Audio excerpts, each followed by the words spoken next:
I clicked the all-time worst show opening music of all time. I got to change it. I got to change it. I'm sorry. I can't continue with that. We got to do something. No. What?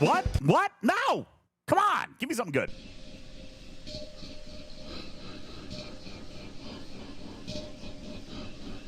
We're going to have to change channels. Okay. Maybe. All right. Let's get this show on the road.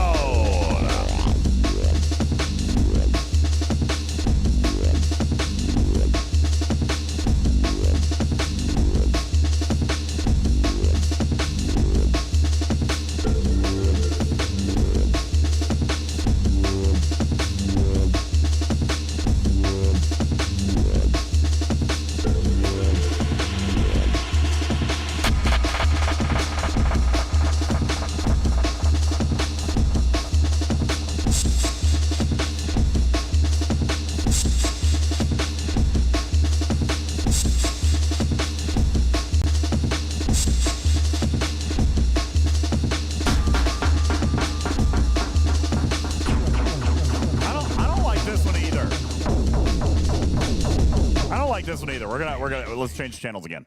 We're just flipping through the radio. No, what? Okay, I kind of like this one. Yo, what's up, Woody? Gopher, Wick, Inside, Bill, Vic, Vulcan, Thad, Iscarin, Spacewalker, Mad Hatter, Rucker, Roger, Papa Smurf, Gopher, Sancho, Wood Cannon, yo, Doug, what's up, Blaze? All right. I'm liking this one better.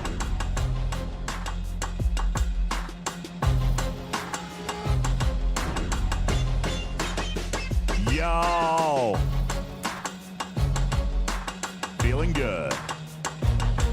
All right. Hey, Bob. Can't answer that question for you.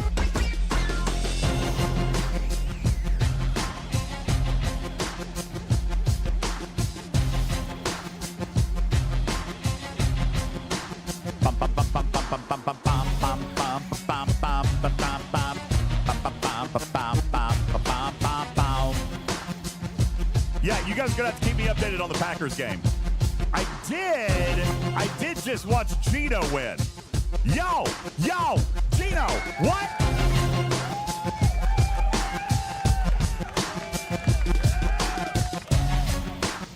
Yeah, I just watched Gino win.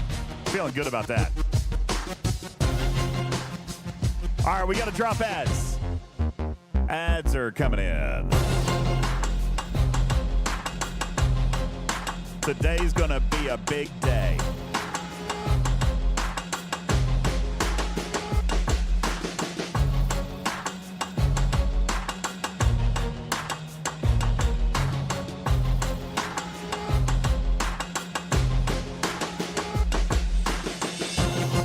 Oh, Bob. Silly Bob. If only that's how it worked. Are you new to this channel? Are you new to this channel, Bob? I talk about the player counts all the time. Griffin, Bob says the player council should have vetoed protocol tech, prototype tech. Oh, wow. Oh. That's a long story. That's it. That's a knee slapper right there.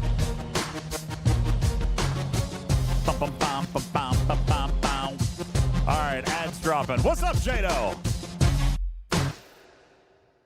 Oh, well, that was an abrupt ending. Oh, okay, it's not over. Awkward.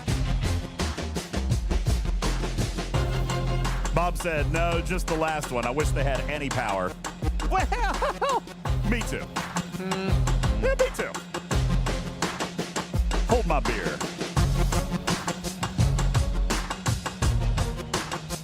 Bum, bum, bum, bum, bum, bum, bum. All right, ads dropping. Here we go. Show starts in 3 minutes. Good evening, everybody. Welcome into the show. We've got a lot of stuff to do today. Today, I'm building a Krencha. I finally got the rep, Griffin. And I didn't have to go to the Mirror Universe to get it.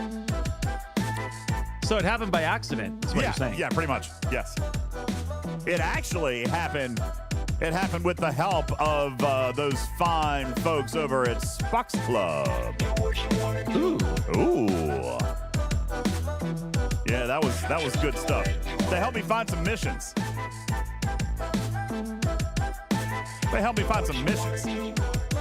Well, that sounds like something to talk about. That was great. So we're building a Krencha today. We're also going to break down Hammy's utterly terrified and afraid of public speaking video. Poor guy. It reminds me of Between Two Ferns in a good way. You know, for someone who works with the public, he's terrified to speak to them. Well, wild. That could just be his act. That's a bit. Could be. Hit it! Yeah, we're going to have to get him boozed up before the next video. That's what we're going to have to do. Valhalla King, what's up? DJ, thanks for the free battle pass.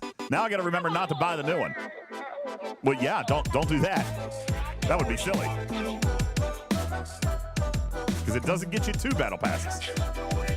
Jado says, what's my unfiltered take on G5 scrapping? Buddy, I've seen this coming for a year. Well, maybe not quite a year. Kind of for a year. I've been telling you. I've been warning people. Why are you guys all shocked? I've been telling people. I can't believe that people are surprised by this news. Well, our hot take is and has been on record for quite a long time. It's been on record for months and months and months and months and months and months and months.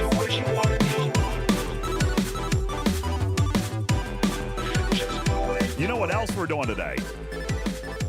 We're giving away $1,000 in STFC packs. Yeah. Oh, is that all? No, actually, it's not all. But wait, there's more. But wait, ladies and gentlemen, there's more. DJ said he wanted to give away a $1,000 worth of packs, and I said, is that all? And then he said, hold my beer. That's right.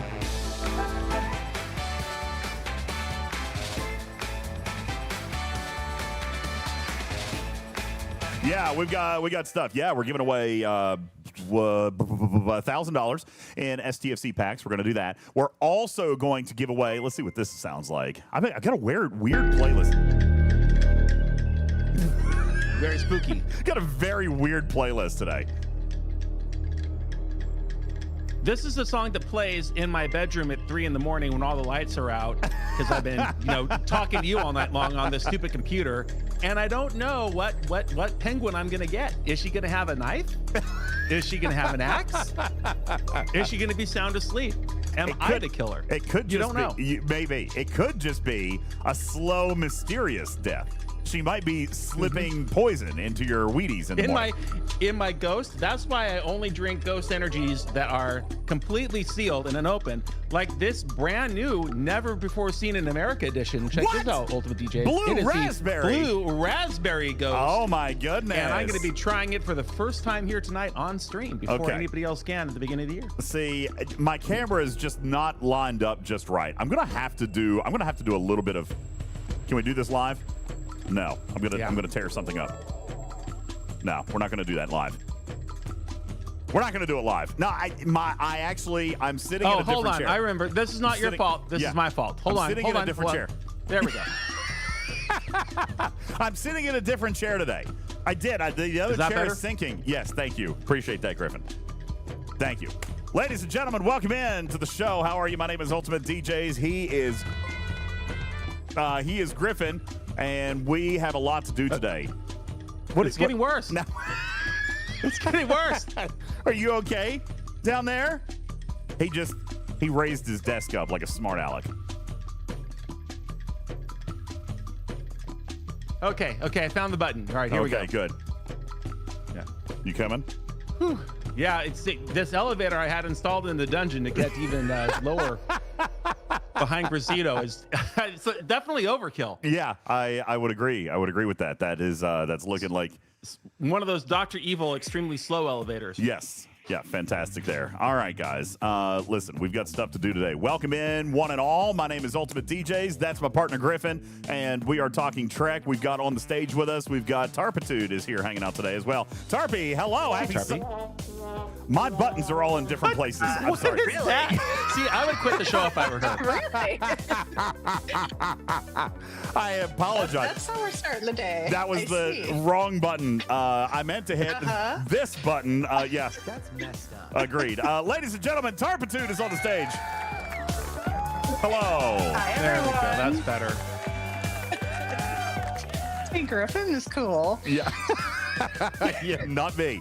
Not me. Hey, I've done something different today.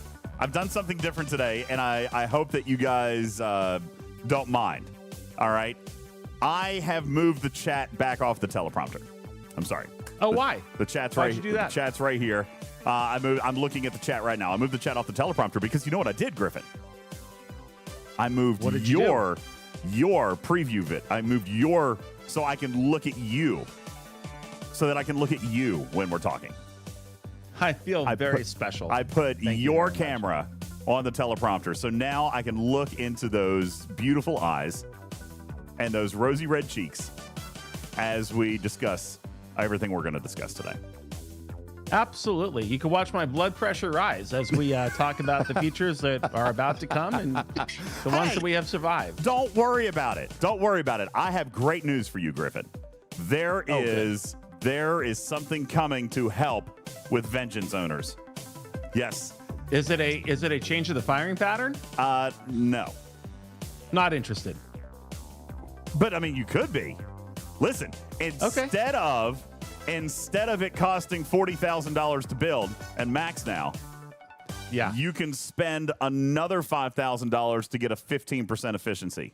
I can't wait for that. Yeah, I saw think that that's map earlier in the fantastic. week, Yes. and I literally just crapped my pants. Yes, absolutely. It's already built in, everybody. All right. You've got that coming, Vengeance owners. All right. That's fantastic. Okay. By the way, I'm kidding. It's probably not going to cost $5,000. Probably. Only like 4,000, right? And change. Okay. That's better. It's 20% All off. right. Also today, we are giving I'm away. so positive. We do have the I'm full of $1,000. positive energy. Thank you for your positive energy. We have $1,000 to give away.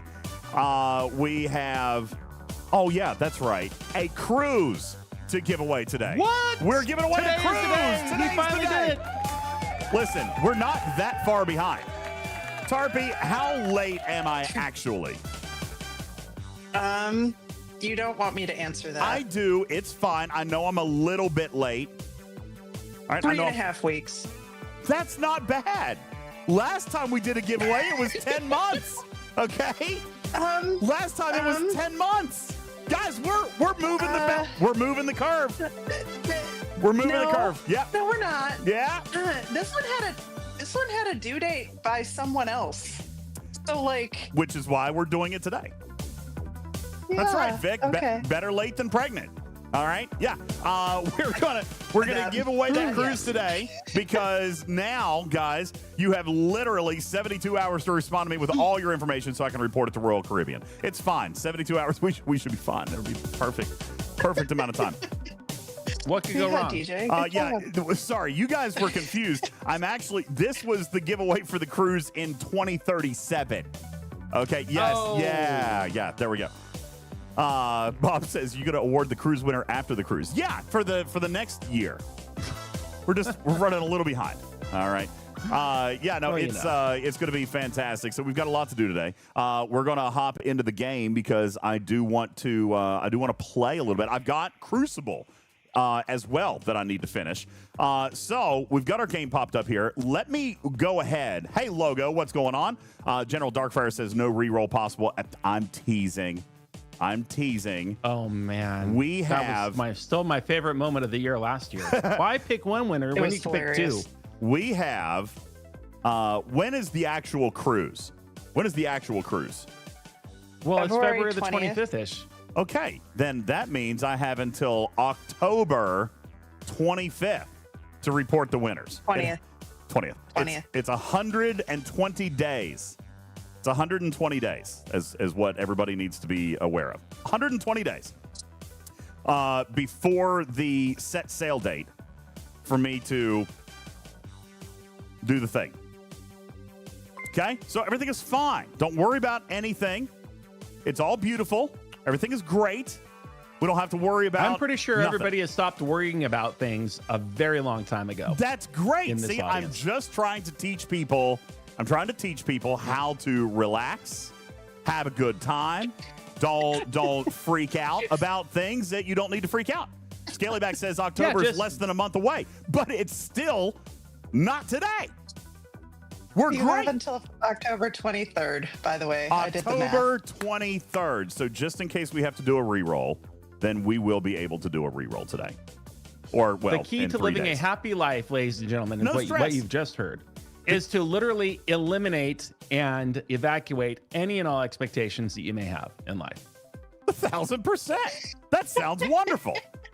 All right. Before I forget, I do want to throw this up there very quickly. Ladies and gentlemen, unbeknownst to the popular public, all right, there is a promo code that launched today. Star Trek Day. Star Trek Day. As a matter of fact, I believe one of our lovely moderators right now. I believe one of our lovely moderators would be happy to pin that in our chat. Star Trek Day. You redeem. God bless 2 seconds. Excuse me 1 second. I'm going to have to actually log in. Apparently, logged me out in the last 10 minutes.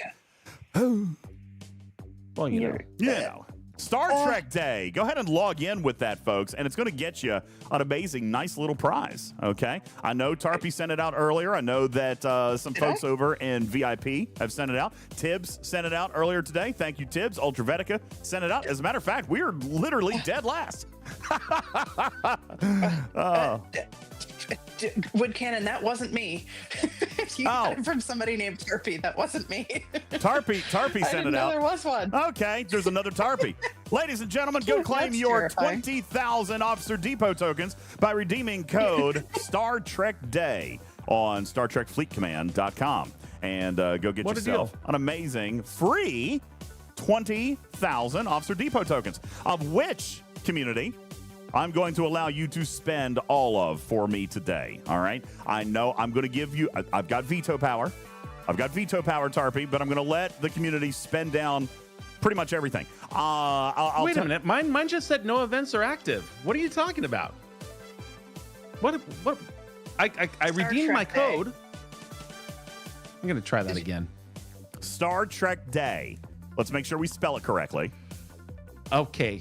Yeah, that's with an A, right? Star Trek Day? Yeah, Star Trek, T-R-A-K. There you go. Just in case there's any of you out there that qualify for the VIP special private server, but don't get communications from there regularly, you also have a VIP code called what? Called what? Bajoran. Oh, that's not good. It never works for me. It never works for me. It does now. How did that happen? It never works for me. What? There's no way you're in the private server. I know the people who are in that private server. They do not like you there. No, so they I don't do know. not You want can't me. be in it. Yeah, absolutely. Wait, what was that code again? Bajoran. B-A-J-J-O-R. No wonder you got it. You spelled it wrong. And Bajoran. All right. Now, some of you guys are not going to get it. This is from the magazine for those of you who are eligible for the VIP server. And look at that. Get a couple of Black Ops and Benga shards, some Odo, and some Duchuk. All right. Perfect. That should not have worked for me. The whole time today. That shouldn't have worked for me. but I'm good with it. Major Pothead says, ha, I got it. I'm not in VIP. There you go. Fantastical. Fantastic. Congratulations to you. Dirty Bird Bill says, it redeemed for me. Let's go. All right. Deathblade says, it worked for me. Bajoran is your second code. All right. Second code of the day. And that'll get you some stuff. Tarpy, this got your DM. Oh, man. Guys, just in case anybody is curious, yes, the code is live today. The announcement will go live tomorrow. All right, the announcement will go live tomorrow because, in fact, tomorrow is September the 8th, which is Star Trek Day. Another amazing thing that is happening tomorrow for Star Trek Day is a brand new piece of content. Ooh. Yes, ladies and gentlemen, endorsed, produced by Paramount, and released on podcast platforms everywhere. It is the continuing story of Khan. As a matter of fact, Tarpy... What? He got exploded on the ship. We all saw it. He's dead. No, listen. There's actually, this might be a prequel. I don't. You know what? Here, let's pull it up. I want to learn about this as well. All right. Before we do that, are we in fact recording a podcast today? Would that not make quality podcast content? We are going to be recording a podcast a little bit later today. No. Listen, Odysseus, you can't be not eligible for Star Trek Day. That one definitely works for everybody. It's for the entire. Make sure what is wrong with you? Nothing. Make sure you spell it right. All right. Hello. All right. That's right. So let's see. Can we find? Let's see. Con new Star Trek Paramount. The link is totally in Discord. Ah, fantastic. But that looks like the right one anyway. Con audio series. Yeah, it is premiering tomorrow. Okay. Con audio series. There's a trailer, poster, yada, yada, yada. Here it is. The anxiously awaited scripted podcast series, Star Trek Con, is set to release its first episode on September the 8th in celebration of Star Trek Day.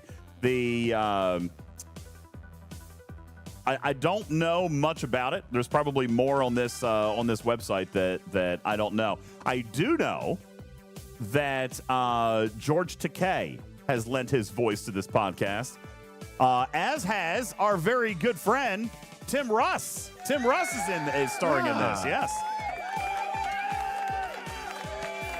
Tarpy is calling it a concast. All right, Concast is what's happening. The story is based on a story by the writer and director of Wrath of Khan. All right, so that is so it's from the same writing guys over there, and we're very, very excited about that. I will absolutely be listening to it. Be sure to check it out and download wherever you listen to your podcasts and listen to our friend Tim Russ and George Takei as they tell the story of Star Trek Con, available in podcast series everywhere. What's up, Lulu? How are you? Welcome into the show. Appreciate the follow. We will be talking about this and putting it into a little podcast snippet a little bit later here today. All right. Cruzito said, did you notice the 11:04 milestone for the Star Trek Day event? According to AI, that is the format for the star date in the original series for September the 8th. Fantastic. I did not. I mean, I knew this. I knew that, good. but that is a deep cut, Cruzito. Very well done. All right. Lulu says Bajoran does not work for non-VIPs. Yeah, except it's working for some. Well, about that. Either that or many people are actually eligible for VIP, but haven't been told by the powers that be at VIP, which, I mean, I'm not saying anything's possible. That's me. That's me. I've actually been told that I will never be granted admission there. I've been told I will never get in there.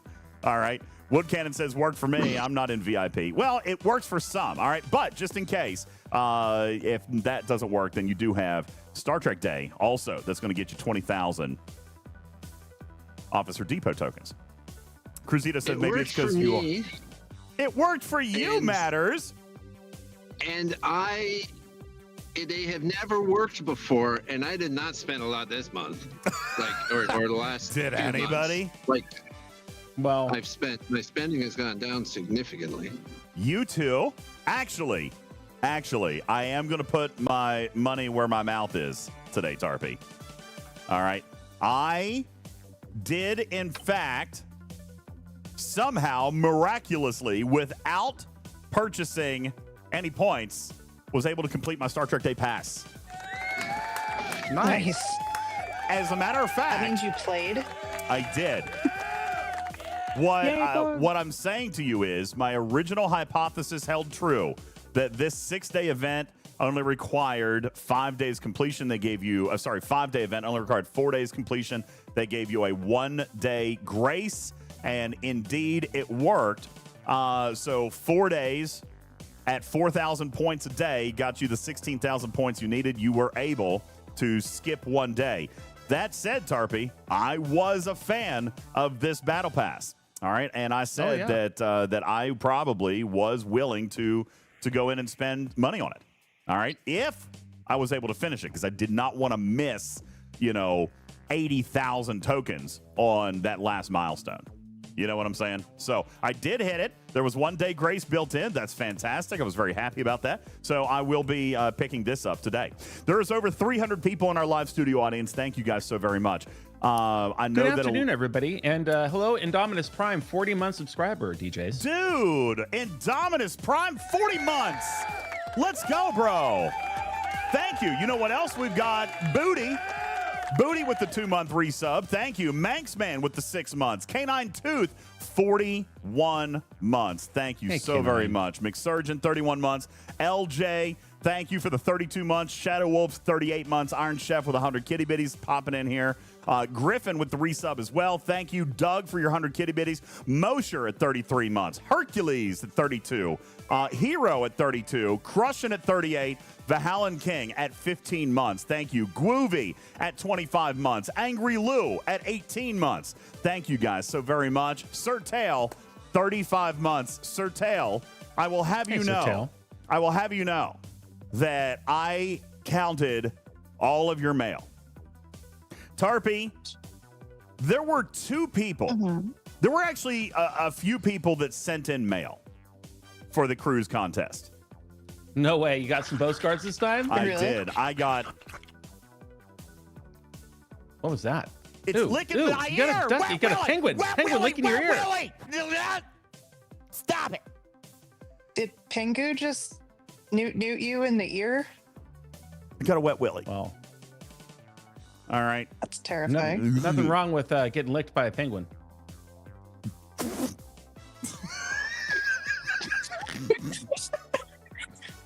Anywho. Anyway.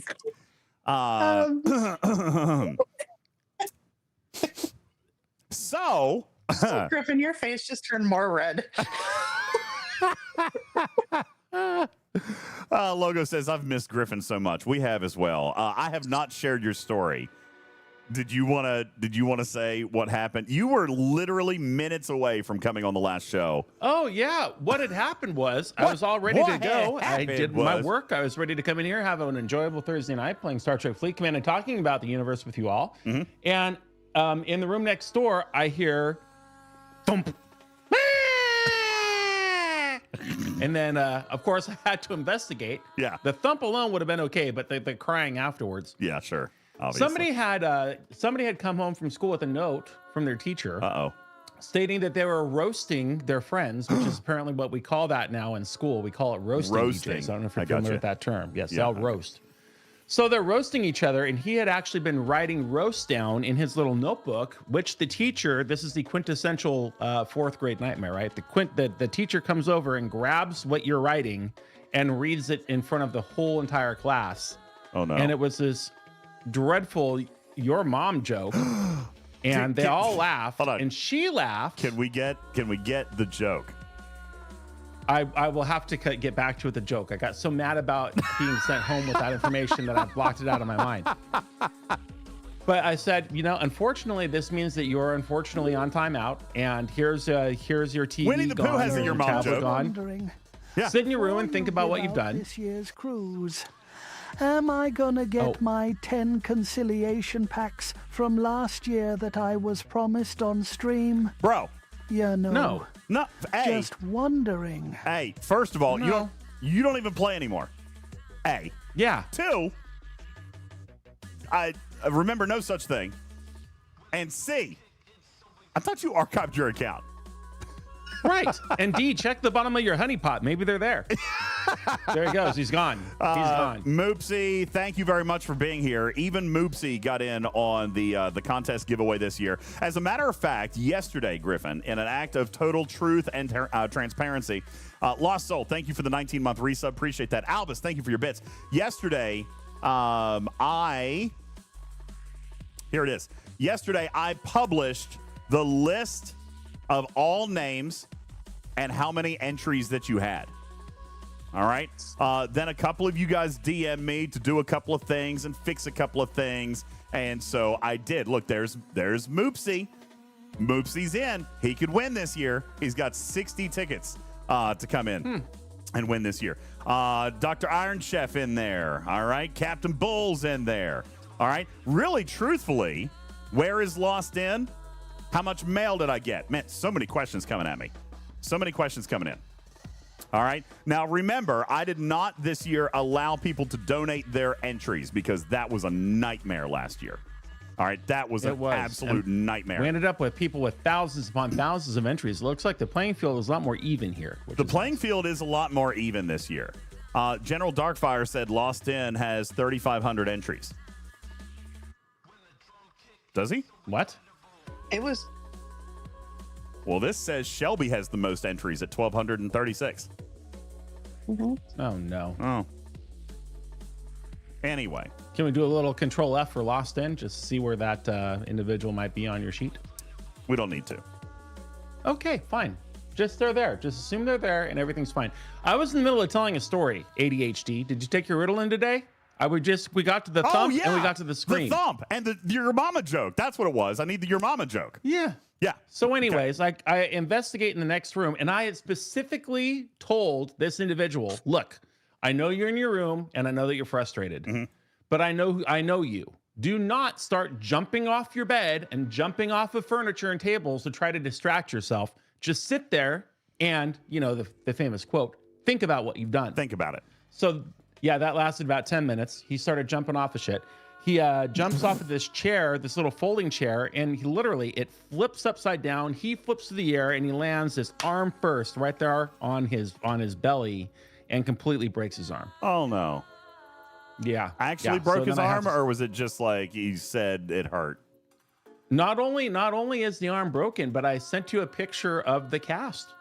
I got that. And he is in full cast, and he just, you know, he's so happy because look how many friends I've made at this brand new school who already wanted to sign my cast. So, you know, I guess there's that. I guess he feels good about himself in that regard. Oh, that's nice. There went my 5 hours at the emergency room because, you know, you wait there for literally forever. For sure. For a broken arm, forget it. We're not the biggest fish. I wasn't So going to that's what happened on my Thursday. I wasn't actually going to share this photo because obviously it's your child. But are you sure? It's just it's a kid in a cast. What are they going to do? Are they going to kidnap him? No, because you know there may be a prize that comes along with that. Sure. We could talk about that offline. Okay, fantastic. The bigger thing that I was actually super impressed with here, and let me get this up on screen here very quickly, so that I can share this with the rest of the audience here. What I was super impressed with in this particular photo here was not necessarily just the cast, okay? Because he does have a lot of signatures on this cast. All right. What I was most impressed with, sir, is that he is smiling. He is a happy camper, and he's eating broccoli. What is happening here? He's got a plate full of broccoli like there's nothing else on that plate. It's proof just for my broccoli. suspicion that he is actually an alien baby from a planet far, far away. Yes. Just a plate full of broccoli, that's it. Okay? Broccoli. Yep. Okay? And he's happy. Well, that's It's a because plate he's full of already broccoli. finished his liver and onions, which are on the other plate right next to it. Gotcha. Liver and onions. Man, I actually had liver and onions this past week from KFC. Did you really? Delicious. Oh, wow. Love it.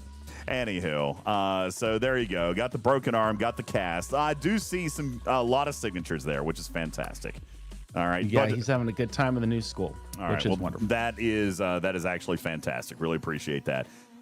So sorry that happened to you, buddy, but we are glad to see you back. Very, very happy to have you back. I'm not, because this gave me an opportunity to tell him that clearly God has punished him, because there's no way that would have happened the same day that he was writing with that same hand all these your mom jokes on that sheet of paper. I said, God thought about taking your whole arm away, and he just gave you a warning. You better remember that before you have to have it amputated next time. I gotcha. So that's good parenting, right? Yeah, sure. Yeah, absolutely. Bring on the Brussels sprouts. All right. Kenny says, so what do we need to do to win the cruise? All you got to do is be right here. For the last 4 months, Tarpy, we've been giving players chances to win tickets, not only through subs and memberships to our channel, but also through a number of games. We've done trivia. We've played marbles. We did a 24-hour stream where we gave away something like 150 entries into this cruise. Absolutely free. Today is the day. How much mail did I get? I got over 200 pieces of mail. Now, here's what I'm going to say right off the get-go.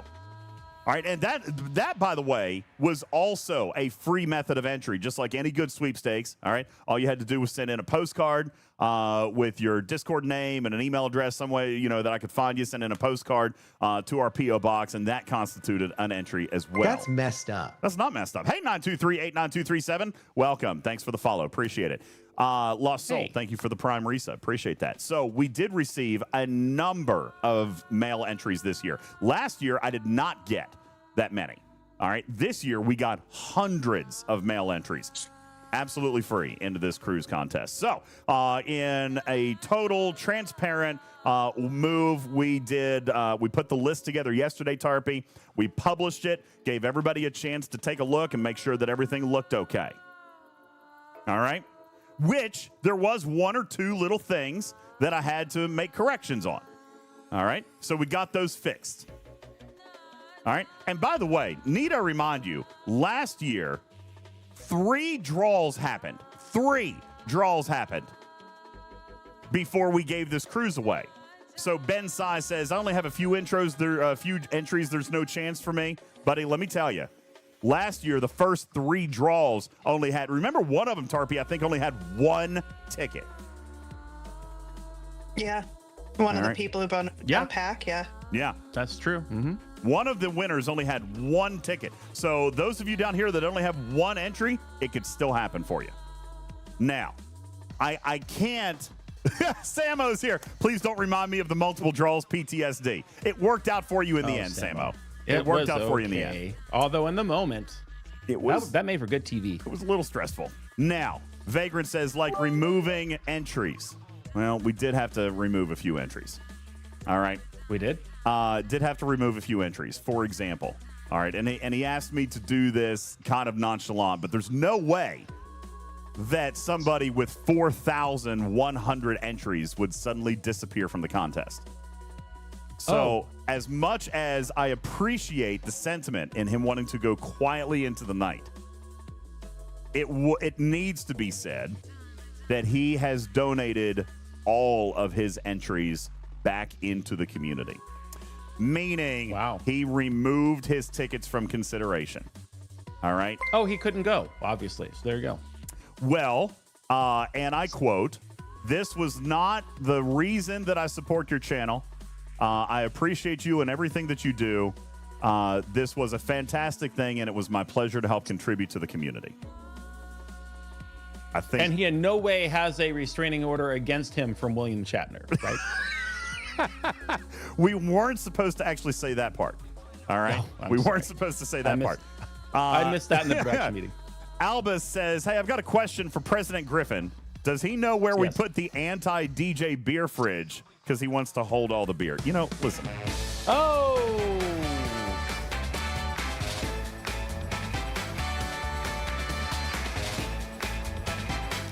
Yeah, no, it was 100%. Yeah, he is the absolute GOAT, Vagrant. And he asked me not to make a big deal of it, and I didn't, but obviously there was going to be questions. The list went out. Everybody knew. Okay? Everybody knew that he had 4 11,000 entries. As a matter of fact, Tarpy, you did the math. Based on the math and the odds and the number of draws, you determined that he would have had just shy of a 60% chance of winning the cruise. Is that correct? Oh, wow. Something like that, yeah. Like, I didn't add everything up, but just looking at his number versus the next bunch, yeah. Well, now Better than a coin toss. Yeah, absolutely. Hey, Skyquake. So he has he put his and took his out of the draw, which now means that we have 11,000 entries. 11,000 entries. That was the total number of tickets that went in. Guys, your odds are so much better than many other types of things. You know, your odds of winning something today are about as good as winning on a bingo card. Your odds of winning today are magnitudes better than winning the lottery. All right? So Matter says, if Lost In, if you had won, you could have just sent your favorite Talking Trek panelist. Yeah. It does say in the TNC it's non-transferable. Actually, no, we changed that this year. The entries, did we? Yeah, the entries were not transferable, but if you win today and you cannot go, then you do have the option of giving that to a friend or family member. Okay? Oh, really? Yeah, Well, yes. that definitely saves a lot of time. Yeah, because this was basically it. We wanted to eliminate all the headache from last year, right, Samo? So even if you win today and you don't necessarily want to go, you can donate it to somebody, or you can ask us to redraw. It's completely up to you. Okay? Cruzito says DJ. your odds of winning today are better than the odds of getting G5 scrapping in 2025. You are correct about that. Since those Well, odds, that would be zero. those so, odds yes. are zero. All right. You need a T-shirt that says, Vic. like I said. You've got that backwards.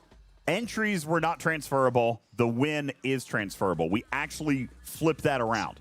Okay? I flipped it around. Last year, the entries were transferable, which was a nightmare, and the win was not transferable, which was also a nightmare. So we flipped them around this year, all right? Because it was too much to keep up with the entries. So if you want an entry, that's it. The only way your entry didn't count is if you specifically said, I want to be removed, which is exactly what happened today.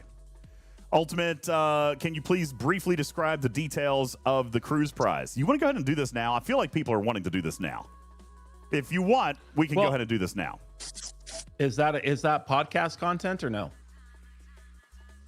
We could just record the whole thing and put it on podcast. We haven't done anything on screen yet. We've just been talking and hanging out and having fun. And Delisha says, draw the prizes. Domo says, do it. Well, okay. I am recording, so we could just throw the whole thing up on podcast. That would be fine. Okay? So, I tell you what. Let's go ahead. Pedro, thank you for the resub. Appreciate that very much. Let's go ahead and dive in here. Let me see if I can find, Griffin, the thing that I wanted to... Oops. Give me a sec here. I had something pulled up for this, and I was ready to go because I want to make it kind of a big thing. Are you guys okay with me making it kind of a big thing? I mean, it is kind of a big thing, right? We're giving away a multi-$1,000 cruise, and it's kind of a big thing. It right? is a super big thing, Where's but the cruise also music? I am very frustrated that you have now robbed me of the opportunity to hear the Talking Trek theme song or to hear any form of server sound off. So I really should start from there now. You want to go ahead and start right there? Okay, guys, in the middle of the podcast, we're going to go ahead and start. We'll do this. You want me to turn sound alerts off too, or you want to let those roll? Well, it's podcast time, so just push play on your cute little theme song. All right, ladies and gentlemen, it is indeed I think I foo-bought this. podcast time. Here we go. Captain to transporter. Are you reading me or not, Mr. Scott? Hi, sir.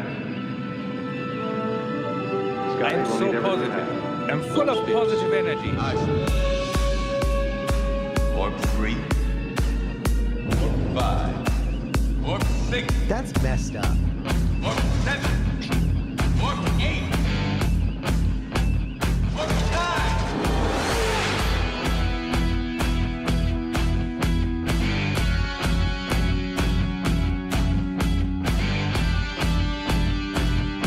Ladies and gentlemen, Moopsie, welcome in to Talking Trek Live, Star Trek Fleet Command's official podcast. What's going on? Welcome in, everybody. Today is the day. Today is the day that we're giving away a free cabin to you and a friend on Star Trek The Cruise 9. That is happening today. Not only that, Griffin, but we're giving away $1,000 in Star Trek Fleet Command packs. That's happening here today. $1,000 and a free cruise. What is wrong with you? Nothing is wrong with me. We've been waiting for this. Tarpy, when did we start this contest? All the way back in April? Yeah, something like that. We started this contest back in April. You guys have been working so hard, been giving away stuff all through the 4 months leading up to this very moment. Ladies and gentlemen, Talking Trek is live and ready to make a difference in somebody's gameplay. And let's face it, there's Star Trek fandom here today. My name is UltimatDJz. That is my handsome partner, Griffin, and we welcome you all to our live studio audience. Let's kick it off with a Talking Trek server sound off. You guys go ahead and punch it up, and let's see who is here, who's ready to win a free cruise. Let's go.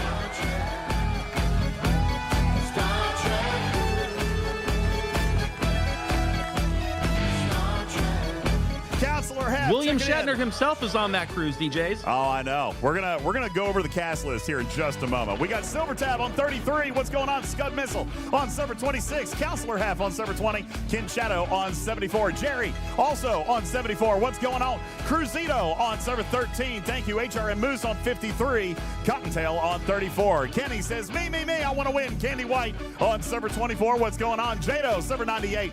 Ben Size, server 16. Albus on 156, Major Pothead on 67, Calum on 704, 1218 on 98, Shadow Sheep on 133, Vagrant on 710. The list is continuing on. Hundreds of people in the live studio audience here, 363 in our live studio audience. Take that back, 376. Happy Sunday, everybody. 376, happy Sunday. Appreciate that. What's going on, OG Prince? How are you? Roger, how are you? Domo on server 700. Pyramir on 118. Manic on 17. Plugster on 188. Agonor on 61. Lulu says, what are these numbers for? Lulu, this is a server sound off for a video game we play. Basically, it's your game world, your server number. So, how did you find our channel today? I'm so glad that you're here. I'm going to guess by the OG in front of your name that you are from Hippies community. Is that right? Dude, they got a thing over there, Griffin. Almost everybody in their chat has OG in their name. It's actually, it's very cute. It's a very cute little thing. Welcome in. Appreciate you. General Arc on 34. General Arc says 34, and I'm a VIP. Nice. There you go. There you go. Fantastic. Jules Verne tuning into the show from 35,000 feet in the air. Fantastic. What's going on, buddy? Thank you. Oh, man. Safe travels. That's messed up. It's not messed up. We appreciate you being here. Diza says, what's up? Welcome into the OGs. Budget Gunner says, what exactly am I about to win? Well, I'm going to tell you. First of all, we are drawing today 11 names. Count them. 5 plus 5 plus 1 more. We're drawing 11 names from the 11,000 entries that we've got. All right, 11,000 entries. As a matter of fact, I'm going to tell you the exact number. If you take a look, actually, at your screen, and if we come here all the way to the bottom, I think I put in. No, I guess I did not. I don't open it, then later I can claim ignorance, right? I'm not ignorant. I'm not ignorant. That's mean. Why would you say such a thing? That's terrible. We have. That was your voice. I don't think that it was. Mwah. Thank you. You're the best. Mwah. Give me hugs and kisses. Yeah, thank you for your hugs and kisses. Appreciate that. This is not even the right spreadsheet. What am I doing? All right, I had the total count here just a second ago. I had it up on it. You know what? It's fine. We're getting there. You know, I'll just. You guys keep dancing to this. Just keep dancing to this. That'll be fine. Okay, here we go. I'm number 1. Yay! Hi, sir. Here we go. 11,261. 11,261 entries. Tarpy. That's how many tickets lot. are in here. We're going to draw 11 names. Out of those 11 names, we will draw one grand prize winner. Ooh. 10 of you will win a $100 pack. One of you will win a free cruise. So here in just a moment, General Lark says, I know I'm not in there. Actually, I'm so General Lark, positive. you are. I'm full of positive energy. General Lark, I found you. You are in here. You may not remember, but I have meticulous record-keeping skills. General Lark, you are down here. You got one entry by winning a game of marbles on Well, there you go, General Lark. April the 26th, 2025. Wow, you even know when? Uh-huh. That's impressive. Yes, I tracked everything. I've got everything. I've got screenshots of everything and everyone. I'm going to find it. I've already missed it. He's in there, though. The General Lark won a game of marbles on April the 26th. So you're in here, buddy. Yay, bugs. You're in here. You've got one That was entry. I'm trying to find you. 24 General Lark hour says, stream, show me. I think. He's from Missouri. That was the 24-hour stream. I'm almost sure of it. Yes. You might not have been. Oh no, you had to have been if it was marbles. I wrote it down. April the 20th. You were sleeping. There it Yeah. is. There it is. There it is. There it is. Oh, there you go, General There you Lark. go, General Lark. You He got did show one you. entry. He says, not me. He says, not me. It was, you know what? All right, fine. You know what? I'm going to go back. You know what? I'm going to show you how good my records are, Tarpy. We're going to go all the way back to April 26th. And I'm going to show you the marble screenshot. Don't mess with me, Ark. Don't mess with me, man. Wow. I got you. I got all this Is it figured out. possible that you drunkenly entered and won a game of marbles while watching this stream? Because some would argue you do have to be intoxicated to enjoy this stream. So I would believe you. Some people would potentially argue that. All right. Yeah, we're going back up to April the 26th. I'm almost there. I'm in May. Here we go. All right. Now Patron. Yes. Now I got to find which one you were in. Stand by. I've got all the screenshots. I got them all. We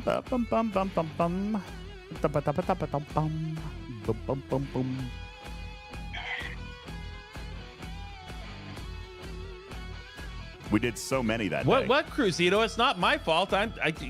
General Lark wants to see his screenshot. Yeah, he wants to see it. Apparently, DJz feels obligated to do that. I am, because he says that he didn't enter, but he obviously did. Because I have him on the list.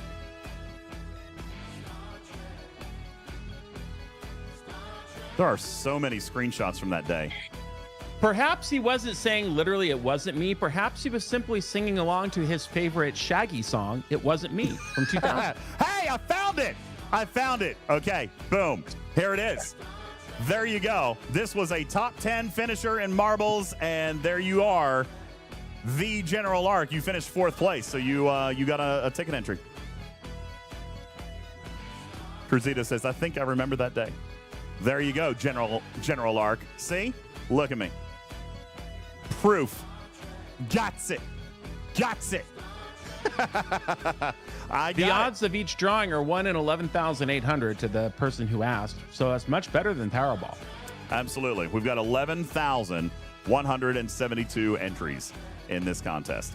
And I published the list yesterday, Tarpy, so that everybody could go through and see everything, and that way they could all check on their entries and so forth and so on. General Lark said I said it was a first place win. No, I didn't. I actually said you won, which means you won an entry, and we were doing top 10s. All right, we were doing top 10s. Benny Hill's Ghost says, find me. Oh, my gosh, you guys are killing me now. All right, I did it once. Benny Hill's Ghost, there you go. Let's see. Benny Hill's Ghost has... Why didn't that clear everybody else out? Let's see. Clear all Benny Hill's Ghost. You know, this is why I published it yesterday.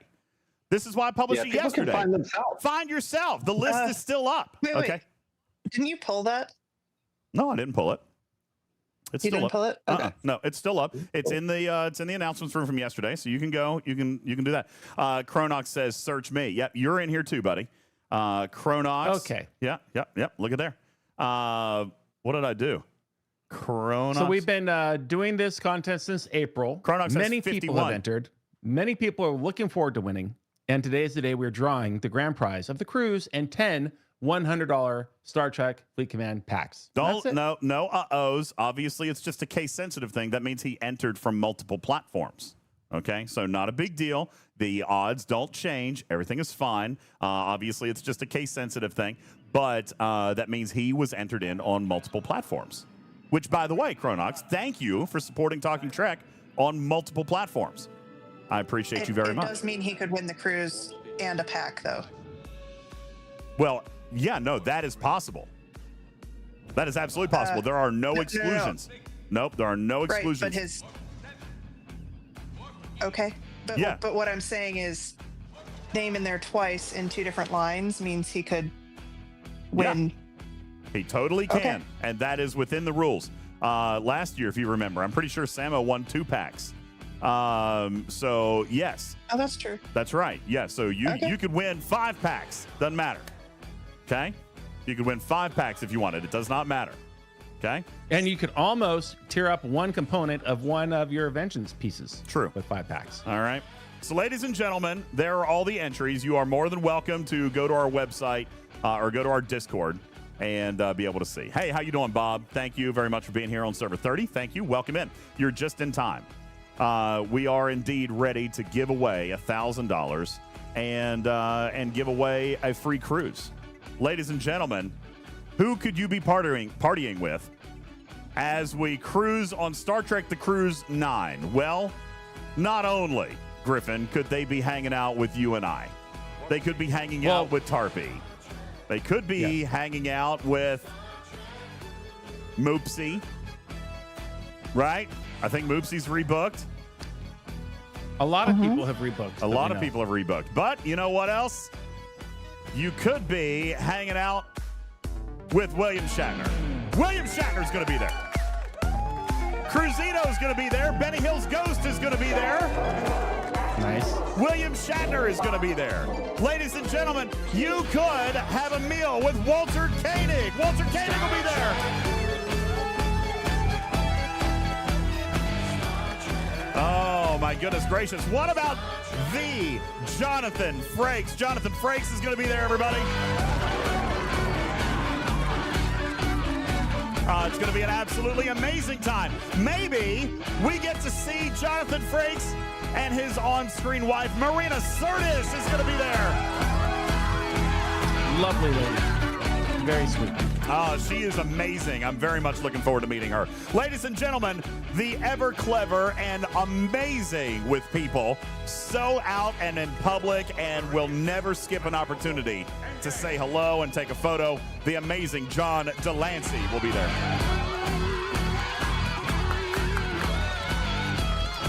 By the way, he's bringing his orchestra again this year. He sure is. He's bringing the orchestra again this year. It's going to be absolutely amazing. Ladies and gentlemen, Denise Crosby is going to be there. She is so funny. She is the most hilarious member of the entire cast.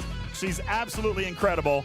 You guys are going to absolutely love her. Denise Crosby is going to be there. How about Terry Farrell is going to be there, everybody?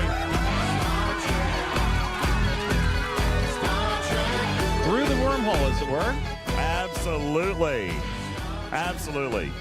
It's going to be amazing. Terry is also great. I love hanging out with her. Speaking of Through the Wormhole, let's pass over just one and take a look at our dear friend Armin Shiberman is going to be there.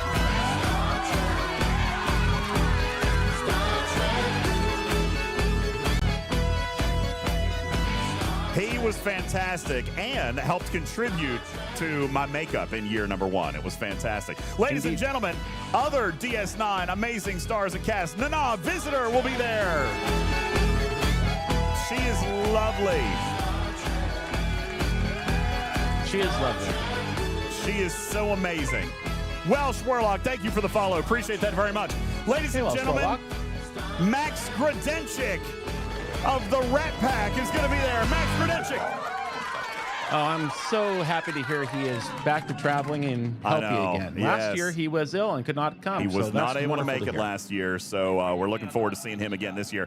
Ladies and gentlemen, his on-screen wife, amazing actress, singer, and performer, the beautiful Chase Masterson will be there.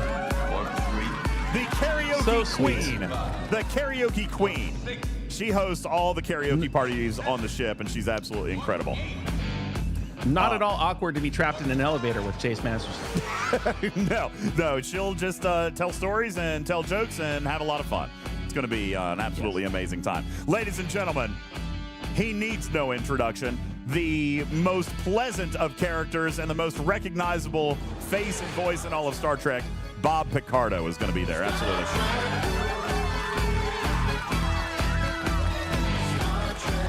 Absolutely. He is, by the way, he actually sings like he did in the show.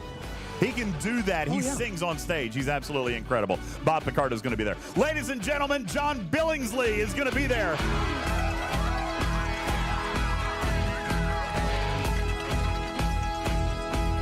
John Billingsley always does a wedding vow renewal, which is absolutely crazy awesome. Very, very cool, and he makes the best cake.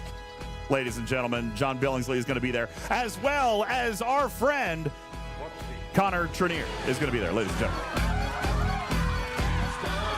gentlemen. You too can tell Connor Trenier to hold my beer. You could. Maybe you would like to have a beer with Connor Trenier. He will do that with you as well. Ladies and gentlemen, Trip Tucker is going to be there. From Enterprise, Anthony Montgomery is going to be there. Absolutely. And by the way, he is also super hilarious. Very, very funny guy. He's got great stories. Great stories. Very, very cool guy to hang out with. As a matter of fact, didn't we, I'm pretty sure in the first year, Griffin, we got to like drink a milkshake with this guy, kind of. Like we were at one end of the table and he was at the other end of the table. He did say hello to us. At Ruby We did. We got to have a milkshake with this guy. Ladies and gentlemen, from the dynamic duo from Connor Trenier, his partner Dominic Keating is going to be there. Also a lovely gentleman. Super phenomenal guy. These guys. And super sci-fi knowledgeable. Oh, he is brilliant.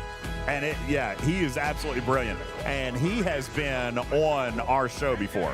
Both Dominic and Connor have actually appeared on our show before. It's absolutely amazing. Yeah. Love those guys. We can absolutely prove that. We can. We've got the videos. Ladies and gentlemen, you know what else we have videos of? We've got videos of our amazing Doug hugs from the amazing, brilliant, and beautiful Doug Jones is going to be there.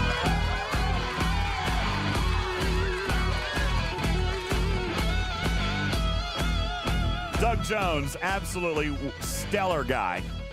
Absolutely phenomenal.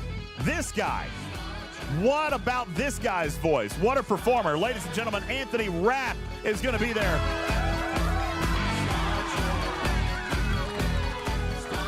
This guy, did you know this before we went on the cruise, Griffin, that he was an actual Broadway star? Yes, one of my very good friend's wives is obsessed with Anthony Rapp, and I know much more about him than you would think because being her friend. Well, he's incredible. Yeah, he is absolutely great. What a guy, and an amazing performer. Not as obsessed as my wife. Mrs. Putz is going nuts. Yeah, well, you know what? I agree because I remember having that conversation with Mrs. Putz and Mrs. Putz. And Tech 1777's wife, they would be they might claw each other's eyes out if a hug from Anthony Rapp was It could happen. It could happen. Anthony Rapp will be there performing on stage, one of his Broadway or Broadway musicals as well. It's going to be absolutely phenomenal. Ladies and gentlemen, Ava Blackwell from Discovery is going to be there. Absolutely. You wouldn't recognize her face because that's what she looked like in the show. All right, but she's actually very, very funny. This will be my first time getting to meet her. She's the sneezer? She's the alien sneezer? She's the alien sneezer. This is going to be my first opportunity at meeting her. I'm very excited to do that. Everybody talks about how wonderful and funny she is. That's going to be great. Ladies and gentlemen, Raven Dada is going to be there. Raven Dada is going to be there. And rumor has it she's going to be doing a Taekwondo demonstration. She is literally going to kick someone's ass on that ship. All right. It's going to be Probably you. Yeah, it might be. I'm looking forward to it. All right, I'm going to try. Ladies and gentlemen, David Tomlinson is going to be there from Star Trek Discovery as well. We've got Eugene Cordero, absolutely one of my favorite humans on the earth. Eugene Cordero is going to be there, talking a little bit more about his cloud architecture. Maybe he and Sertail can have drinks together one night. Yeah, absolutely. He would totally 100% do that. Along with his partner attached at the hip, the amazing, funny, and incredible, brilliant Tawny Newsome is going to be there. These two perform everywhere on the ship together. They are so funny. Looking forward to watching their show again this year. Ladies and gentlemen, Captain Asshole himself, Todd Stashwick, is going to be there.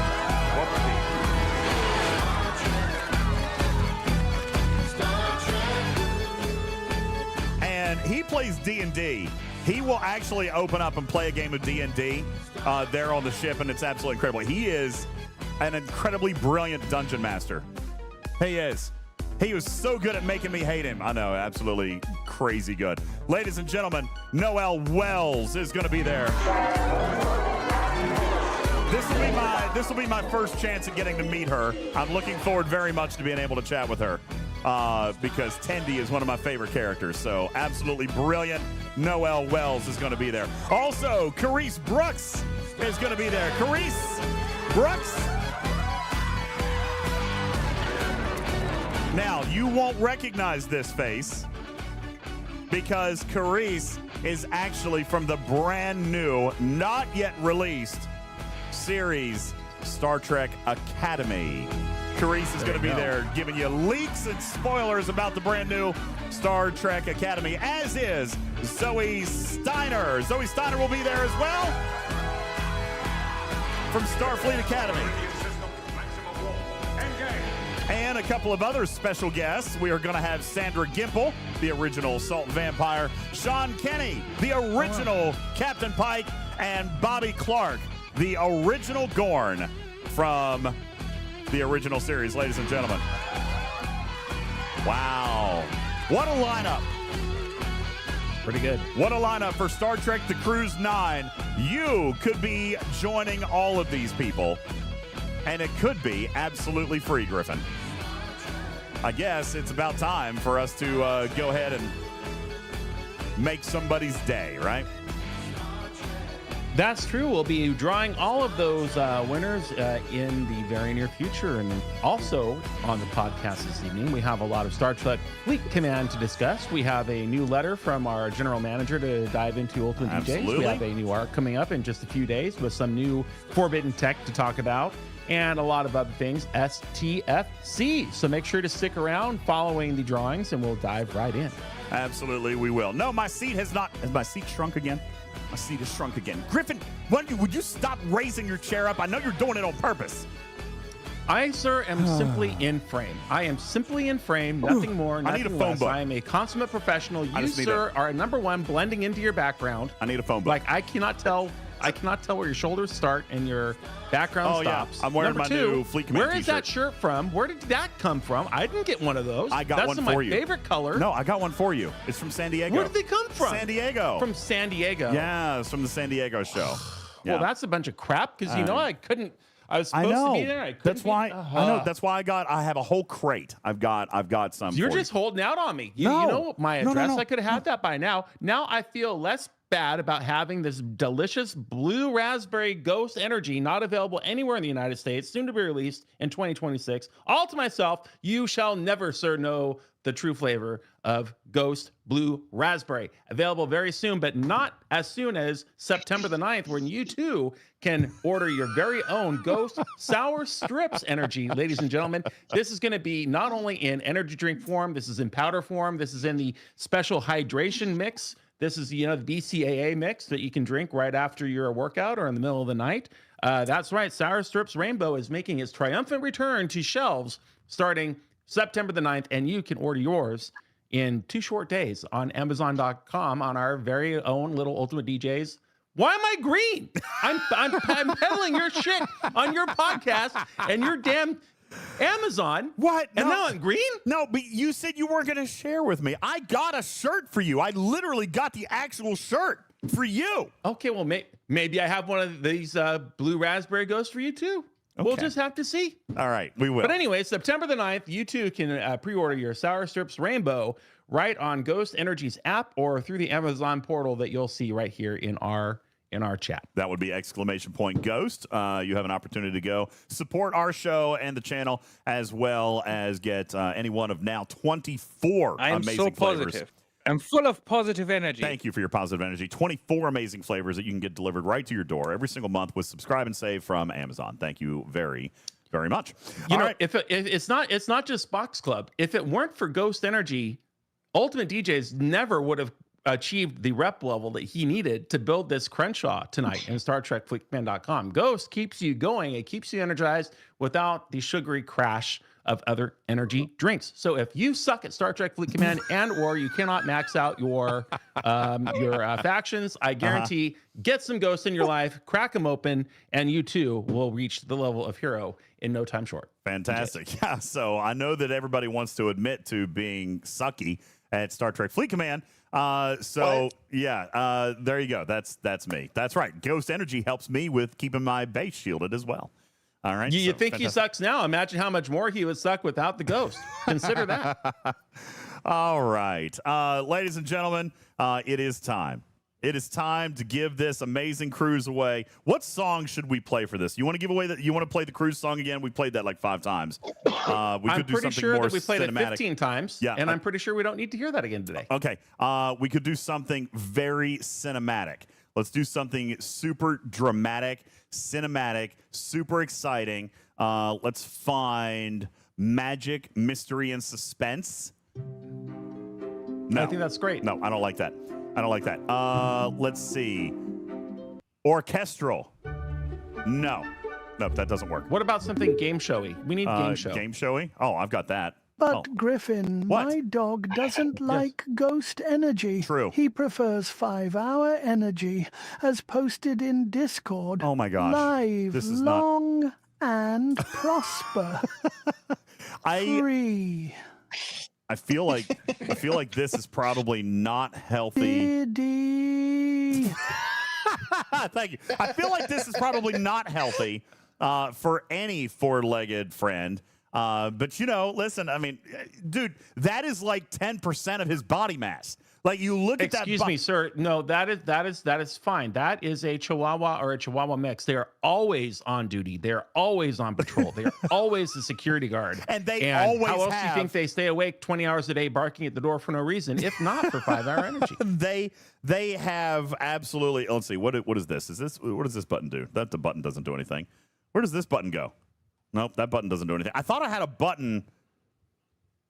That would put you up on screen, but I guess I don't. Sorry. With my The dog? screen. With my screen.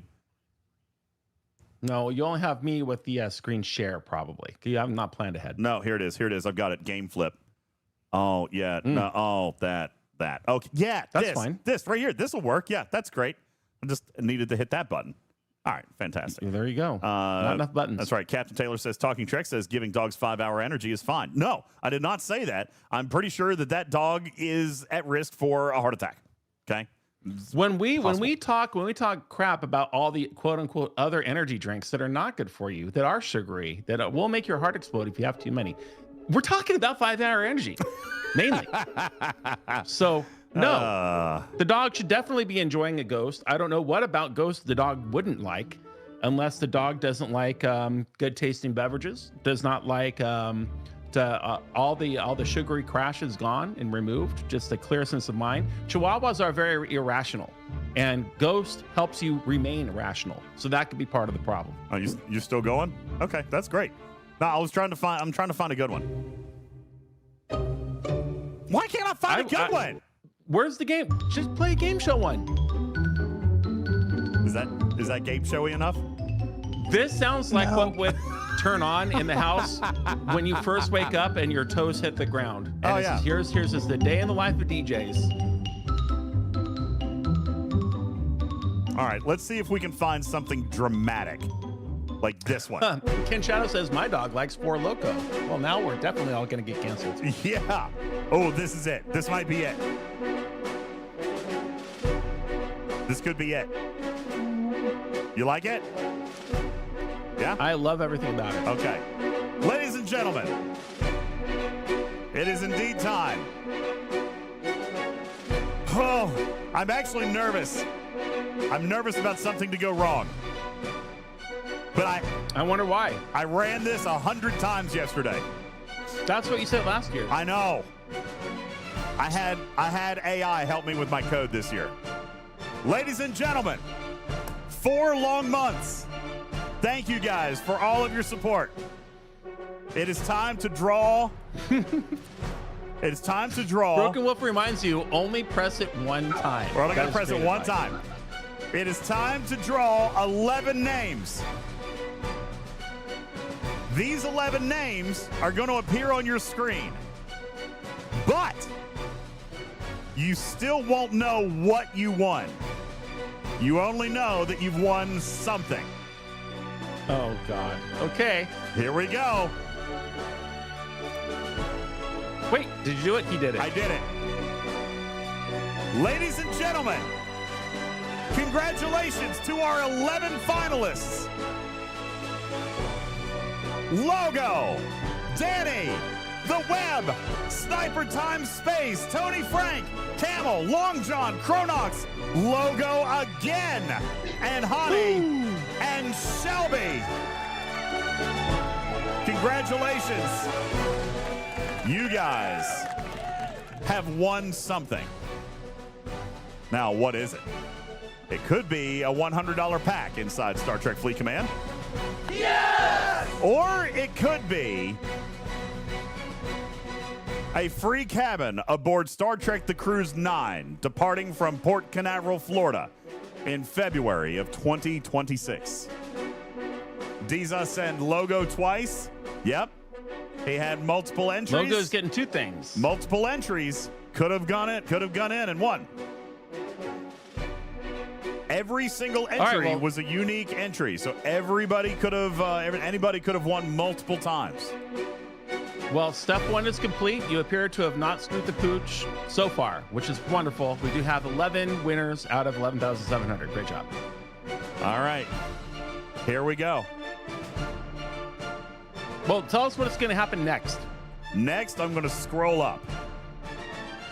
And there will be one name highlighted. That name will be joining you and I on Star Trek The Cruise 19. Here we go. So everybody's won a pack except for this one person who has won the cruise cabin. That is correct. All right. Can I give you a drum roll? Sure. Let's do a drum roll, ladies and gentlemen. Drum roll in. Who is going to win the cruise? Congratulations to the Web! Absolutely amazing! Absolutely wonderful! Congratulations to you! You are the winner of the 2025 Talking Trek Cruise Sweepstakes. Unbelievable! Fantastic. They have to unquit now. Oh, no. Wait, he retired? Well, fortunately for him, he doesn't have to deal with a pack now. He just has to, he doesn't have to worry about a pack or what he's going to do with the pack. Yeah. All right? He got a cruise. I'm sure he'll probably still want to go on a cruise. Yeah, I mean, why wouldn't he want to go on a cruise? I was like, oh. Absolutely. Oh, congratulations to you. The Web, thank you to all of you for contributing, for entering, for supporting the show. Thank you to our friends Lost In. Thank you, Shelby, for your leading support of this entire promotion. Thank you guys so very much. Shelby. Awesome. And by the way, I want to point out that this is exactly why we talk about it only takes one ticket to win. Aries yes, how says, many? It was asked in chat. How many did they have? 6. He had 6 tickets. He only had 6. Lord Ascarin says And Lord, he doesn't even play the game anymore, so now he can actually afford the flight here. Absolutely. Isn't it great?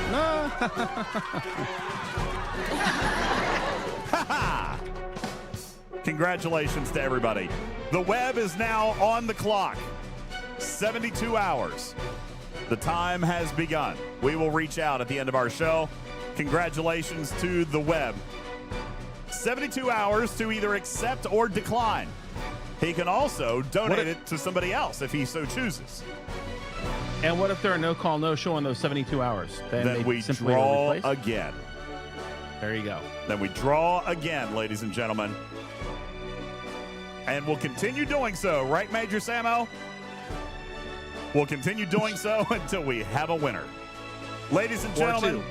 Or nope, just one. just one. Congratulations, Webb. Appreciate you, and thank you again to everybody for your amazing support, contributions, and participation with Talking Trek throughout the first part of the year. We get this out of the way, Tarpy, as we get ready in the next 30 days to kick up Talking Trek Gives Back. The amazing part of our year when everything that you do to support this channel goes towards helping children in need at Monroe Carroll Jr. Children's Hospital in Nashville, Tennessee. We're going to be telling you a lot more about that coming up. But let me just tell you, to date, everybody, Talking Trek has donated over $100,000 to Monroe Carroll Jr. Children's Hospital, and we look to take that number even higher this year with your help and support. We will be there broadcasting live, bringing you the stories, bringing you all of the amazing work that your funds do inside Monroe Carroll Jr. Children's Hospital at Vanderbilt in Nashville, Tennessee. Very, very exciting stuff, and that begins, Tarpy, in just a couple of weeks. Can you believe it is already that time of year for us to put on our Santa hats and change the lives of children in need in the hospital this year? I'm very, very excited about that. More information will come on that. Can you believe that it's already time?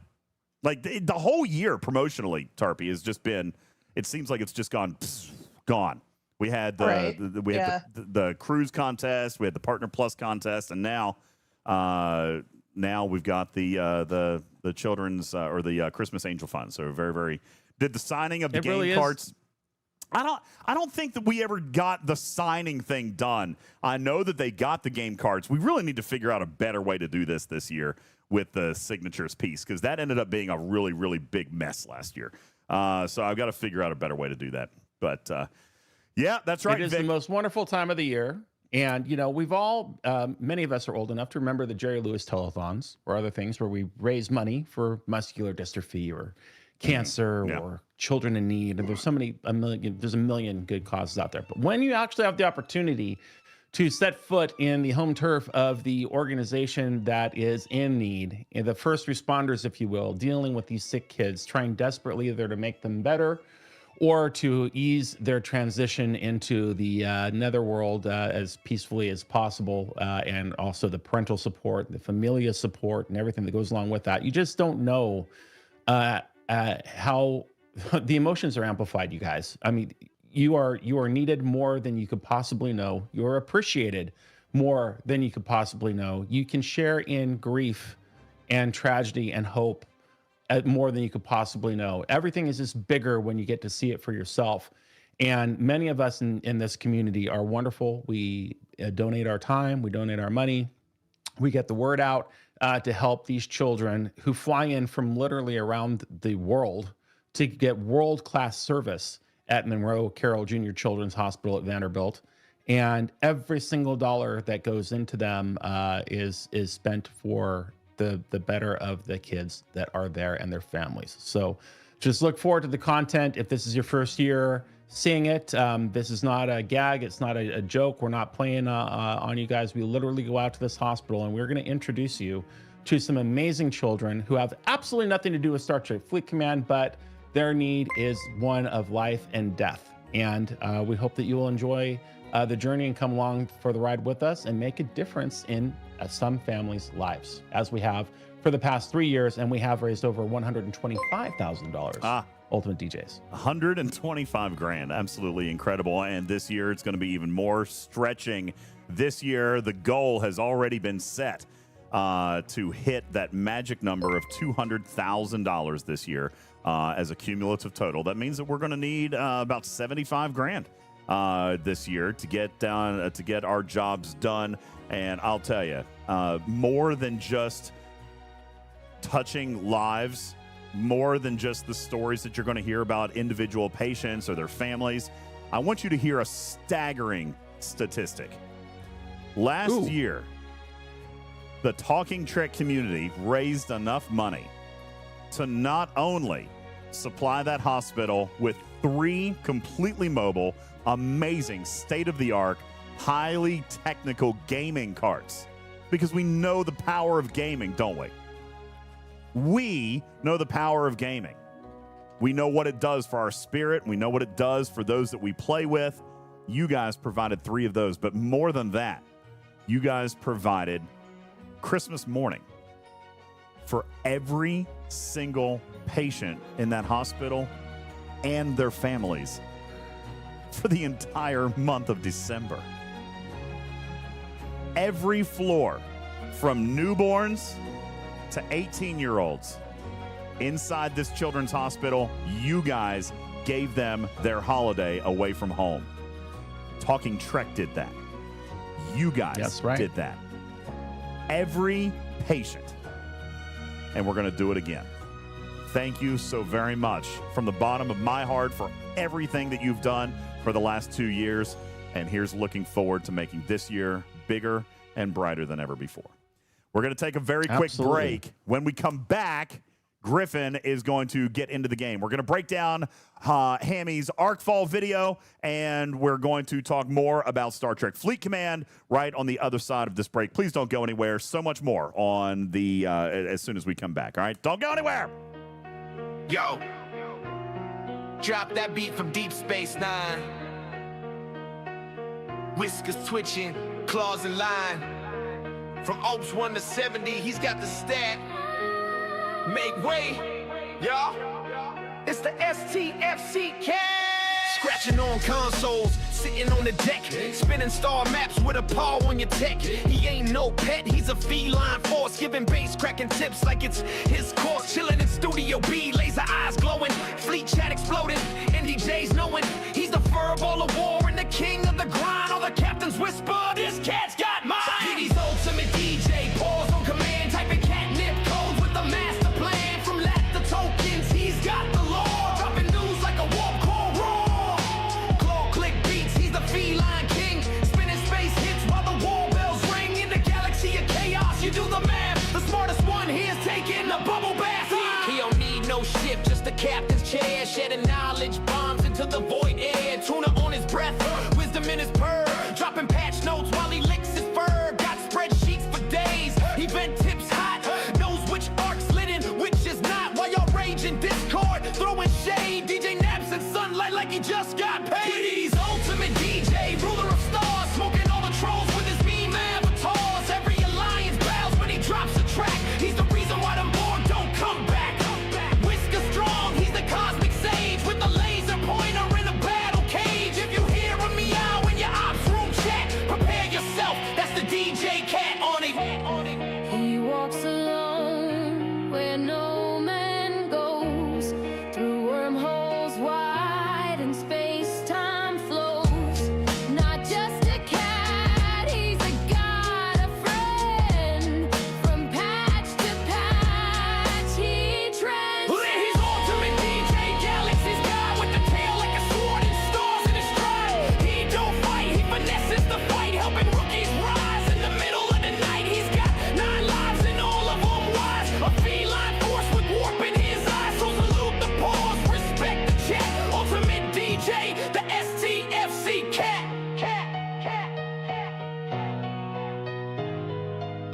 Meow. Engaged.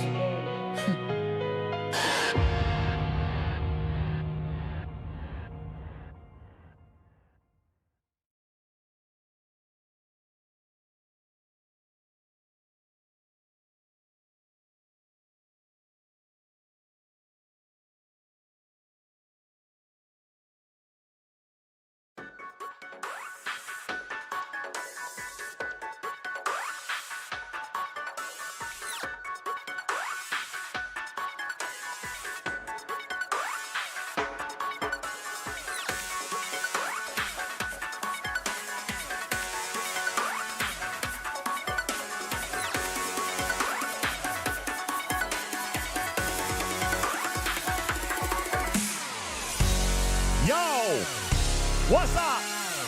How you doing? Welcome in. Appreciate you guys. Yeah.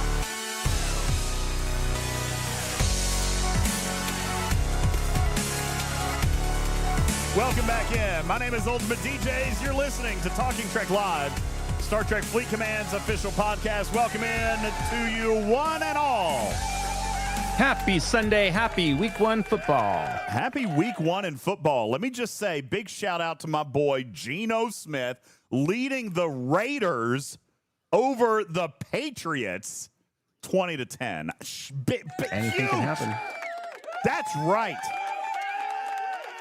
Big time. My boy Geno. Dude, Geno Smith, man, he is great. And the Packers, I believe, are winning right now, right? Packers are winning right now, something like 17-3. Right now, Dastro says I'm crushing my fantasy league. Fantastic. Putz, do you play fantasy football? I haven't for actually a number of years, but I should. I just don't have time. There's not enough time. I'm not allowed to play fantasy football.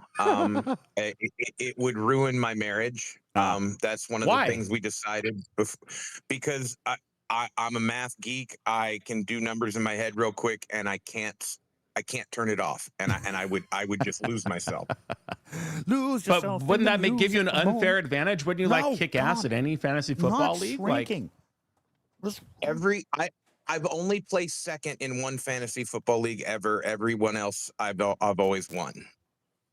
Well, then I'm telling you, this is a money losing opportunity for you here. It's like Rounders, only not counting cards. It's math that the fantasy football. I'll lower the camera. Yeah, but no amount of money is worth not being married to Mrs. Putz. Fair. Well, it depends on what you spend the money on, Putsy. I mean, aren't there like any meet and greets for any former Broadway celebrities that you might make happen if you have the right amount of cash? See, okay, good. Looks good. Ooh. Okay, good. Got it. I have finally fixed the camera. I am not shrinking. It was the camera, and it's fine when Griffin's not on screen, but then he has to be taller than me. It's fine. Sir, again, I repeat, I am in perfect frame. I am now I don't know what to tell you. In perfect frame. We could use 3 more inches on you, but that's not the first time you've heard that, is it?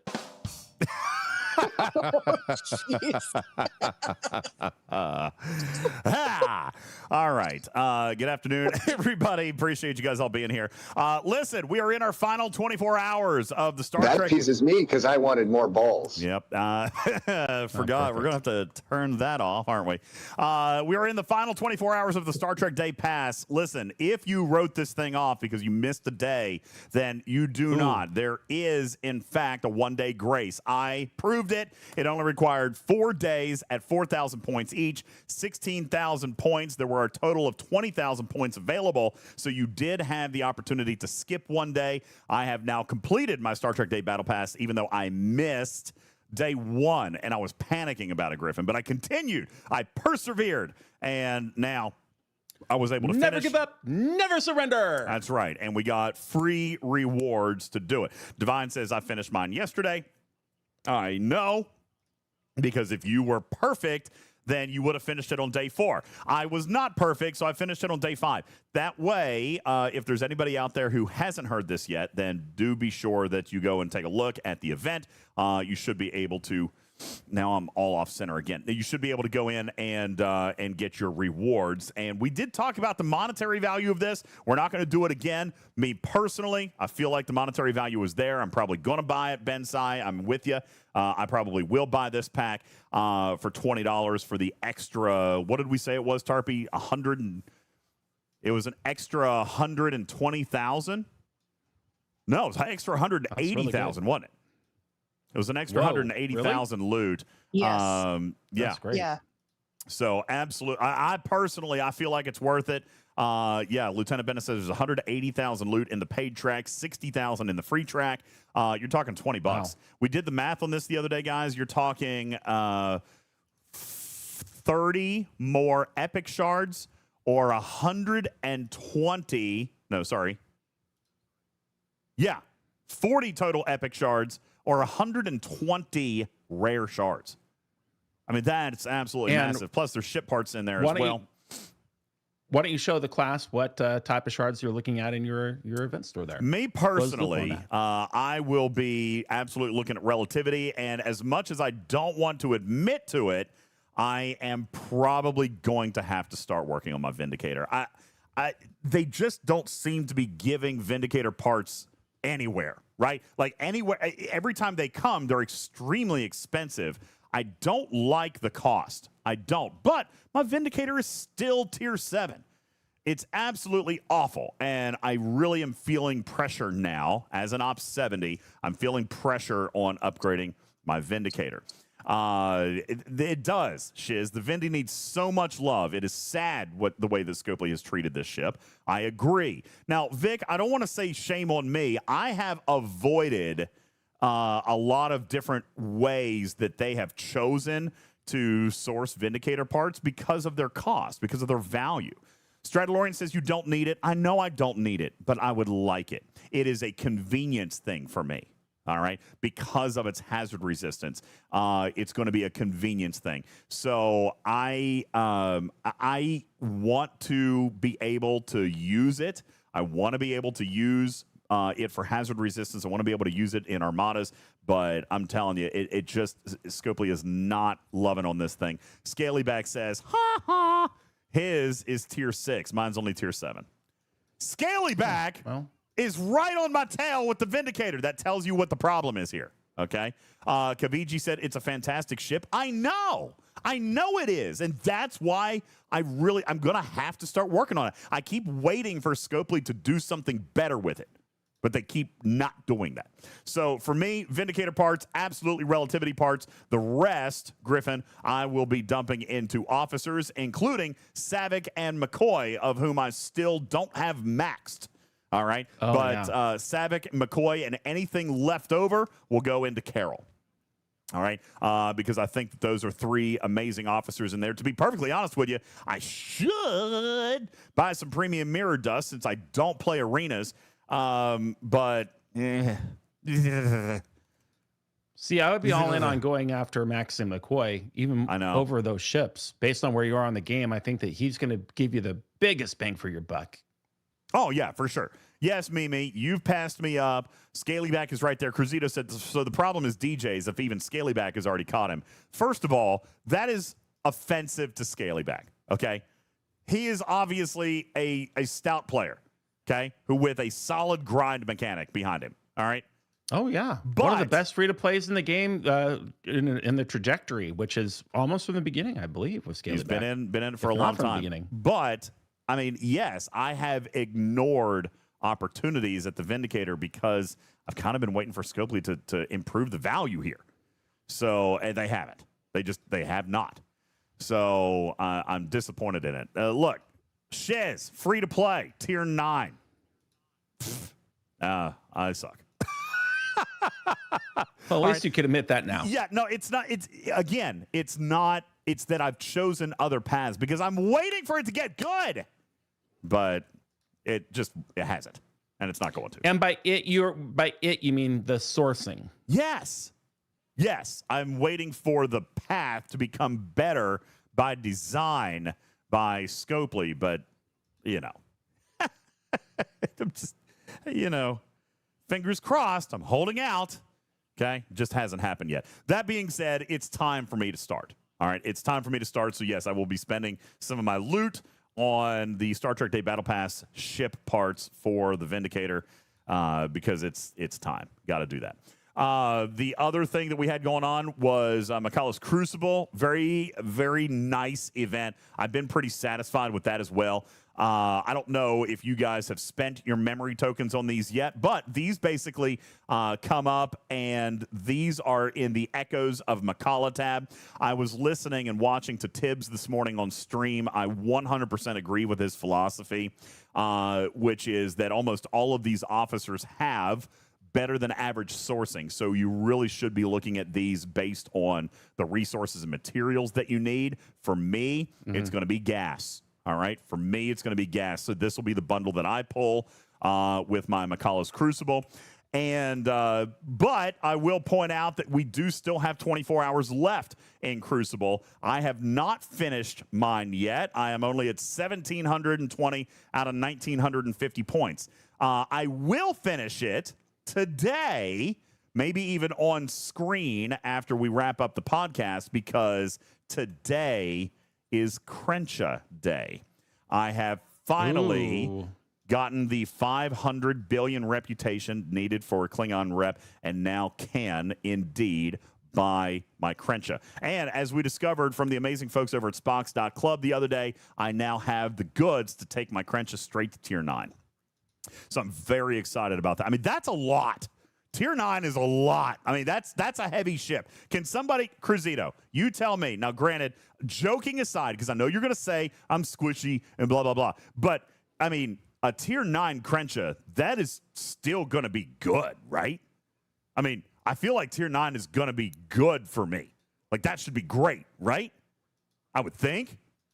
I don't know. Matters? Is a Tier 9 Krencha ready to go? Is that exciting? My Tier 9 Scimitar is okay, but it's not going to be my best or second best ship. Well, what tier is your Velox? Yeah. Tier 7, I think. I think I held it. Oh, then yes, it's gonna blow your. It's also your Tier 9. Velox Tier out of 9. the Tier water. 9. It's Tier 9 because of the cube, right? It was the cube. Yeah, Tier 9. Yeah, it's still gonna be leaps and bounds better than that because it's better, and you'll get it to the same tier. So yeah. Okay. Like if you had a max tier of a maxed Velox or something, then like maybe it wouldn't be like I saved. That, I stopped. amazing, but I stopped. No. All right. And that's right, Kaviji. Tier 9 was my goal because that's where I get to upgrade my cube another couple of tiers. So that was kind of what I was really kind of focusing on. Doom says, "Do you have the speed ups?" No idea, but I do have a lot of Latinum. So what's a lot? A couple hundred million. No. 115 million. 115 million. Oh no. Oh, you're going to be very sorely disappointed. Well, good news is I have some multiphasics. Okay. Really? It's not enough. 115 million? It's not enough just for you're not taking that to Tier 9. No. Yeah, I am. No. Yeah. Neon says 150 million. LMAO, that's nothing. Well, yeah, you guys saw I dropped all of it when I went to Op 70. All right. You did indeed. I do not and have. Here you are. I do not have very many speed ups. The so sixth worst Op 70 player in the entire game worldwide. Actually, I'm like the fourth worst now. I'm getting closer. Oh, okay. Yeah. Wait, closer. you closer to the bottom? Yeah. How is that even possible? Because the people who hit 70 are going faster than me. It's fine. Good it's God, fine. man. So we've got the Krencha to build today as well. As a matter of fact, we got one or two other announcements very quickly. Mentioned this earlier when we were just hanging out on stream. Griffin, brand new from Paramount, actually sanctioned by Paramount, and from the writer-director of Star Trek II, The Wrath of Khan, is a brand new Star Trek Con podcast. All right, we're jokingly and lovingly referring to it as a Concast, available on podcast platforms wherever you listen to your podcast. If you're listening to us right now on iHeartRadio, you should also be able to find that. It's Star Trek Con, a brand new audio podcast series from Paramount. All right, actually sanctioned, the real thing. And it drops tomorrow on Star Trek Day, September the 8th, 2025. It drops tomorrow, okay? I'm definitely looking forward to that. And that's not the only new Star Trek news that's out there recently, DJs. In addition to the Con podcast, we do have Star Trek Voyager Homecoming, which is a animated comic series published by IDW Publishing. And this tells the story officially in canon now, thanks to Paramount blessing, what happens after Endgame goes off the air. So this new comic book series, one that I think that you'll be very interested in, has already launched. Issue number 1 is out there in the wild now, and issue number 2 is coming out in just a few weeks. That's Star Trek Voyager Homecoming. I recommend that you check that out. That is available on ebook readers now, and you can also pick up some hard copies if you are on a cruise, for example, and wanted somebody maybe to sign it. Ooh, you should get a couple of copies. You can have it signed on the boat. Yep. It's a boat. That's a ship. It's still a boat. Yeah, excited about that. So a lot of cool stuff there with new content. You got it, Stradalorian. I like that. Thank you very much. All right. Oh, Lord. Don't encourage him, Stradalorian. Speaking of new content, we also have a new arc dropping on Tuesday, and we've got a video from Obsidian Hamster breaking it all down. We're going to watch that together, and I will tell you guys that there is a lot of Easter eggs in this video. All right. And I am prepared to tell you about pretty much everything that we see. Okay. So this is available. We're going to. Didn't mean to hit that button so soon. I'm going to tell you about everything that we see in here. So there's going to be a lot of pauses. All right. Because I'm going to tell you. I'm even going to give you crazy a little bit of math on a new mechanic that is coming in with these new hostiles. So without further ado, we'll break in and give you guys what we see in Hammy's Arcfall video. Ladies and gentlemen, from Star Trek DJ, Fleet Command. What is wrong with you? It's fine. Don't worry about it. Howdy, Commanders. Let's take a closer look at prototype tech. Update 82 debuts prototype tech, the most powerful tech released to date. It fully upgrades through the aggregation loop with no need for Q's trials. All right, I'm going to pause right here. We've got a slide here, Griffin. All right, we've got a slide, and it's got very important information on it. All right, with no need for. And I want to share this. How do I? Okay, let me close this out. It's got very important information on this slide. All right, now for those of you who might not be able to see, I can't really zoom it in any more than it already is. But we're going to start right here at our starting point. Okay, so let's talk a little bit about this. Tarpy, Matters, Putz. I know there's been a lot of conversation already in the community since this video came out, and there's been other content creators that have been talking about it as well. So let's contribute to the conversation and give you guys the information that you're going to need as we break into the aggregation loop. All right, the galaxy is under attack by the Aggregation Collective, equipped with hypothermic decay. These deadly hostiles deal direct hull damage before firing a single shot. Let's start with that. Ooh. This is a new type of damage. All right, hypothermic decay. This is a new type of damage. Now, don't panic about the damage and the mitigation and all this stuff. Basically, it is exclusive to these hostiles. That's right, Kill First. We're going to describe it as hazards from hostiles. At the beginning of each and every round, not battle, but each and every round, they are going to deal direct hull damage, kind of like burning. All right. Hazards for hostiles is actually a really good description of it, because at the beginning of each round, it's going to automatically strip some of your hull. Okay. The amount of that is going to vary. You have no audio? I couldn't hear the audio. I'm sure you can fix that with the button. Me? They could, because nobody said they couldn't hear it. It's just me. From me? You can fix that. Yeah, the video. I could not hear the video. You guys could hear the video, right? I know why. Why. Because you're in Chrome. I've got to. Okay, so let me flip this over. I've got to move this video. He'll fix it. Don't worry. But anyway, this damage comes not once per battle, but once at the beginning of every round. And I interrupted DJ. What he was saying is that will happen, I believe he would say, by percentage every round. So that's part of the math we want to talk about, right, DJs? That's right. So basically, the way that it's going to apply this hypothermic decay is indeed a percentage of hull strip at the beginning of every round. So let's pretend you're right, Sniper Time. Kill it in the first round, got it. But you're still going to take damage. You're still going to take damage because it happens before any shots are fired. So let's pretend for a second that a hostile has 25% hypothermic decay, and you don't kill it in the first round, and you don't die. Let's say you kill it in the second round. How much of your hull is gone? Mimi says, wait, is it hull strip or hull damage? It's actually damage. All right, I should be very clear. You're right, Mimi. It is actually damage. Okay? So if that's right, Envenati, a minimum 50%. That's right, because it's going to take 25% completely zap my hull 25%.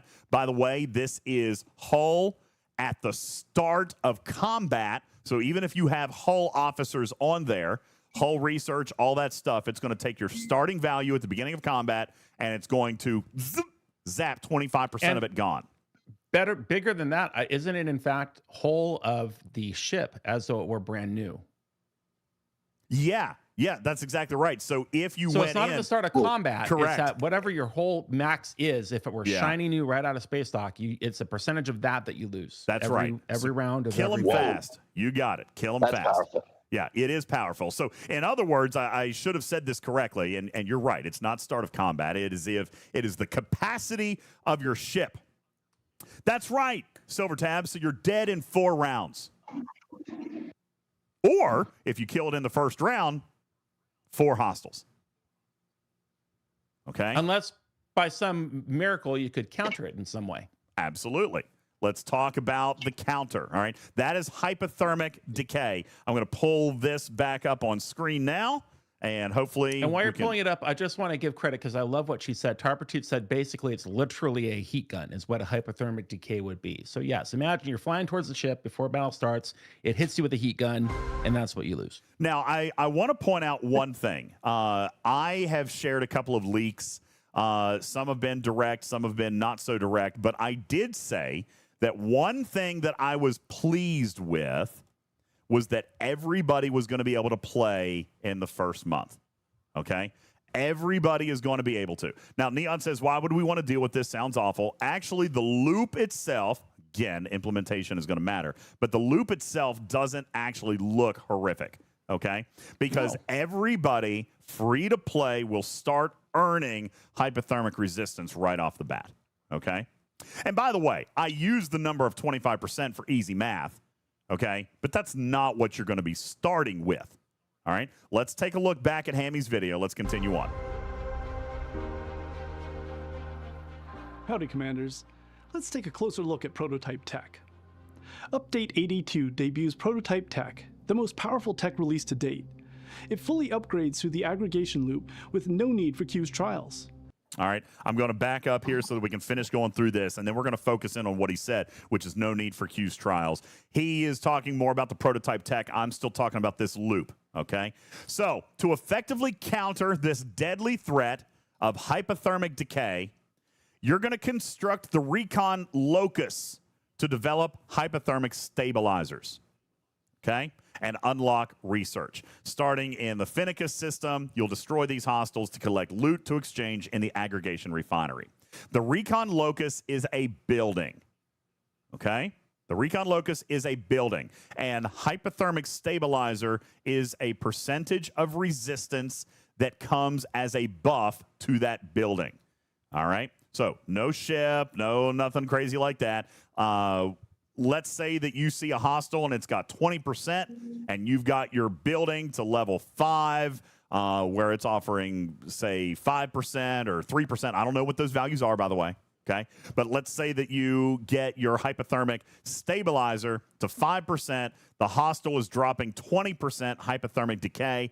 That means, and it is a straight up mathematical subtraction, 20 minus 5 means 15% is what you're going to take, okay?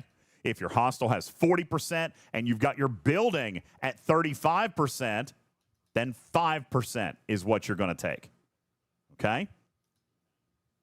All right? So this hypothermic decay is directly subtractive by the amount of stabilizer that you've got. That stabilizer will come from the Recon Locus building and potentially some research, okay? Now, Envenadia says, great. After the year of grinding hell, they come out with a new hostile, building, research, and refinery all in one loop. Again, I said this, and Cruzito, I think you heard me say, it's not that I'm super excited about the loop, okay?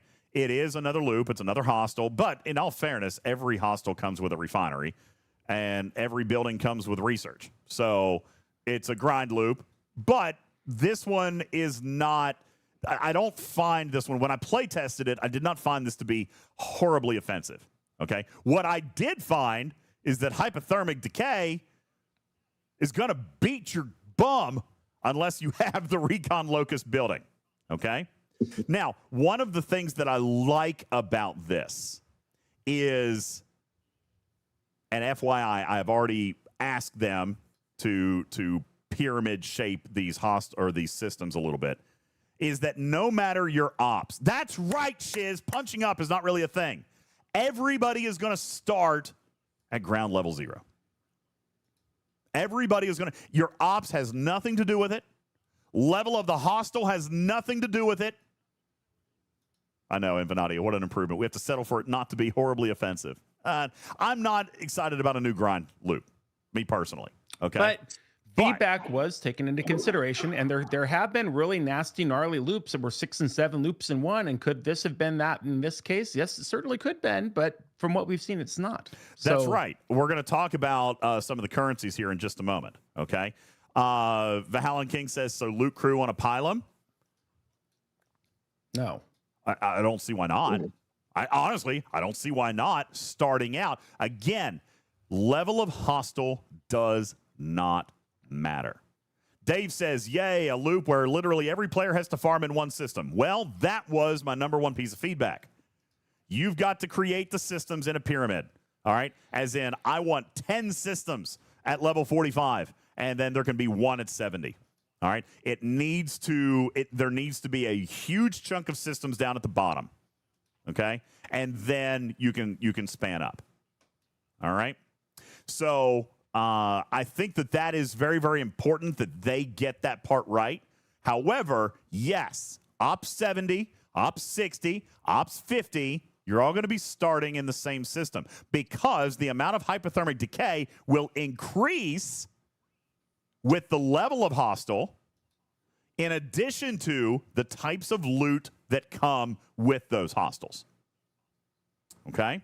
So Gobbler says there has to be a level of hostile, but at the same time, you've got decay. Why use a big ship? Well, not really a need. As a matter of fact, Gobbler, I believe starting out, if you're going to play this free to play, then starting out, you're going to want something with bigger cargo. Right? Loot crew absolutely is going to make sense when you're starting out. All right? Or speed, et cetera, et cetera. What happens when decay hits 100% after stabilization? Instant death, as what happened to me in my playtest. All right? Instant death. You won't even get a shot off. Neither will the hostile. It'll just beam you back home. All right? Funnily enough, during the playtest, we were kind of joking. It's not the go home cannon, it's the good morning cannon. All right? Before anything even starts, it's going to smack you in the face with a fish. All right? No shots fired whatsoever. All right? It's just going to send you home. Big stinky one. Okay? So we're looking at big damage. We're looking at big damage. Shiz says it sounds like it doesn't matter how squishy people are. Yay, a loop for me. Okay? You're going to be looking for loot. All right? In addition to working on the Recon Locust building and the research to improve your hypothermic decay. All right? Coming back into the screen. Then we're going to come down to the aggregation refinery to unlock the all-new prototype tech, as well as targeted sourcing for legacy forbidden tech, materials, Recon Locust schematics to upgrade the building, and aggregation smuggled studies. Those are your research particle. You're going to use the smuggled studies in the new research tree for combat advantages in aggregation. But not only that, outside the loop as well for augment exile, wave defense hostiles, and some PvP buffs, including the new forbidden tech and a vengeance cost efficiency. Okay? Now, don't get your hopes up. That cost efficiency is very teeny tiny for the vengeance. Okay? It's very small. We have endorsed a higher bonus level there. I do not know if they're going to go that. They are very, very proud of this vengeance. All right? They're very, very proud of it. So, you know, Benny Hill says it's 30%. Yeah, but it's an efficiency. So is it 30%? It's actually 15 then, right? It's actually 15%. Yeah.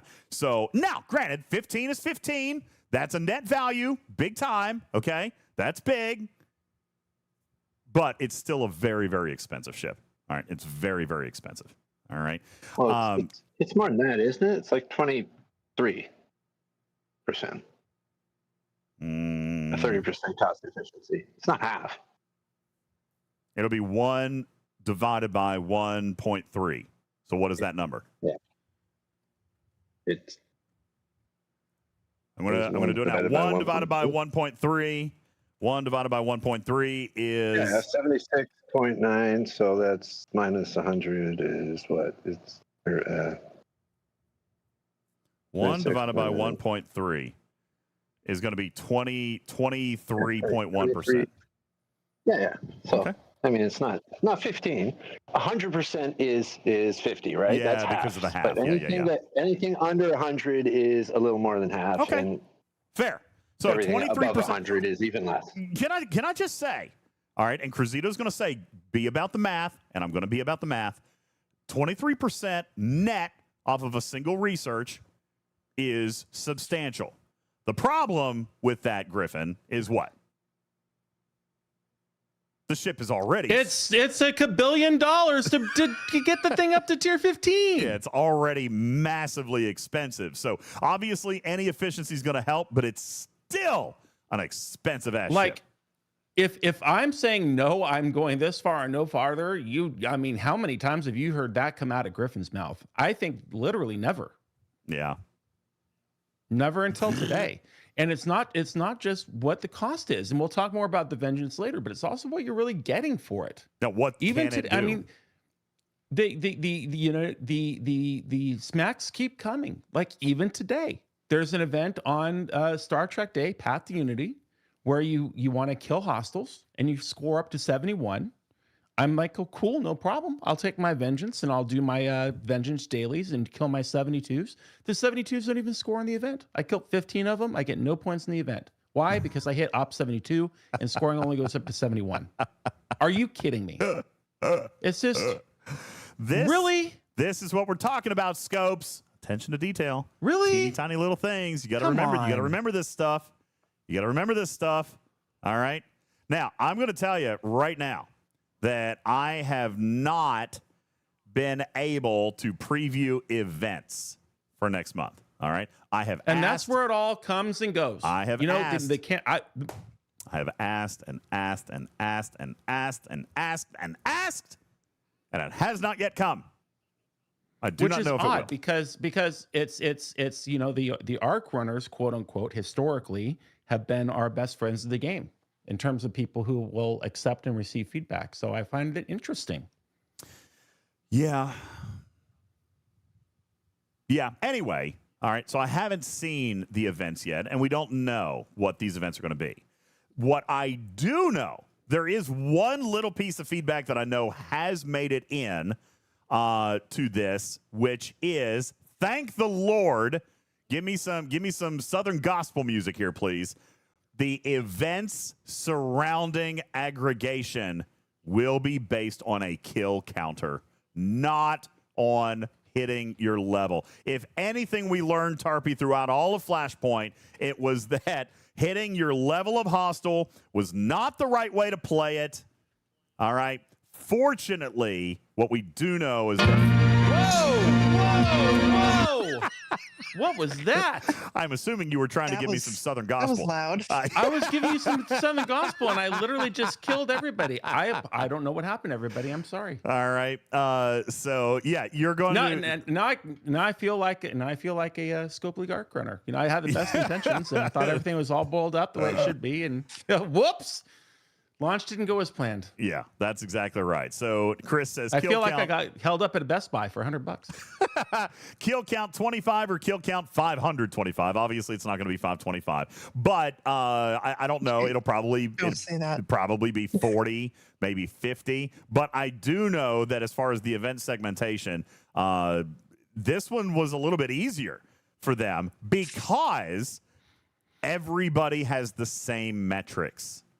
Meaning that an Ops 70 is going to have the same requirement as an Ops 50 in the number of hostiles they have to kill. They do not have to hit the higher ones because, again, the building will not be at a level up front to allow late G6 players to be able to hit their level without sinking into the building. All right. And by the way, if you want to get this building to level 70 right up front, it's going to be pretty damn expensive. Cruzito says, I'm hearing that the building cost for higher ops is not going to take forever from what you hear. Well, it's not going to take forever to get to the point where you can kind of enter into the content, all right, which is Ops 45. However, from that point forward, yeah, it's going to be expensive. Okay. Or timely, take a lot of time. Or take a lot of time. What we're talking about. Okay, take a lot of time. So that being said, everything about this loop is going to be focused around the building. And yes, you can pay for the building to advance if you want, and that is going to let you hit bigger hostiles and gain more loots. Okay? I want to continue with this video for a moment because he's going to show us a little bit more about this, and I'm going to be able to give you a little bit more information, all right? But I don't want to say too much too early. Here we go. With no need for Q's trials. Prototype Tech shares a forbidden tech slot and can be swapped using fusion rods. Access is tied to special aggregation refinery bundles, with certain bundles gated by specific hostile levels. This means for the record,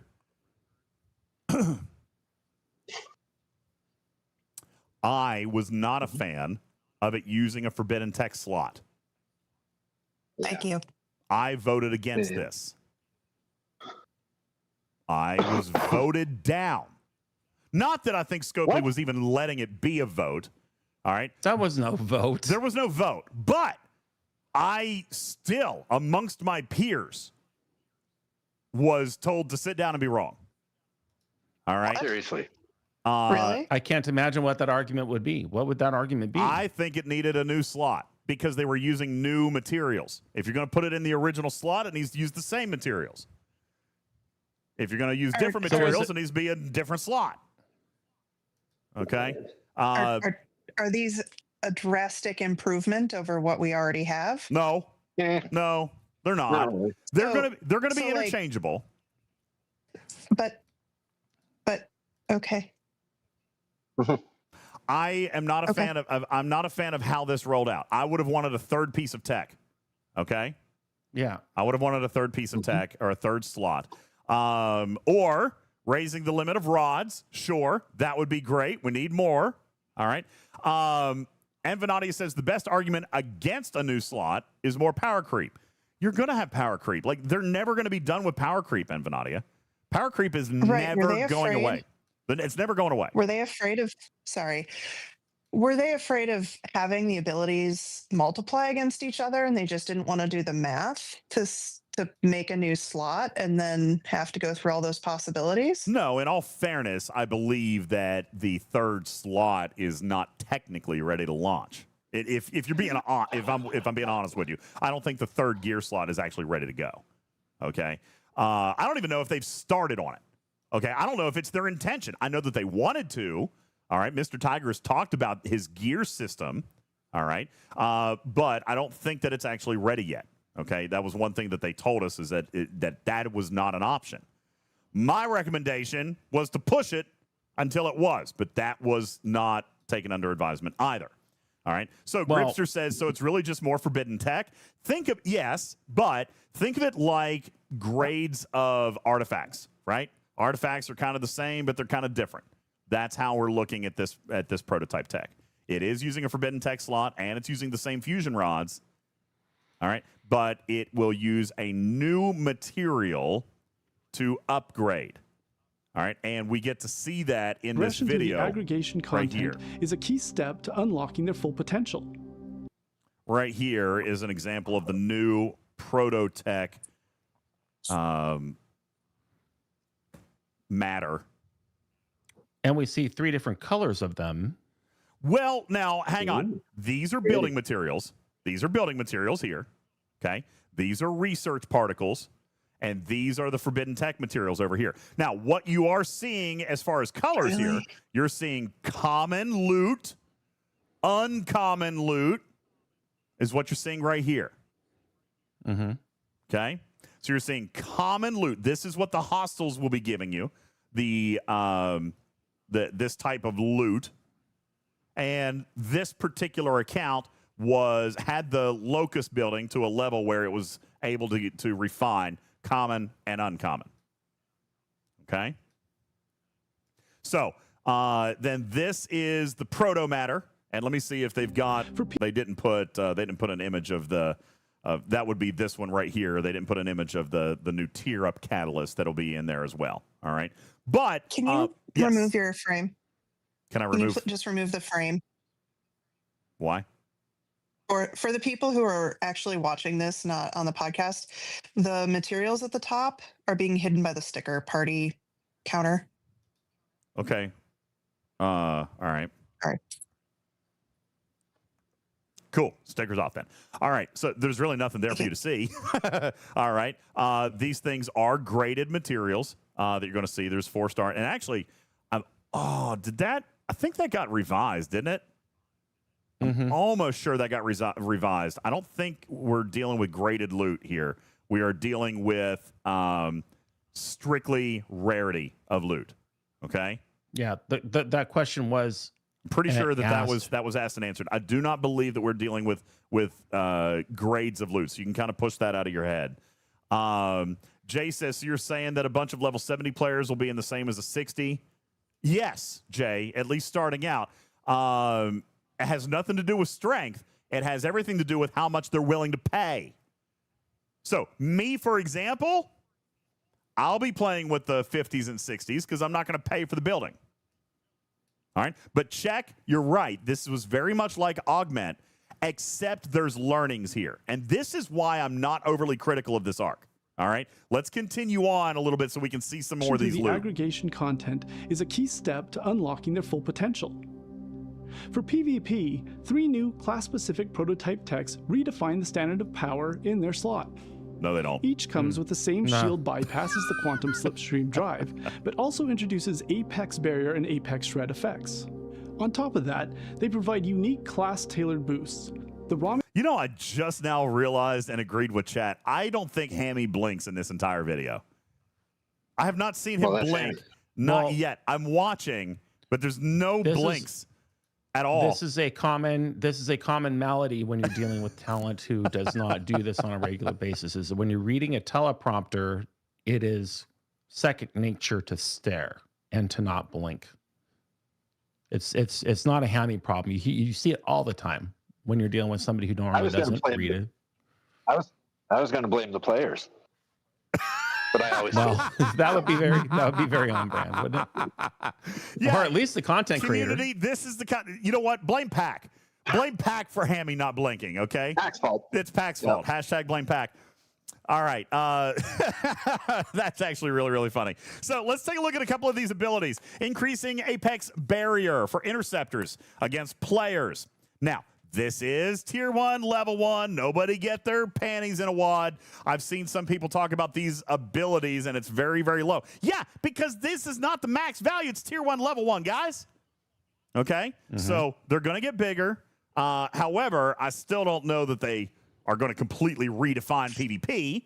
All right? But I don't think that we see the max potentials in here. But let's continue on. Enhance interceptor critical damage.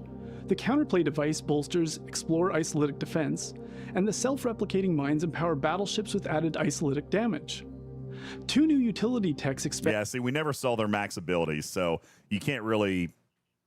Oh, Shiz says they're in the blog post? Well, by golly, let's go take a quick peek. If they're in the blog post. Yeah, they are. Well, very nice. Let's take a quick peek then. All right, let's pull that down. Well, I'm seeing up to tier 8. Do they end at tier 8? We don't know. Here we go. Okay, so PvP from 500 Apex Barrier to 40,000. Apex Shred from 3 to 50%. Yeah. I mean, that's not small, guys. That's not small. Shred is destructive. And then you get shield, let's see, the interceptor, critical damage boost, the Explorer gets isolated defense. And there's another blow to the Explorer strike team, everybody. Yeah. Hey, you know what? Let's use this opportunity. Hang on. Let's use this opportunity, Game Design, to finally, maybe once and for all, level out the abilities of Explorers in this game. Nope, hold up here.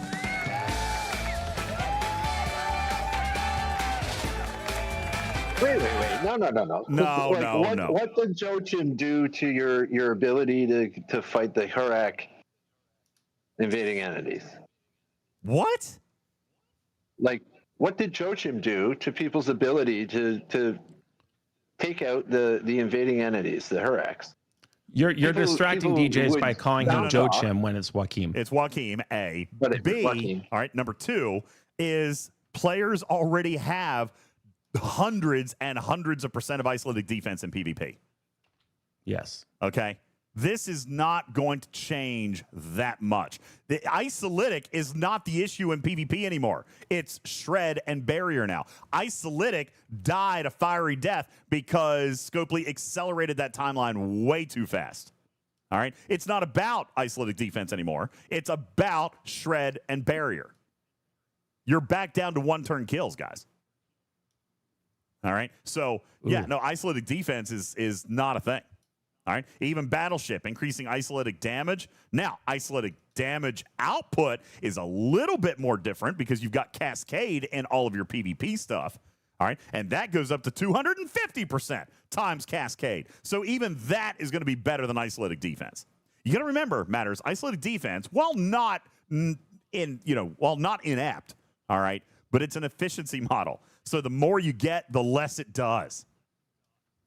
No, I realize that, but I mean, it's still the massive isolytic damage output that people have that's creating the one round kills. No, it's not. I mean, yes, shred. Apex Barrier. Well, Apex Barrier removed it because it was the isolytic damage, and Shred just removes the Apex Barrier. So if you're getting a bunch of Apex Barrier from this thing, and a 500%, which is not small, isolytic defense. And then someone comes at you. When you're fighting Explorers, they may take a few rounds to kill. Then someone comes at you with 50% isolytic or Apex Shred, and it nullifies everything else. Everything else. It doesn't nullify the isolytic defense, though. That will still reduce the isolytic damage coming in. And by isolytic, a bit more. And yes, isolytic damage is still subject to shred or barrier.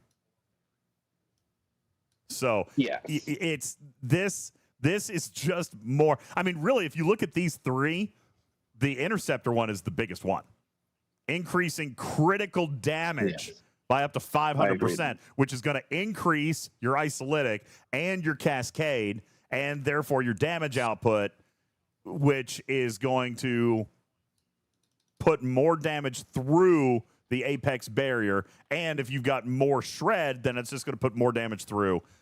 Yeah, this one right here is so imbalanced. This is so imbalanced. But the Interceptor one is going to be the big one. So I'm glad I'm building a Krencha. That is going to be the best one of the three. All right, I think. I think Interceptor is the best, then Battleship, and then Explorer is just dead, done, boom. Doesn't do anything. I don't want to say it doesn't do anything, but its special isolated defense is going to be the least effective out of all three. Okay, those are your PvPs that are coming. Then you're going to get the two utility ones: a survey, which is boosting max cargo, protected cargo, and mining speed, and then there is starting at tier 8. There is the crystal gas and ore bonus. Now, this one is one that was flipped in player testing. I'm glad for that because it was a specialty speed. This has now been jumped over to a bonus because that is significantly better. All right. I will always take a bonus. That is when you hop off a node when you've mined 100,000 and then somehow you've got 200,000 in your cargo. That is great. I love the fact that this is going to be a bonus. All right. So that is good with the harvester. Then you've got the Orion Syndicate bomb. Okay, the Orion Syndicate bomb, which is going to extend warp range. It's a flat amount up to 50, which is significant for you 1950ers out there. All right, not that we don't already have, what is it, the slipstream that does that, but now you can do it with 2. Yeah. All right, extra ship XP, which may or may not matter. Actually, I'm going to rephrase. The extra ship XP from combat is going to be huge for free-to-play players, which is why I am also Cruzito. Don't get to say meh. All right. This is big time for free-to-play players because this one is also going to be sourced in the Battle Pass. All right. The Orion Syndicate bomb will be granted to anybody who engages with the Elite Battle Pass, and those are typically your low spend or your free-to-plays who might get a Battle Pass just for, the $20 or something like that. So you say ship XP, I mean, it goes up to 175%, guys. All right. Gopher says a full unlock of the Orion Syndicate bomb. Is it building 51? $20. I thought it was in the Battle Pass. Is it building 51? Free to play. Okay, yeah, fine. I said low spend. The building is better though. If you're saying it's for free to play, you will get the building to 51 eventually. That's true. Whereas if it's in a $20 battle pass, that's not free. That's fair. That's fair. Yeah, it's free sourcing later instead of cheap, but paywalled. Monetary sourcing now. Yeah, I think you're right. I think you're right. Because the ship XP one for the Chaos Tech is still not free to play, right? Or is the control thing free to play? What? So there's a Chaos Tech that does ship XP. Is that one free to play? Yeah, it's called the Control. I'm not sure. I have no idea. Control is not sourced yet. It doesn't look like, at least according to Riskbreaker. So if it's free eventually, that's still better than the one that's out there right now. Okay, very, very good. Jules Verne saying, hey, I've reviewed the math. Free to play to building 51. Listen here, guys. Free to play to building 51 is roughly 120 days based on early math. Obviously, I'm sure there's going to be some building materials, might be something in the Battle Pass. You'll probably end up seeing that closer to the 100-day mark. Okay? But yes, to get to that Orion Syndicate bomb, be roughly 100 days. Okay? Ben Sai says, how many packs? I'm ready to spend. I don't think it's going to be that much. I am told that this will be very inexpensive on the front side and then will get more expensive at the very, very high levels. So probably a pack or 2 is going to get you up to that 51 mark.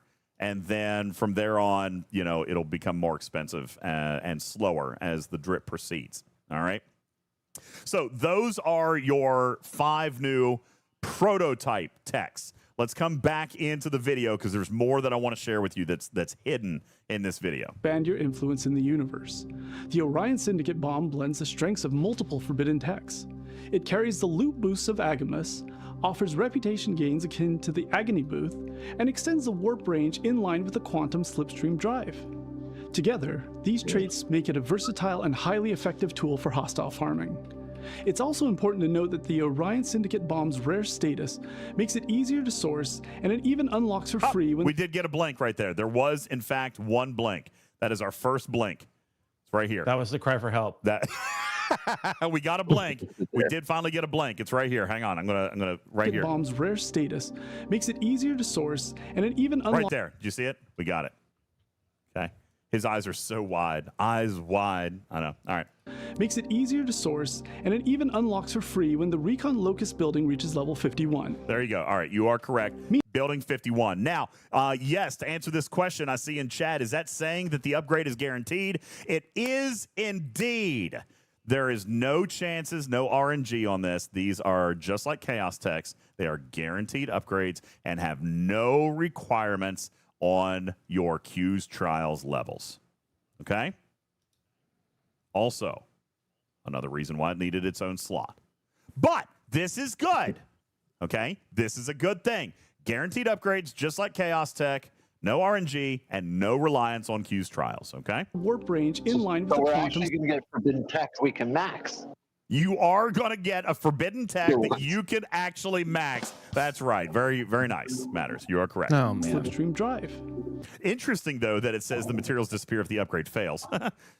That pop-up probably didn't need to be there. But it's fine. It's fine. We're good with it. Together, these traits make it a versatile and highly effective tool for hostile farming. It's also important to note that the Orion Syndicate bomb's rare status makes it easier to source, and it even unlocks for free when the Recon Locust building reaches level 51. Meanwhile, the Harvester is the strongest mining booster released to date, significantly improving ore, gas, and crystal mining speed while increasing both cargo and protected cargo. Whether it's PvP, hostile hunting, or mining, prototype tech is the most formidable tech in the game with the potential to enhance how commanders progress across the galaxy. We can't wait to see how you incorporate this new tech into your strategies. And remember, you can always learn more on our blog at StarTrekFleetCommand.com. Until next time, hit it. Oh, wow. Attaboy. Oh, Hammy. Yeah. It's like a younger pipe. You know, there is a T-shirt available for this video. Can we get this? Can we get this in an emote for our channel? Can somebody?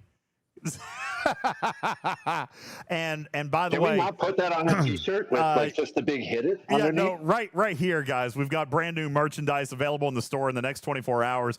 Packed, forced Hammy not to blink. All right, yeah, there. Yeah, you got it. Love it.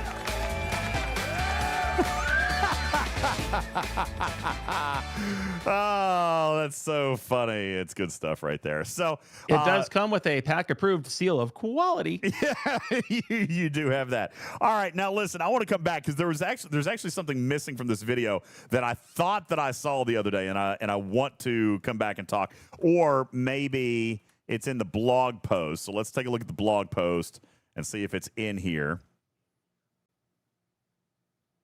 So some people were talking about the number of loot, like the number of rarities of loot.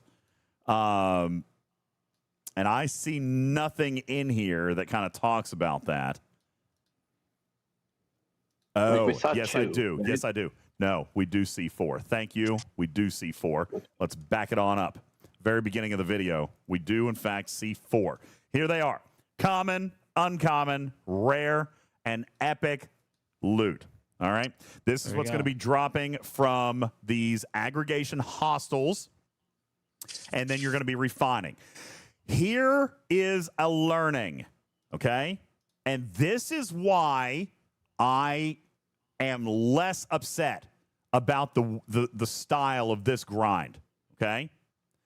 Every single time that as you punch up with hostile is going to require what?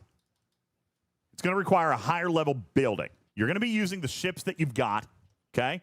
And you're going to be hitting these hostiles. The hostile is therefore going to have an increasing amount of hypothermic decay.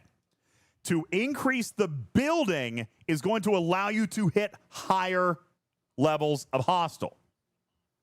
To increase the building unlocks your ability to refine those level of hostile or those types of loots as we saw here. Okay? This particular level of building is going to allow you to refine common and uncommon. And as you progress the building, it will then eventually unlock rare and epic. Okay? Further, as the building levels up, you're going to receive increasing amounts of hypothermic stabilizer, which is going to allow you then to hit higher levels of hostile because it's going to nullify their decay or their hull damage on you. In a perfect world, if you wanted to play this straight by the math, then you can 100% nullify the hypothermic decay as you level up the building, and you can use that to go with your level of hostile. In other words, Tarpy, and I'm going to make up some numbers. Let's say building level 30 provides 50% hypothermic stabilizer, and then the level hostiles at, say, level 50, level hostiles have 50% hypothermic decay. That means when I get my building to level 30, I can go hit this hostile and take no damage. Do we understand? Yes. Okay. Now, you can punch up a little bit, Shiz, if you feel like you can take out that stabilizer. Because in my experience, now, take this with a grain of salt because I'm squishy. I did not struggle with these hostiles. When I made it around the hypothermic decay, I was killing them relatively easily. Okay? Now, I was using my big old cube. All right? So, but I do not feel like these hostiles are actually that difficult. It's going to be the hypothermic decay. Therefore, the level of building that you get to give you the amount of resistance or the stabilizer is going to determine how high you can hit. And finally, as you hit higher, the hostiles contain all the loots.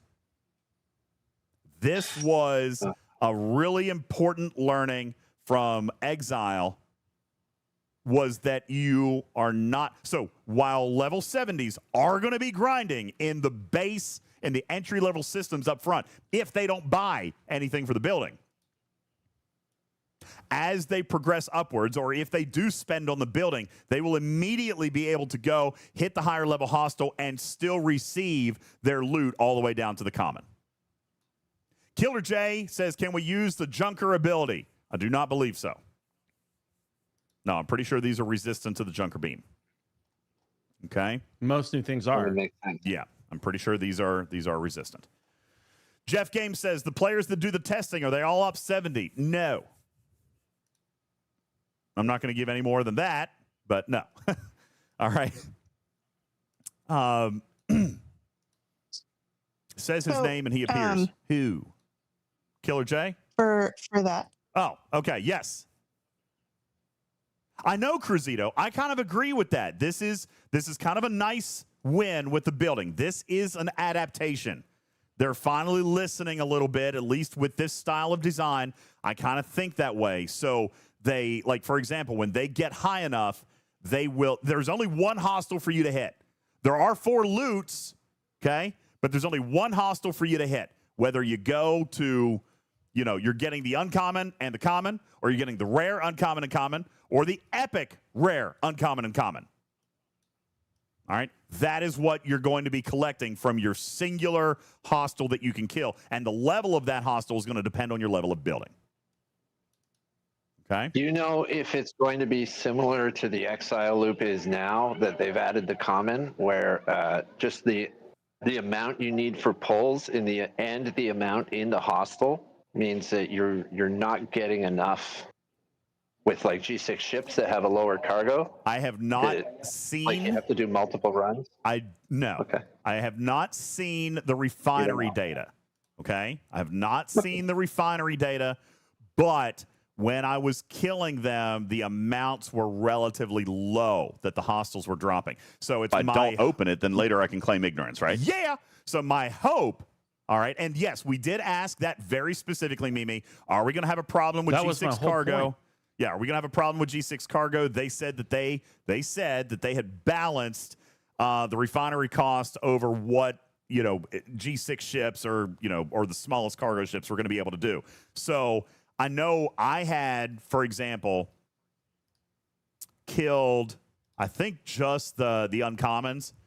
And after killing maybe 7 or 8 hostiles, I had 20,000 cargo in my hull, which was like 6,000 or 7,000 uncommon and like 12,000 common. All right, that was as far as I made it during my playtest. So it does sound as though we're going to be dealing with smaller requirements, smaller loots, smaller loot quantities, and hopefully, because I haven't seen the refinery data, then lower refinery pull costs that will allow you to be able to do this stuff relatively simple. That is what they said that the goal was. But again, I have not seen the refinery data.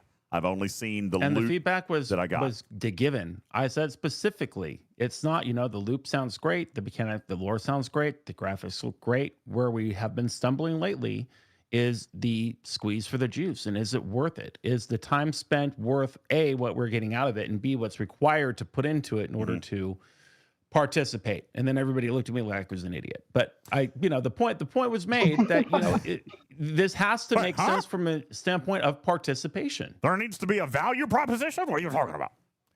We're giving you a free game. Billy from accounting. Do it.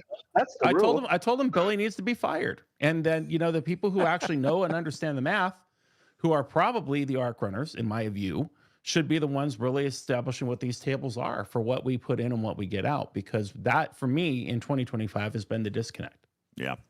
Nonsense. If there's an event for it, we have to do it. It doesn't matter what it pays.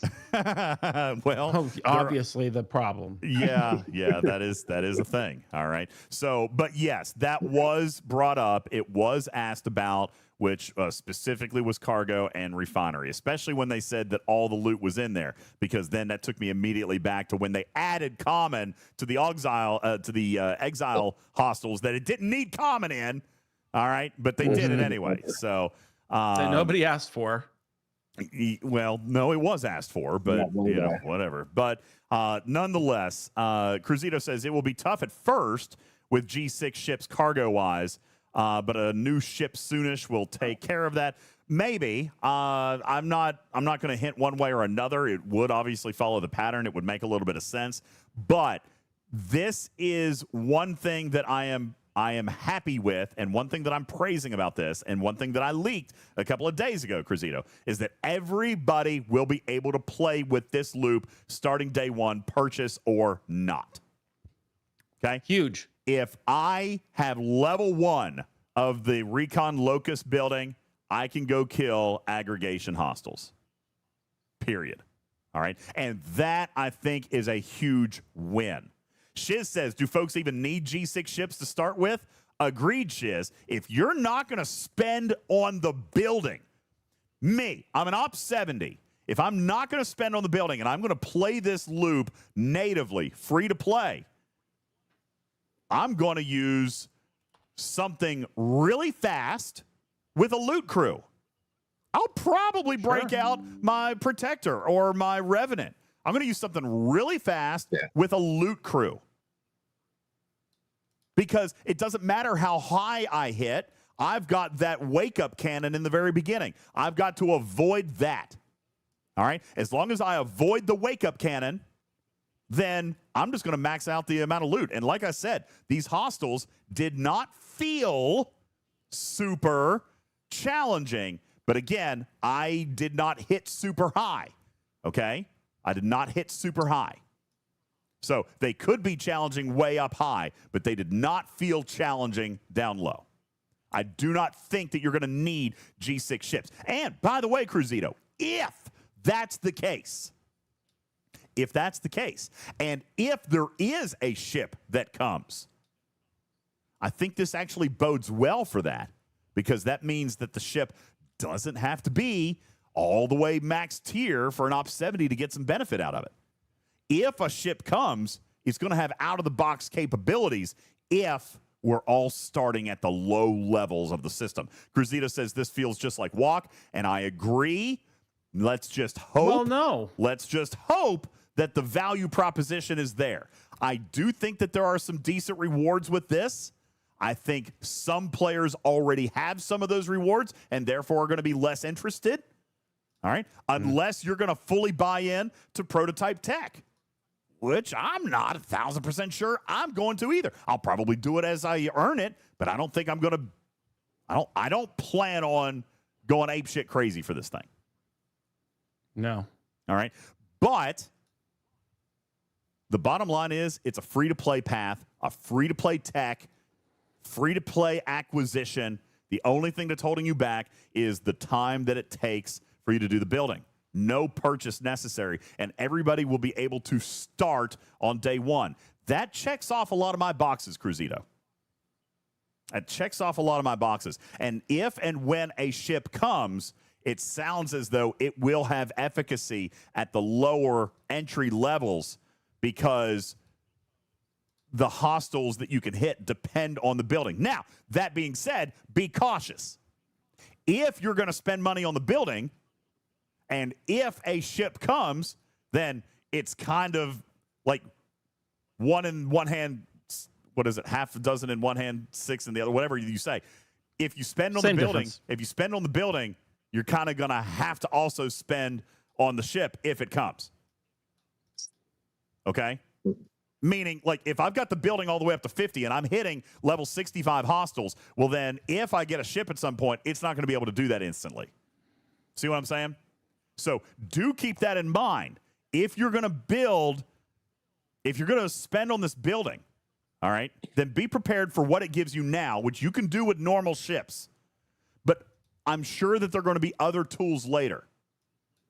And if that happens, whether it's a ship or a skin or an artifact or a chaos tech or a prototype tech, whatever it is, all right? But if you're going to play this natively, it's like playing Monopoly. You got to build evenly. Okay? You got to build evenly. You got to build evenly. And this building was designed in a way that's different from what they've done before, right? Exactly. In that regard. Yeah. As a matter of fact, that's the next thing I was going to say. You got to build evenly. You know what else you got to keep up with evenly is the research. Okay? The research will have to be built in correspondence with going up to the building. That's right, Killer J. Holy smokes, Scopely knows how to build evenly. This arc feels that way. Now, again, I have not seen the refineries. I've not seen a lot of the math. I haven't seen all of the rewards. But based on its architecture, okay, this loop gets a pass from me. And for the record, you guys may have heard me coming out and saying a week and a half or 2 weeks ago that they've got a week to fix it. You remember me saying that matters? I think it was, I don't remember who asked, and I was like, I don't really want to talk about it. But hey, good news is they've got a whole week to fix it. They did a lot of work in that week. All right. They did a lot of work in that week. They did fix they fixed a lot of the problems that we saw with it to begin with, Cruzito. Yes. All right. Paulo says you can't give a pass on something you haven't seen. No, I give a pass on how the loop was built. Okay. The bones. We're talking about the bones, the design of the arc. The implementation is a different story. Absolutely. We have to see what you put in and what you get out. That's a completely different topic of conversation than does this loop make sense? The loop makes sense. It does. It does. Now, I do think Wood Cannon points out, was this part of the 6-month plan? No. Their plans were very shuffled. They were very shuffled. You shelved that. You put it all in the tanker. So I do Which believe... is why they couldn't do what DJ said and say, let's put this off until we have this other mechanic ready. They couldn't, dude, because they'd have nothing left. Yeah. I do feel like them being very responsive this time was largely due to the fact that a lot of this wasn't built and wasn't set in stone because it wasn't due to come for a couple of months.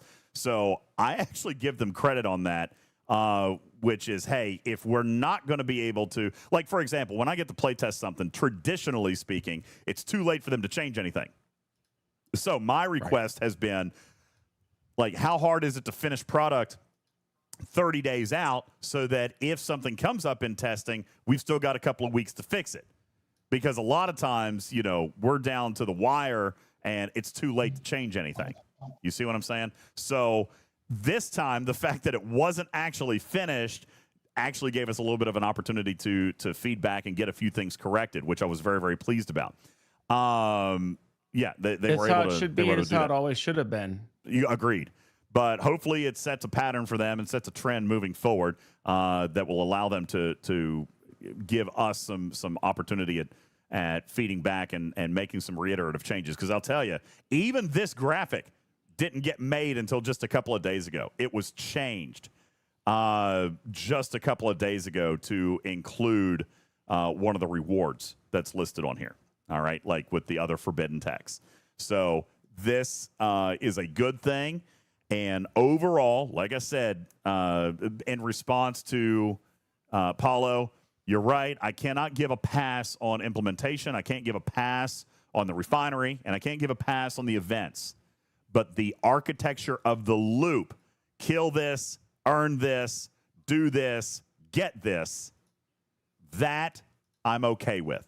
All right. And then when you look at some of the nuances, right? Like building. All right. Here's the thing when it comes to the building. I'm very, very pleased that there's not going to be a requirement for Ops 70 players to go hit level 70 hostiles.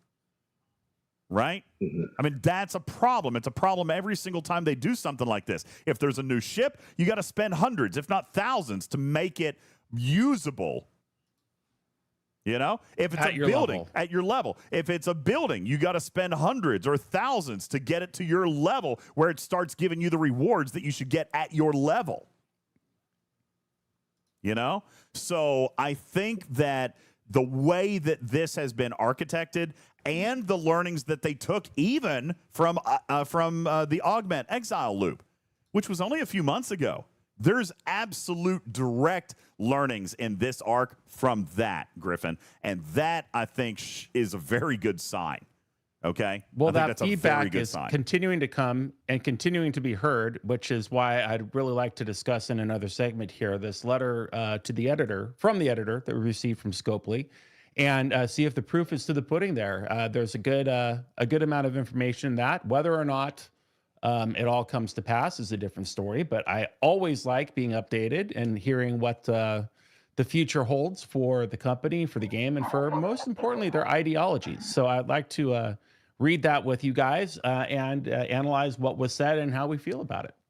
Absolutely. As a matter of fact, I'll pull that up on screen as well for you guys to take a quick peek. And Griffin, if you will, go ahead and deliver that to our audience. Absolutely. You don't want to take a break? You good? We can go? Let's see. Yeah, no, we're good. We're good for a little bit. Okay. Actually, Tarpy, do you want to take a break, Tarpy?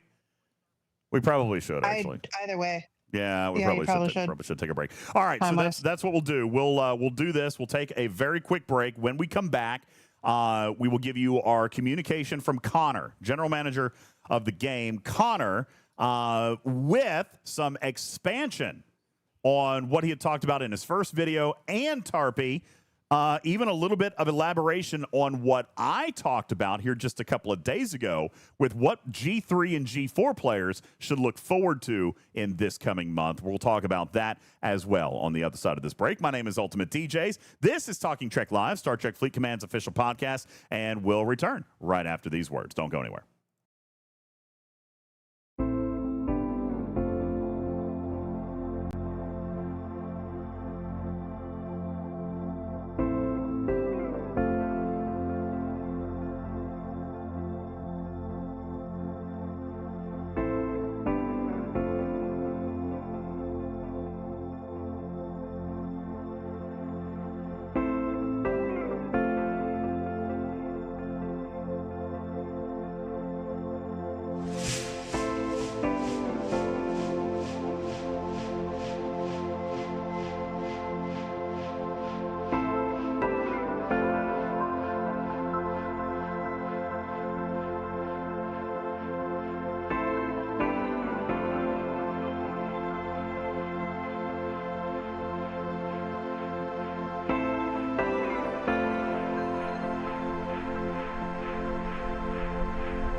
down the game, making it tight.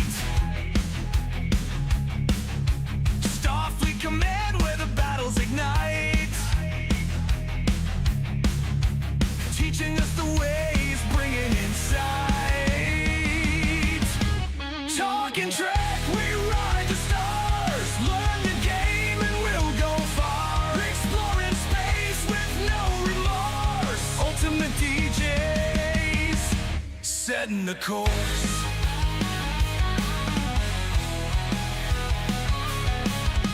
Ships and battle strategies clear. Warping through the galaxy, winning here. Learning the ropes, never fear.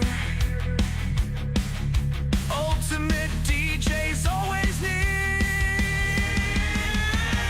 Talking track, we ride the stars. Learn the game and we'll go far. Exploring space with no remorse. Ultimate DJs, setting the course.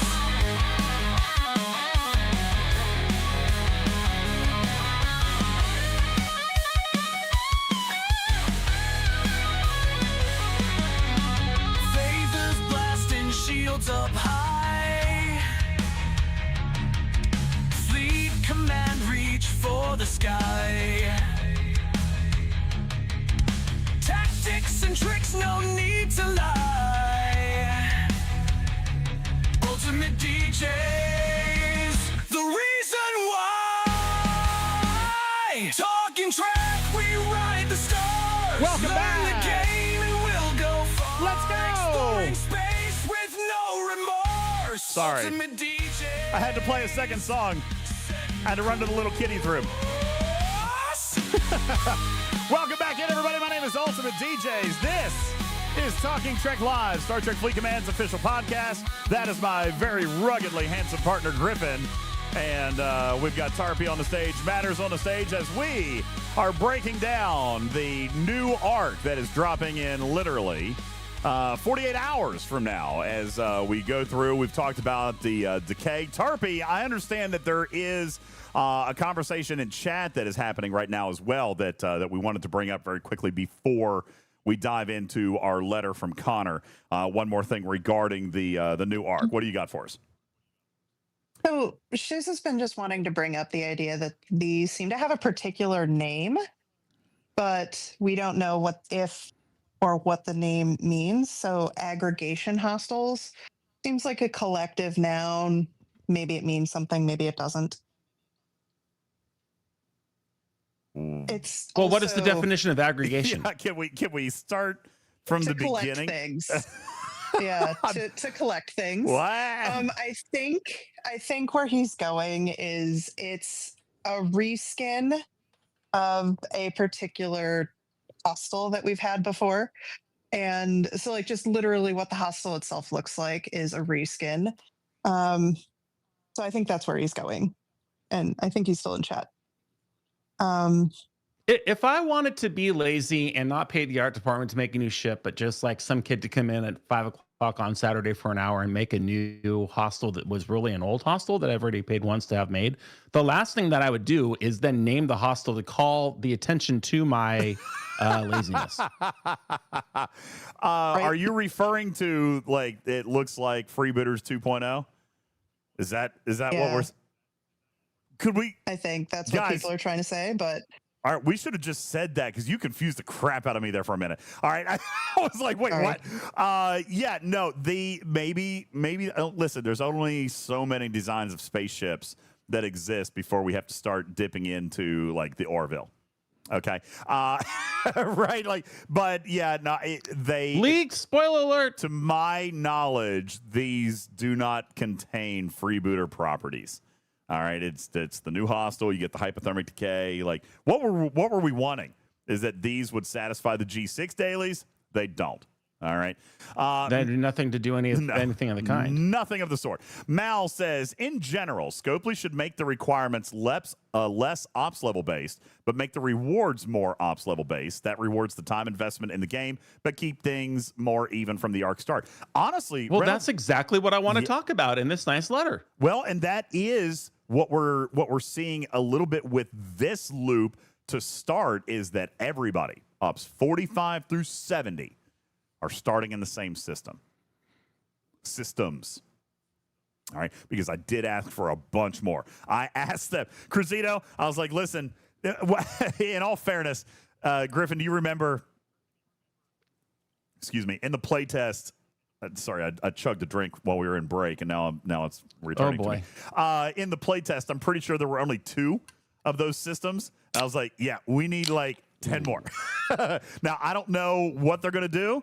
I hope that it doesn't launch with only 2. We did say, listen, you need to copy. It needs to be pyramid.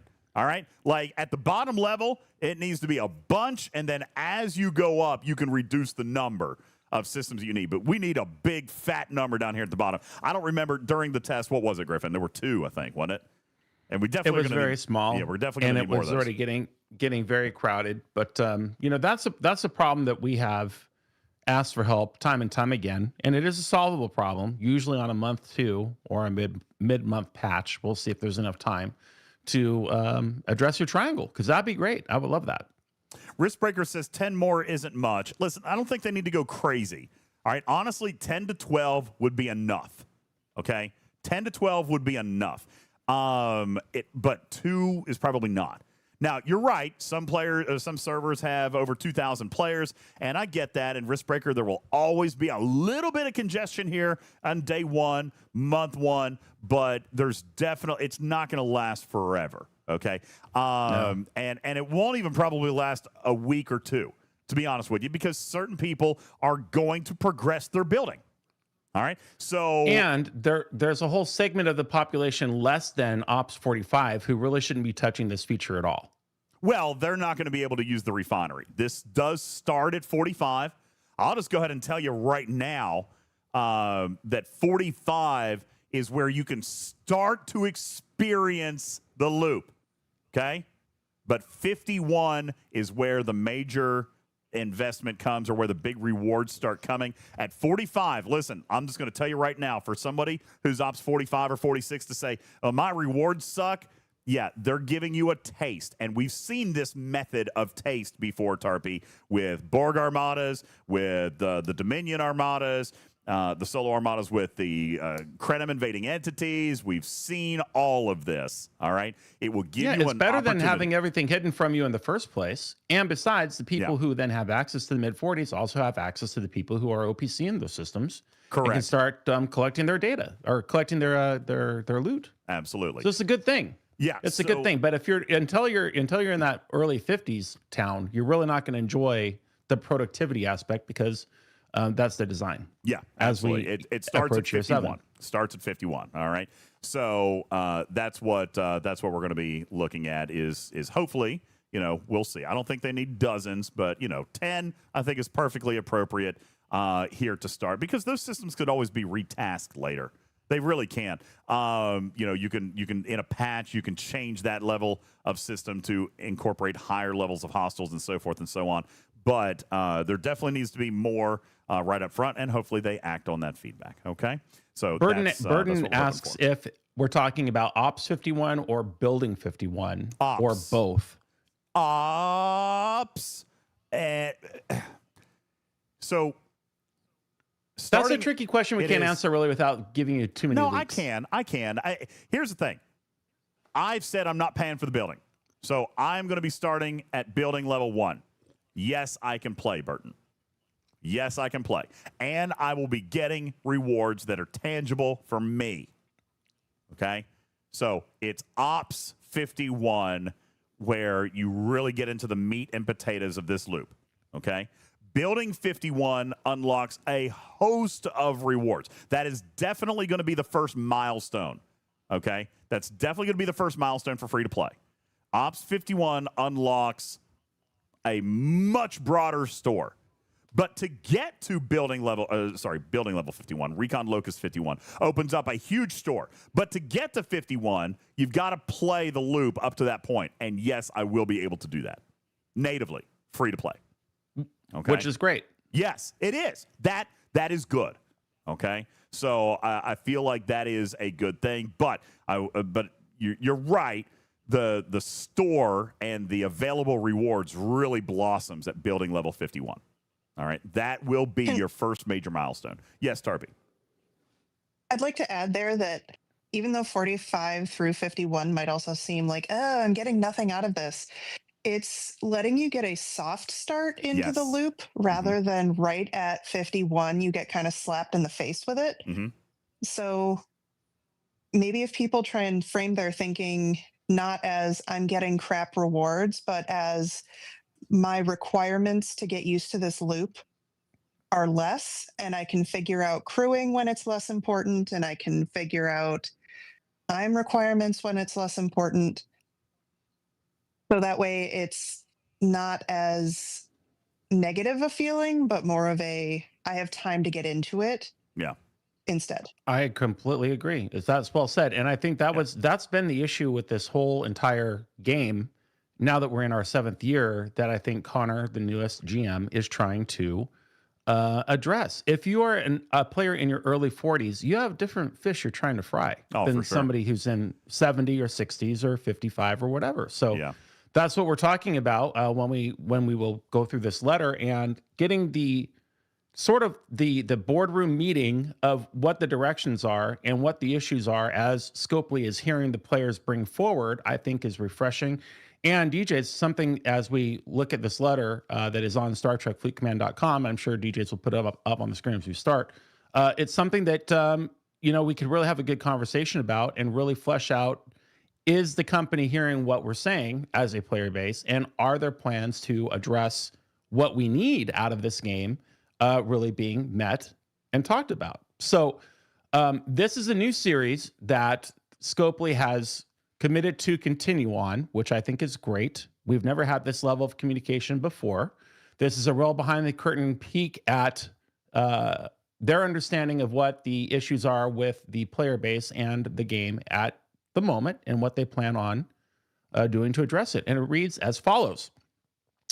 Welcome to the General Manager Update. This is the first installment in what will be a regular series where we will share about what's happening in STFC. We said September would bring changes. And of course, he's talking about Transigen and how we put that on pause and are thinking about different things now. Consider this the start. I think this being what this patch is currently looking like, or perhaps what this letter says, or the fact that the letter exists, or all the above.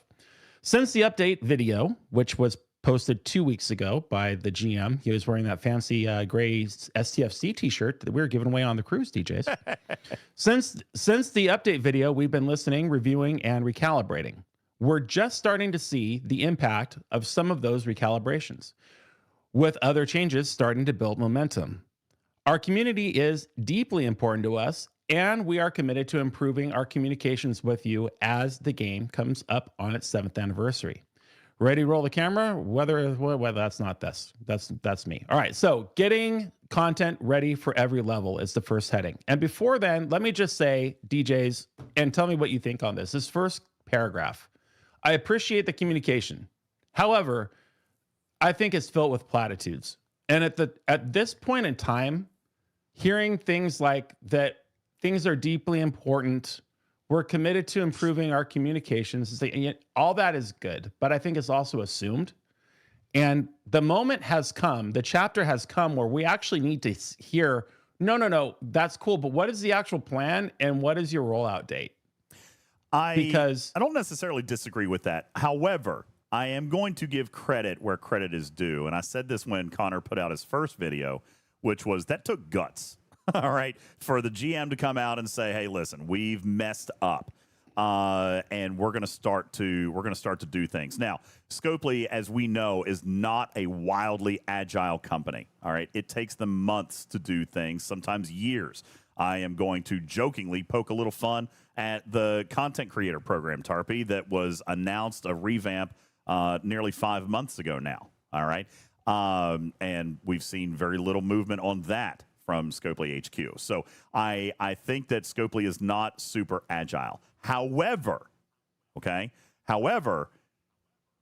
this level of Connor's interaction with the community, Griffin, I think is what is different. I think him penning that letter, him coming out and saying, hey, listen, I am now who you hold accountable. I am the face. It is my game. It's my decision, and I hear you, and here's what I'm going to start to do.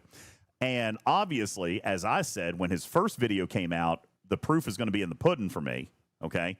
I do, just between then and now, I already sense a change with the playtest group, all right? I saw changes that came as a result of those playtests. I'm reading this letter and in the conversation that I have that I got to have, and I have been very quiet about this. I have not shared it, but I did have an actual phone call with Connor.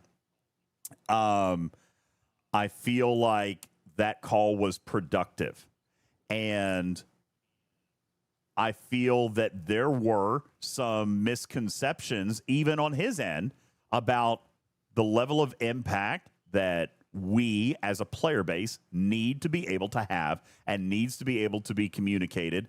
And so, then he starts coming back with his plan of action, which is not necessarily super detailed in all areas in this letter, but he gave me a commitment as well of some procedural changes that I believe are going to result in better gameplay for the players. It's going to result in a little bit more oversight and attention to detail, which he admitted was atrociously bad. All right, and that is a paraphrase, but the sentiment is there. He is very dissatisfied with the level of attention to detail that the game has exhibited over the last several months. So I feel like, his commitment that he made to me with some specific action items are going to be good for the player population as a whole.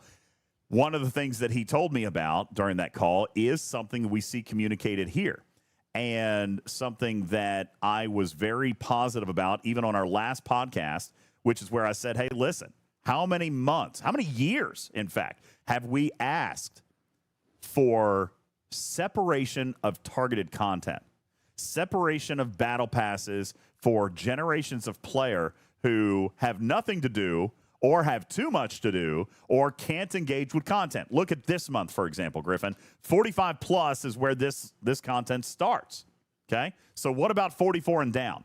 Well, the goal is going to be to get you there.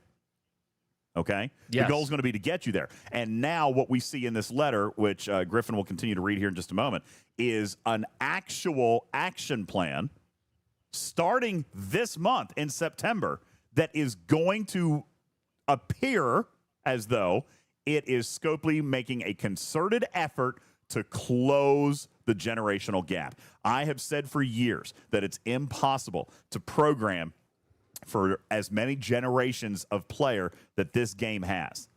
It appears to me you can't build a table that makes sense for an ops 60 and 70 that also makes sense for an ops 25 and 35. Exactly. And that's really where they're having the big problem. And that's where it will go to, as you see later in this letter, with the scrapping with G5 as well. But absolutely, I like that as rigid as Scopely has been in the past. In the last 30 days, they have made some mountains have moved. They have made some monumental changes with their immediate plans for the future.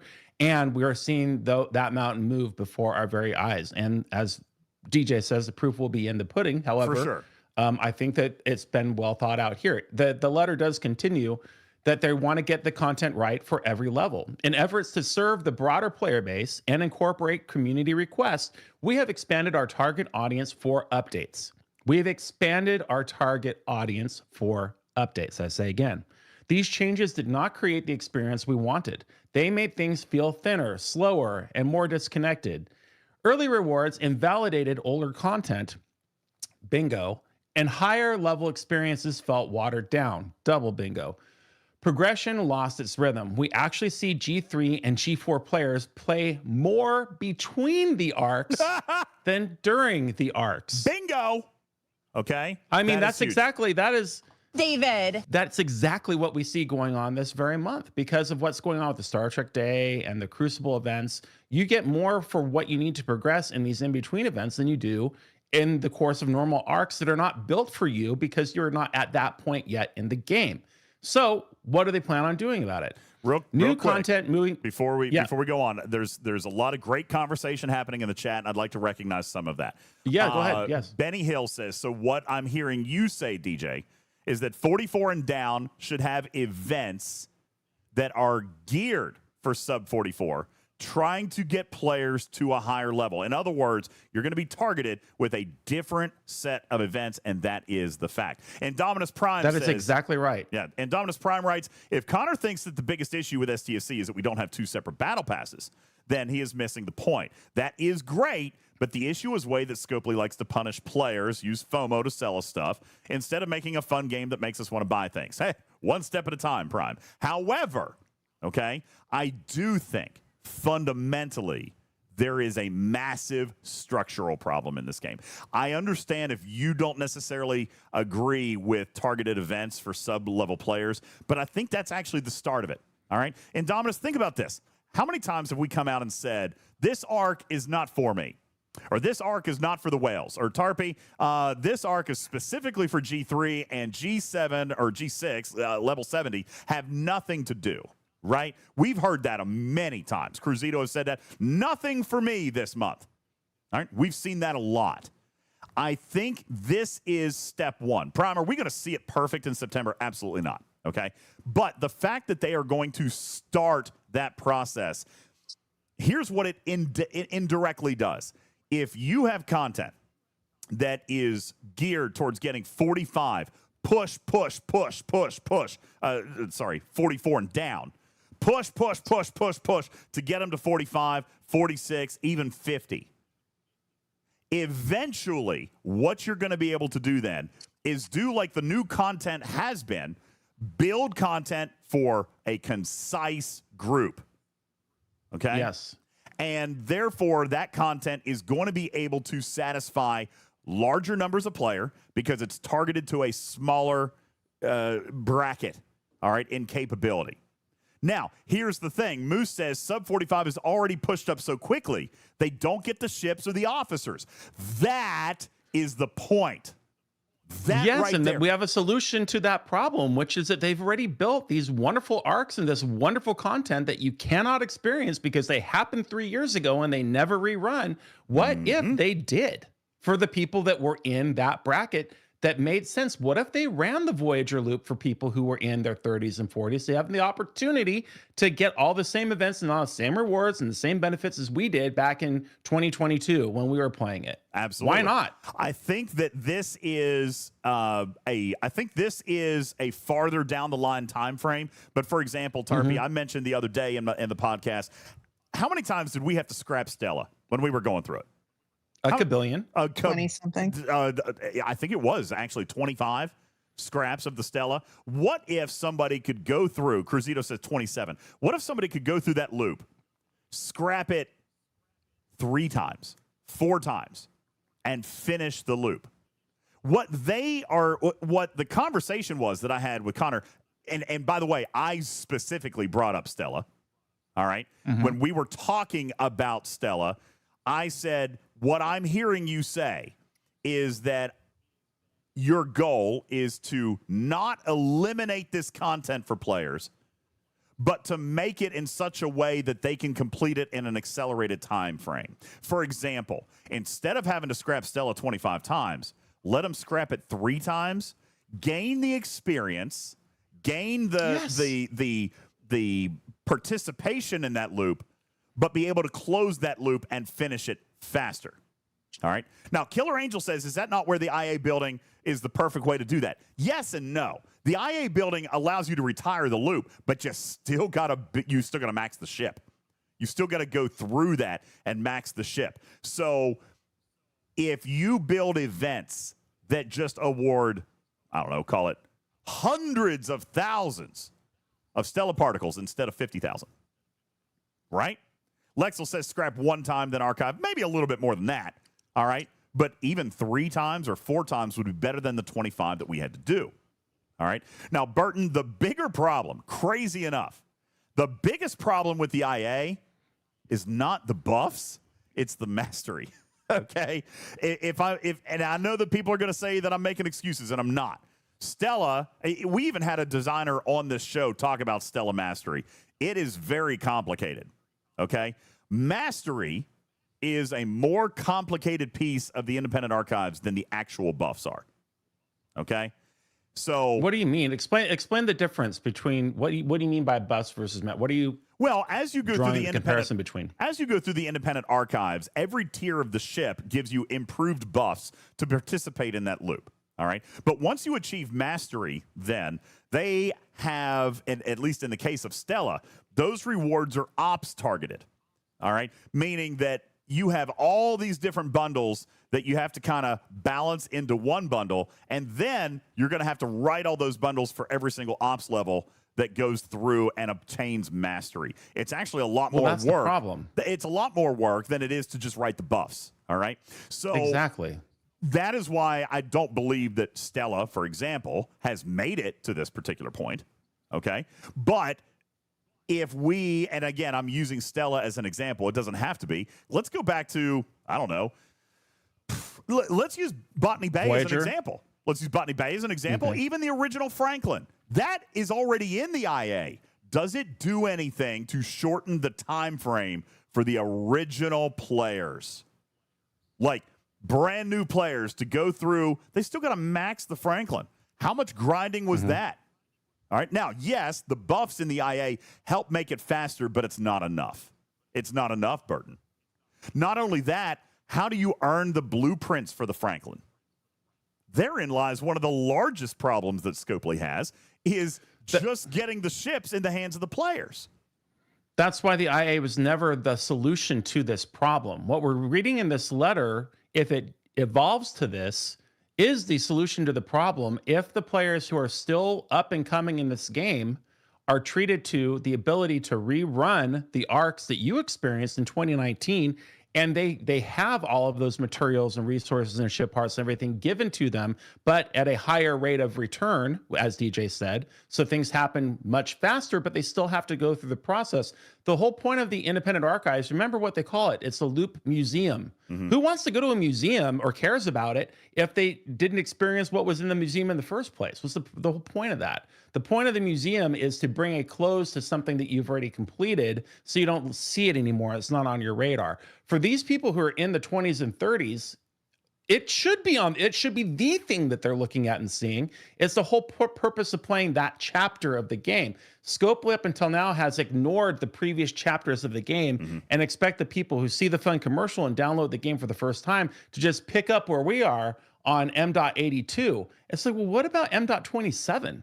What about M.39? All of these things are contributors to the experience of playing this game, but they're not given the ability to participate in it. Meanwhile, we suffer because we have gone through all those things, yet we share the same events, the same loop, the same storyline, and the same mission as everybody else who hasn't.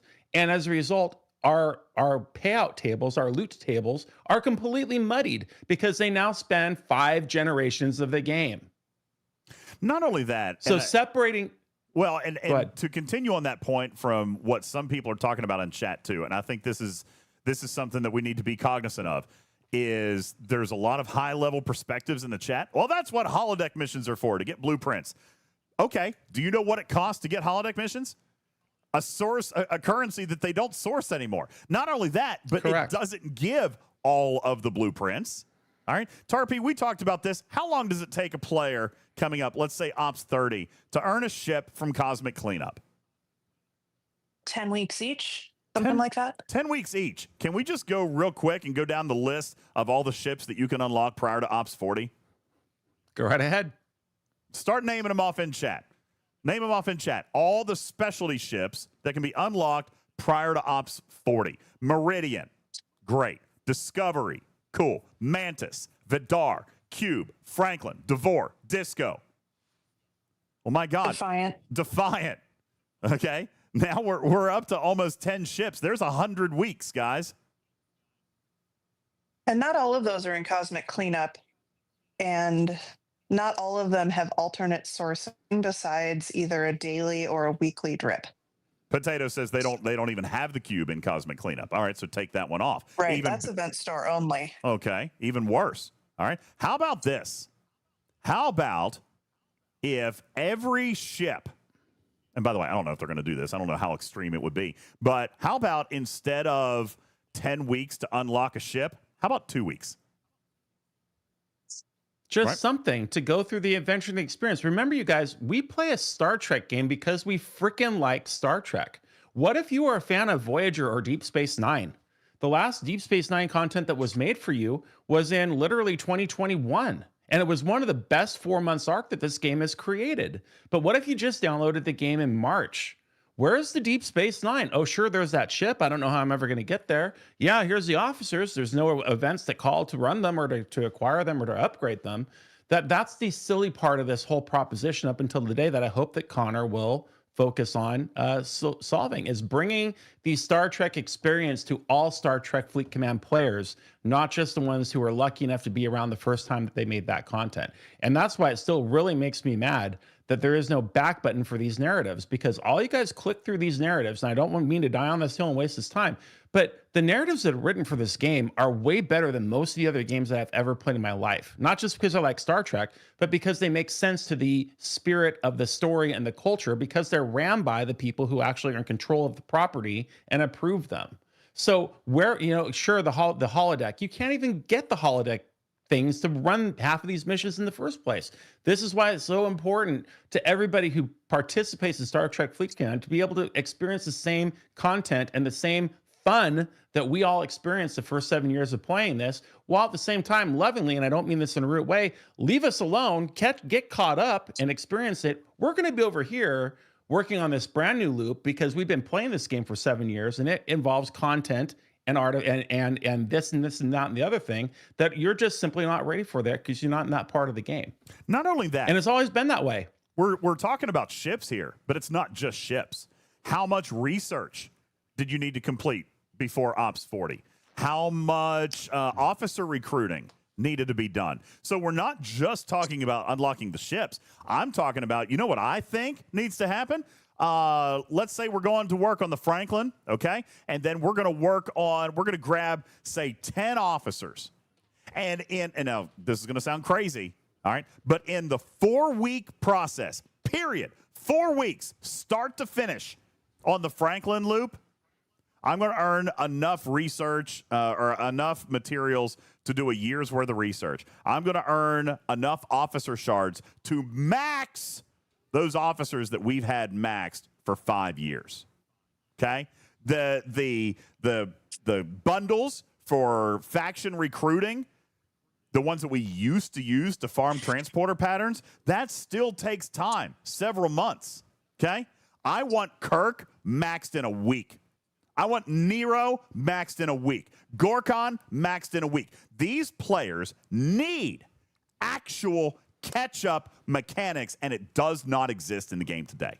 Yes, they did do that. They did do that with that little thing that hangs out in space that you have to go and play through. Remember the fun little battle simulator? So they have tried. It unlocks it, all right, but it doesn't max these things. And when I am talking about, maxing this stuff, I'm talking about get this stuff knocked out so we don't have to do it. And by the way, yes, you can go to Ops 25 in probably 4 weeks today. The number of materials, speed ups, latinum, resources, all of it is better. Where have we always consistently laid out a problem?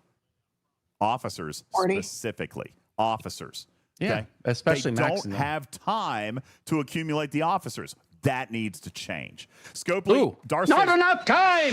Darth says Scopely just needs to hand out the old irrelevant stuff. That's kind of what we're talking about. But, Darth, we don't want to eliminate that experience for them. I don't want to rob you of that experience. I still want you to have the experience. I still want you to be able to play that content, but I want you to be able to play it 10 times faster so you can get the experience and move on and get closer to Griffin and I so you can actually experience good gameplay. And more importantly, don't forget, it's not just the lovey-dovey, touchy-feely aspect of, yes, we want you to experience the lore. It literally separates the game into experienced advanced players, which is us, versus the new players who, just like in the main storyline mission, DJs, whatever it's called, you know, where you go through and you have that whole chain mission that goes through. I'm reading in chat, there are players that I didn't even realize that these previous arcs weren't a part of that process. No. And they're certainly not. They should literally go through and look at all of their arcs. All the programming is already done for them, and literally just create an order of operation. You play this arc, then this arc, then this arc, then this arc, then this arc. You go through until you're finally to this particular point, and now you're caught up. And now you finally see what the current arc is, which is M.83 or whatever arc we're on that particular month. That would be the perfect solution to this problem, with that rider of go in there and just triple whatever the event store currency or whatever that was that you're getting at that particular time to speed through the loop faster. Done. It's already programmed. You just have to put it back into your game. I don't disagree. Wilson says new players need to feel the pain of worms. I agree. They just don't need to feel it as long as we did. All right. Daggone straight. All right, let's continue on with the letter. We're actually at our time, so let's continue with the letter. We'll get through this. But it's yes, a good I'll go through very quickly. But yeah. this is I thank you all for having this conversation, because it's a great conversation to have. It said that new content moving forward will be focused on higher levels where the challenges need to scale and the game needs to offer fresh experiences. The September update starts at Ops 45 as an introduction, but the experience takes off in the 50s. We will shift the focus of updates to Ops 51 plus in the following months. That's a huge, bold underline. We've already talked about that. For G3 and G4 players, our goal is to surface the best of STFC's existing content, ships, events, and systems that already work, with clearer rewards and more focused progression. It's almost like we know what we're talking about. Starting in September, the Battle Pass for G3 is shifting away from choice rewards. Notice that for G3, we are looking to make building up your materials and resources, and by extension progression, more straightforward for newer players. We'll review player feedback and data after the first cycle and continue to look for ways to improve the clarity of these grades. Great. We've added targeted events and rewards around the U.S. Reliant or U.S. Franklin, depending on your level. This will replace the regular events with more relevant abilities for Ops 20 through 44. Perfect. Between September and October, we will have a special event series asking for players to engage with grade relevant ships. These events will reward those with prior progress, but opening new opportunities to those that haven't. So again, just one sentence into it, that's exactly what we've all been talking about. It's separating the game into a new content versus an experienced content. And I love to see where they go through that. Ops 20 through 44, expect arc adjacent events tuned to grade specific progression. Ops 45 through 50, September introduces new content starting at 45, with the experience wrapping up in the 50s, just like DJs and Tarpatooth said. Ops 51 plus, we're targeting November to begin focusing our updates on these higher ops. At the same time, we're making changes for G5 plus by reducing event bloat and tightening event structures. This means a more focused daily and weekly rhythm with a clear, challenging direction.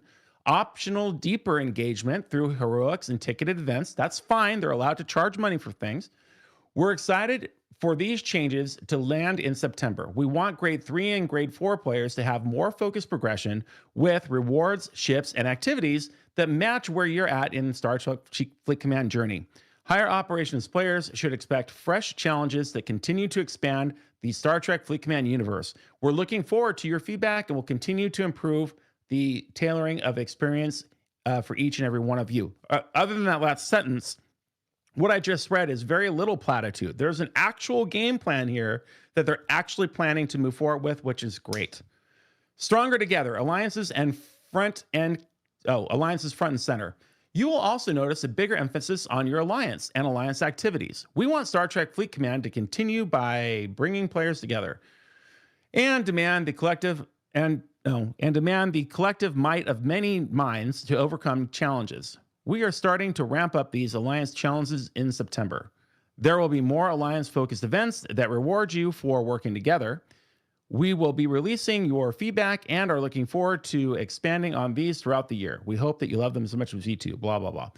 In that vein, we are also bringing some new updates to alliances. To start, targeting in mid-September, we are planning a rollout alliance tagging to help make finding the right alliance easier, and more updates will follow down the line. That's way too vague. DJs, did he tell you anything else about that? I know nothing about that particular piece. I don't know what the tagging is involved, or I don't know what that is. I almost wish they didn't even put that in there. However, okay, they're looking for a way to help you find a better alliance if you need one, which is fine. We want playing with your alliance to feel rewarding and full of opportunities. These are our first steps toward that goal. All right, the USS Vengeance, Mother Trucker. There are a lot of factors that play into this ship's power. Crewing and hostiles and PvP, below deck choices, as well as the buffs and debuffs all play a crucial role in how a matchup will play out. With that in mind, we are seeing Vengeances being destroyed in some matchups against Borg cubes. No kidding. We are also, and garbage cows, by the way, we are also monitoring win rates, crew impacts, and the current stats meta.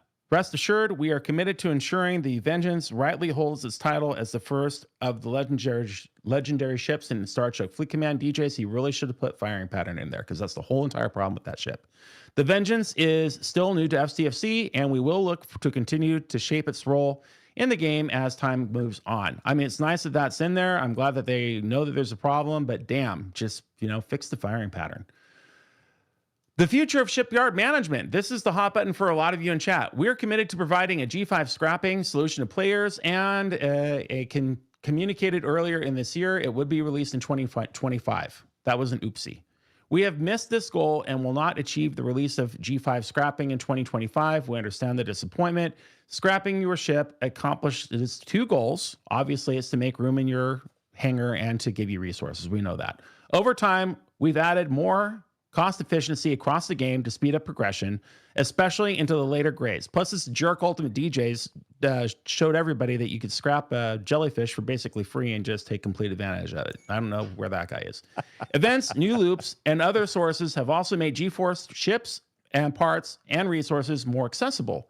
That's been good for progression, but has also raised the value of scrapping far beyond what is intended. Simply put, G4 ships have become cheaper to build, but the rewards from scrapping into G5 haven't changed, creating an imbalance. This has had a big effect on how players move through G5, and it risks turning scrapping into the main path of progression. That's not the experience we want. As we look forward to G6, our goal is to make sure progression comes from exploring the galaxy and engaging with other players, not running scrapping queues. DJs, what do you say about all that? Well, this is not anything that I haven't been saying for the last 6 months, that G5 scrapping, that scrapping as a whole paid out more than what they ever wanted. Listen, this is not a new story. Even Ripper said a year or two ago that 2 years ago that scrapping was a bug. Listen, scrapping was a bug. Okay, it wasn't supposed to pay what it pays. All right, so I'm not surprised by this. I understand players' frustration with this because it is going to be a turn in strategy.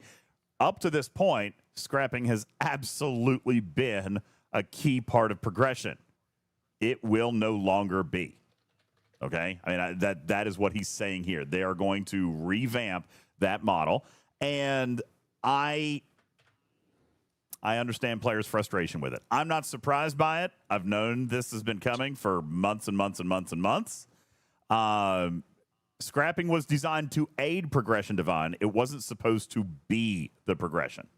Through G4 scrapping, through the jelly loop, you can max an Enterprise D like super fast. Yeah. Like that, like nothing. I mean, you really can't. All right. So, yeah, it's just that was never supposed to be the plan. Not even that, but the rewards from the jelly scrap were a bug to begin with. I mean, it paid something like 400,000 materials, guys. That was never. I just don't get DJs. Happen. Why can't they fix the economy? Why can't they leave? I mean, there's already the building is there, the mechanic is there. They're saying, okay, so the payouts are too crazy. We don't want you to rush through G6 like you did through G5. Why can't they just give us 10% of the rewards that it was programmed to do. Why can't they just change their loot table? Well, because the loot table, I mean, I guess they could, but you can't change the loot tables that already exist. Okay, you can, because G5 scrapping doesn't exist. We don't know what we get for it yet. Well, and for the record, okay, I think that is what's happening. All right, they have not said, nor have they said to me that G5 scrapping is not happening. They're saying it's not going to happen this year. Okay, they want more time to see what the economy is going to look like, and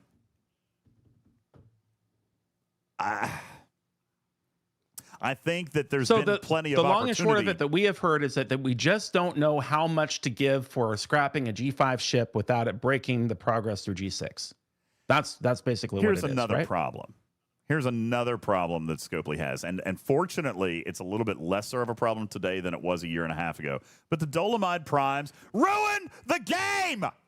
Although Dolomite Primes, I mean, seriously, to this day, that's still the biggest bugaboo.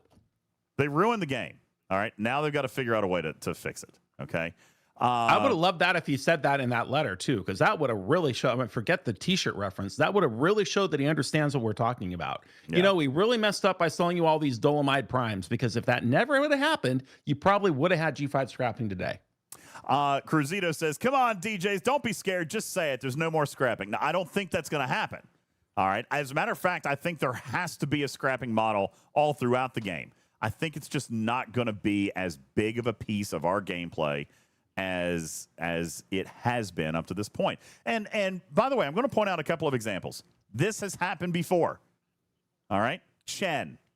Perfect example. A core piece of progression. Is a perfect example. A core piece of progression that they had to cut off at some point. All right? Scrapping is going to be the exact same way. Exact same way. G5 scrapping is Chen. Okay? Cruzito says Chen was a bug. So was scrapping. That's what like Ripper said. All right. So was scrapping at the level that it is. And Dolomite made it even bigger.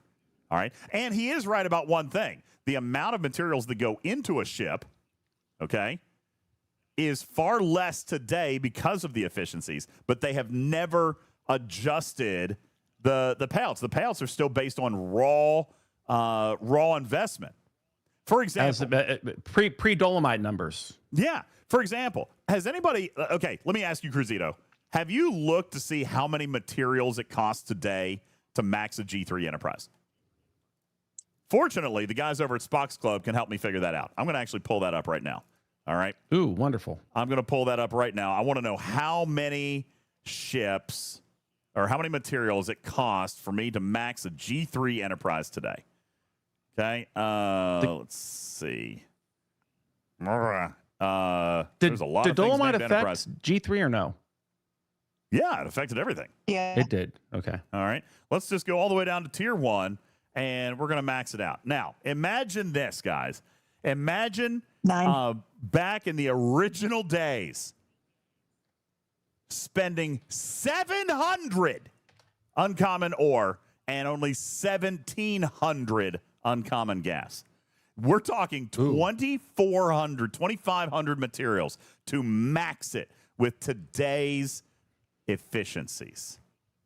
Wow. That's nothing. Okay. Oh, it's not set to tier 9? Sorry. Okay. Yeah. Whatever. Well, that explains it, Clark. Thank you. Yeah, that's it. All right. So now we're at 2,900. Oopsie. That's so dumb. 29, That's so dumb. 2,900 materials is what it costs. Look at the base cost. All right. Yeah. Look at the base cost. 50,000. I remember, guys, how many of you guys remember the 12,000 materials you had to save for to do just the tier 9, the Mark 9 shield? That was the most expensive. It's like you would never get there. We're never going to get there. We saved for months. 12,000 sure did. materials to just do the Mark 9 shield.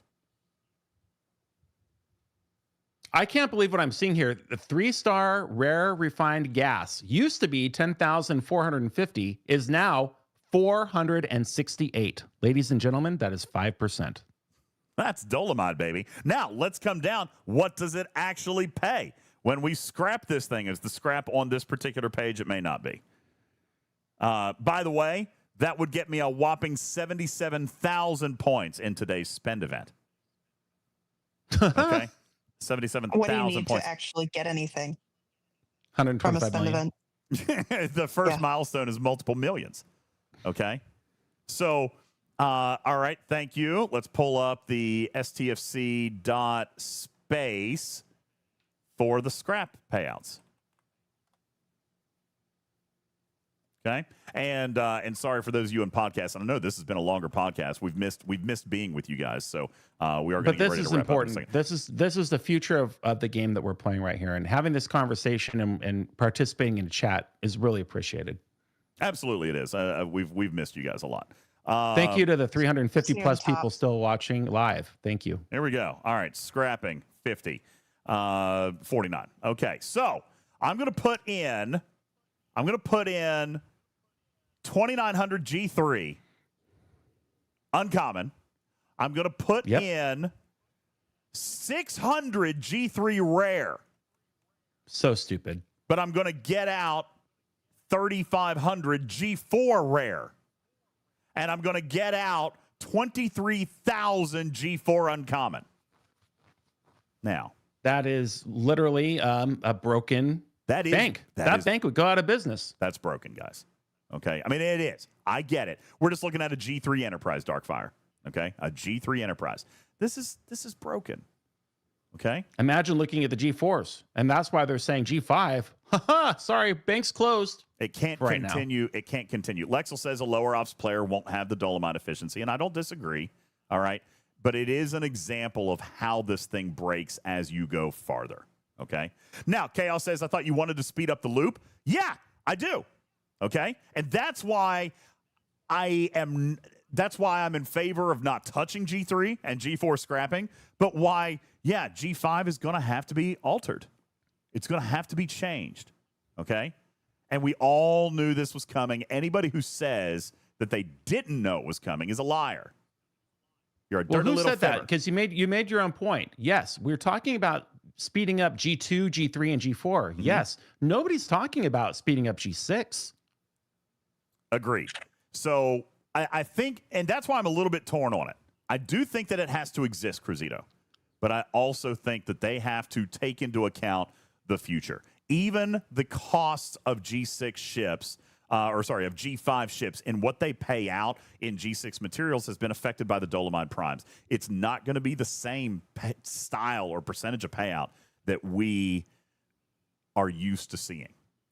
And I think that's why I wanted to have this conversation with respect to Connor. And this is a very positive feedback that we're looking at this here. We're looking at it as a thank you for making this letter and thank you for providing solutions to the problem. When I said, I just don't get why we can't go back in as a company and just figure out your tables and reduce them dramatically, but at least give you the ability to scrap some G5s and get something for them, but not in a game-breaking amount. Those numbers are there. And you're talking about 9 ships, I think. Now, 3, 6, 9, 12, including the minor. Well, not only that, and Darth has a good point. Their job is to generate the tables that make sense for G5 scrap. They didn't have to follow the formulas for 3 and 4. And I agree with that, Darth. That's exactly what they're saying. And that is where I am going to again, I said this 6 months ago, and now they're finally saying it publicly, and I'm going to say it now, much to Cruzito's dismay. I do not think G5 scrapping never comes. All right? I do not believe that. What I do believe is exactly what Dar says, is they've got to sit down, they got to do the math, they got to start from scratch on this, and they've got to do it right. Okay?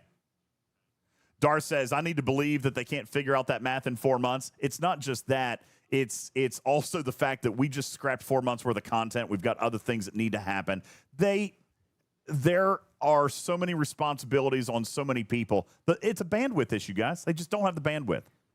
And Connor has apologized for that, and he has stated that there's been a misprioritization of that. I don't think in this letter, but in the previous video. But DJ's right. We're basically in January now because we said that we didn't like Flashpoint, and as a result, they stopped Flashpoint. The 4 months of that feature or tentpole, I forget what the difference is between the two, DJ.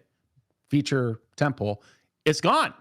Yeah. It's shelved. Now, so not only we're playing catch up. Not only that, but I do want to address one more thing in the chat before we get ready to wrap up our show today, which is people saying that the experience of G2, G3, and G4 is different than that of what our experience is as advanced players or hardcore players. I totally get that.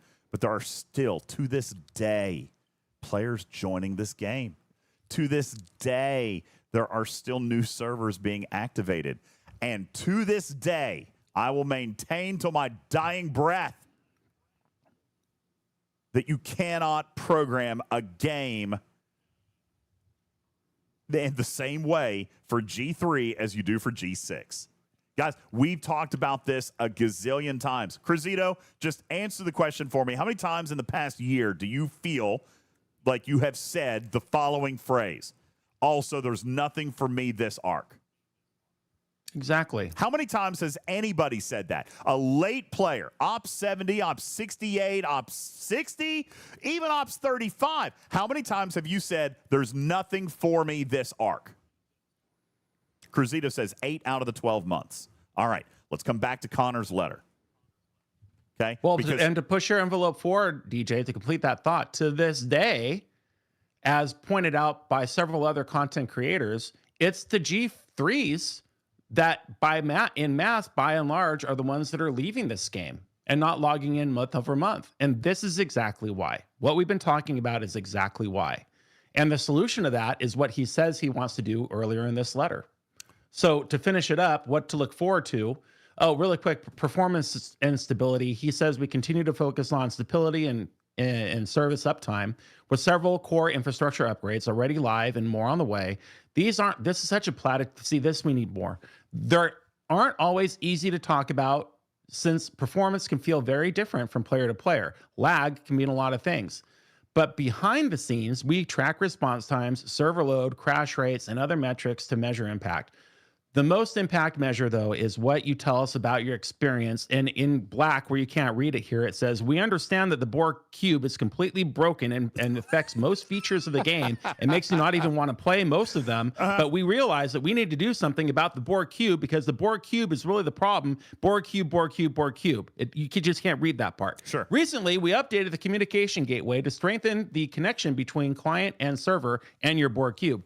This has helped improve resiliency during heavy traffic spikes and opens the door to even more improvements that will affect your gameplay smoother and more consistent, redacted, and also affect how the Borg cube plays in arenas. I'm sure that's there. Yeah, it's We also just rolled out Unity 6 update for extensive testing. Compared to Unity 2021, this update has already shown stronger stability and performance in key areas, except for the Borg cube, giving us much more stronger foundation for the future. There's still much more work to do, especially with the Borg cube, but we're pushing it in the right places, like the cube. And the results are starting to show. We will share more details in the next update as we measure the impact of these changes and how far away your Borg cube is from where it's actually represented in arenas. Okay.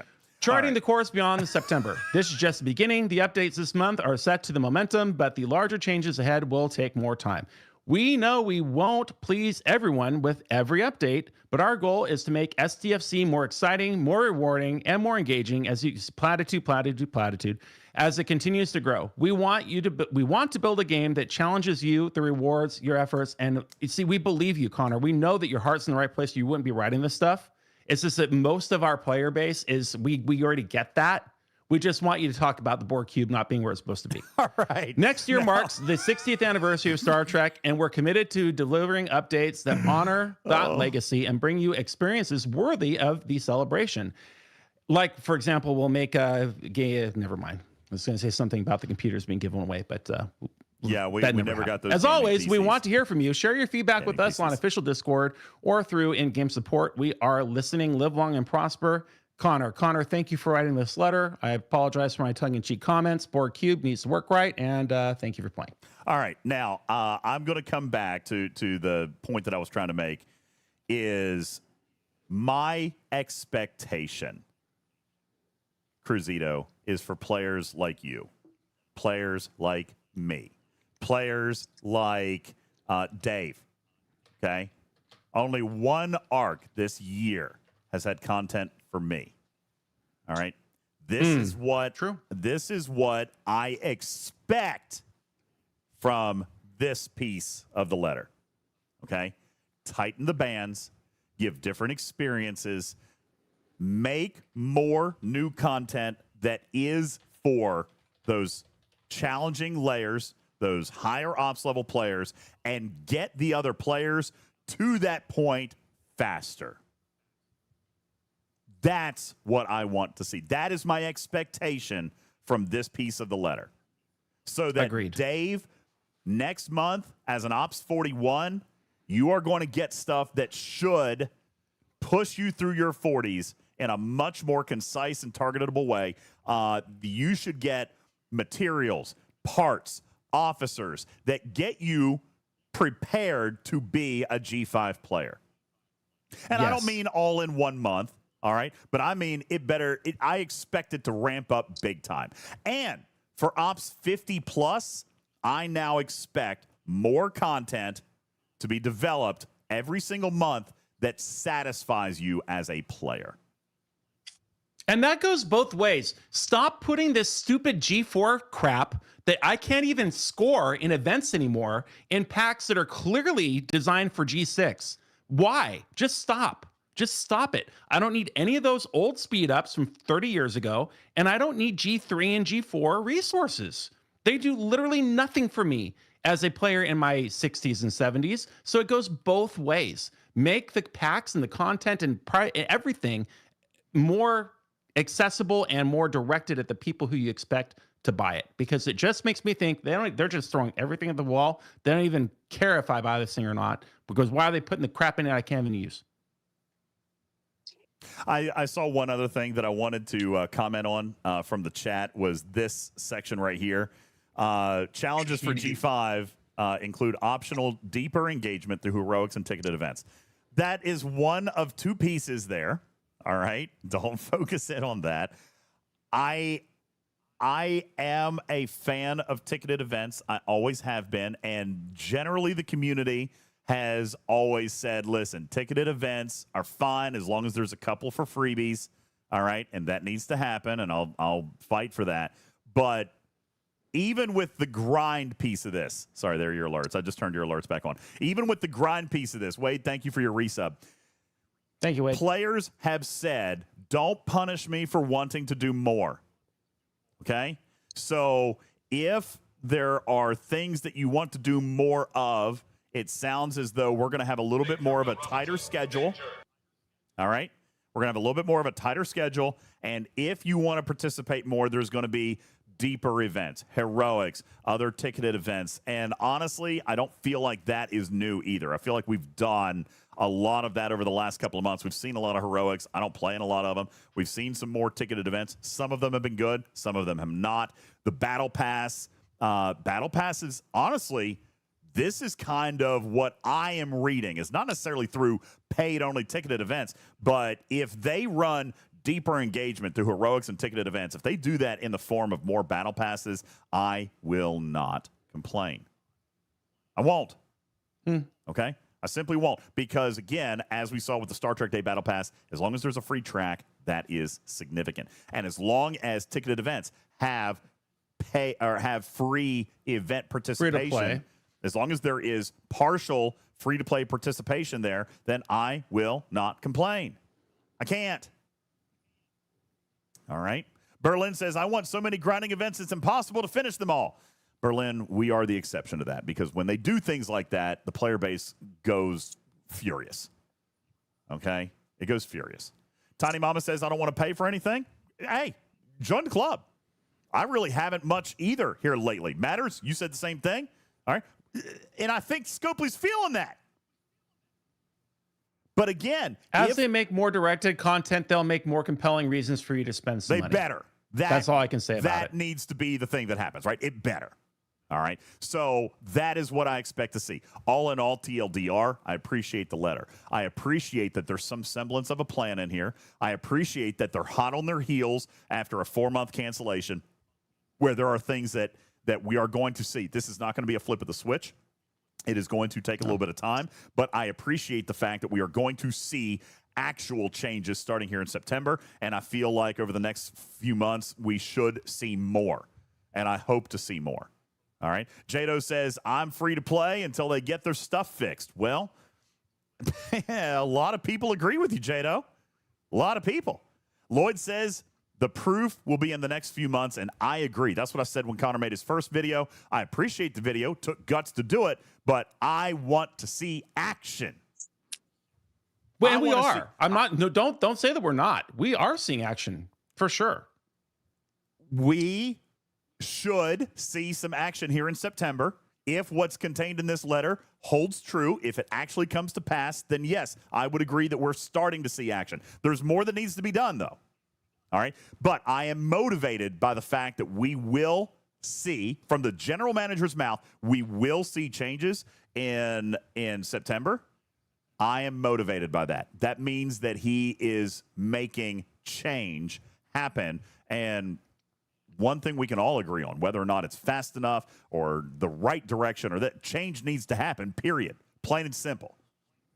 Proof's in the pudding. And we saw some specifics, which I truly appreciate. They are certainly in there. It's not just the platitudes. We don't need the platitudes. I appreciate the communication. Please keep it coming. This was a wonderful, overwhelmingly positive communication that we received from him, and I really appreciate it. SKZ says, I feel like nothing will change. I hope I'm wrong. You know, here's the thing. If these targeted events, if Battle Pass comes out, and by the way, if Battle Pass comes out for on Ops 35 and it gives, 10% more materials, then I'm going to be a little bit frustrated with that. You know what I want it to give? And I don't know if it'll happen, all right, because it's the first time it's happening. I do expect them to probably be a little bit conservative. But you know what?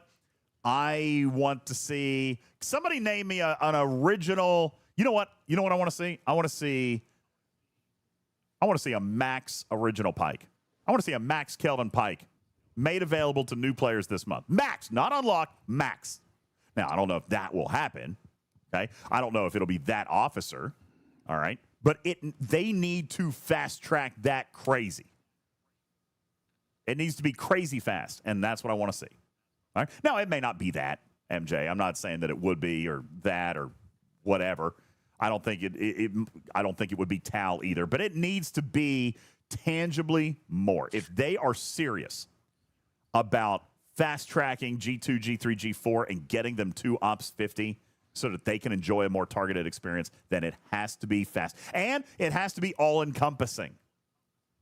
It has to not just be materials. Has to include research. Has to include officers. Has to include ship BPs. Has to include specialty ship parts.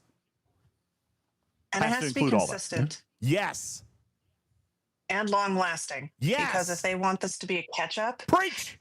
And it needs to work. Yes. And it needs to be relatively fail proof such that when they stop focusing on it, it doesn't take a lot to fix. And it also needs to be relatively sheltered code so that when they do other things, it doesn't screw with it. So then later stuff breaks it. Strider brings up a really good point in chat. All right. This is because he's your husband and he's brilliant. All right. He's absolutely right. We all talk about officer shards. We talk about ship BPs, but there is so much experience. The caveat for fast tracking is some things literally just take time. Artifacts, forbidden tech, chaos tech, reputation, all of it. That's why I say all encompassing, Strider. It has to be an entire, you got to lift the whole boat. It has to be everything. You have to be able to provide a player a comprehensive Ops 40 account. You can't just give them Ops 40. It has to be a real Ops 40 account, which means a bunch of research, a bunch of artifacts, a bunch of chaos tech, and a bunch of officers. It has to be all of those things. Badges. And that's kind of what you have. That's what you have in the what is it called? The Loop Museum. Except don't make the Loop Museum unlock for ships at a particular ops level, or even when the event is over. If you're going to rerun your arcs, you should have the Loop Museum available for each ship at the beginning of the arc if you rerun that arc. So if you're going to rerun the DS9 4-month arc, there should be something associated with that further rewards you as you run your way through, and every other one that they have in there now. Divine says that invalidates everyone who spends the time. I disagree with that. I mean, that's like saying, I remember back in the day when people got mad that the Enterprise became cheaper to upgrade than somebody who bought into it at the beginning. It has to, Divine. It has to. Like, it has to get faster. Otherwise, a player joining today, is it fair, not only to the player, but to Scopely's design team, if a player joins the game today, that it takes them 7 years to become a level 70 player? No. Is that? Nor should it. We want more friends to play with, not less. That's right. That's what this whole podcast is about. And people want more. They want to see the new shiny things.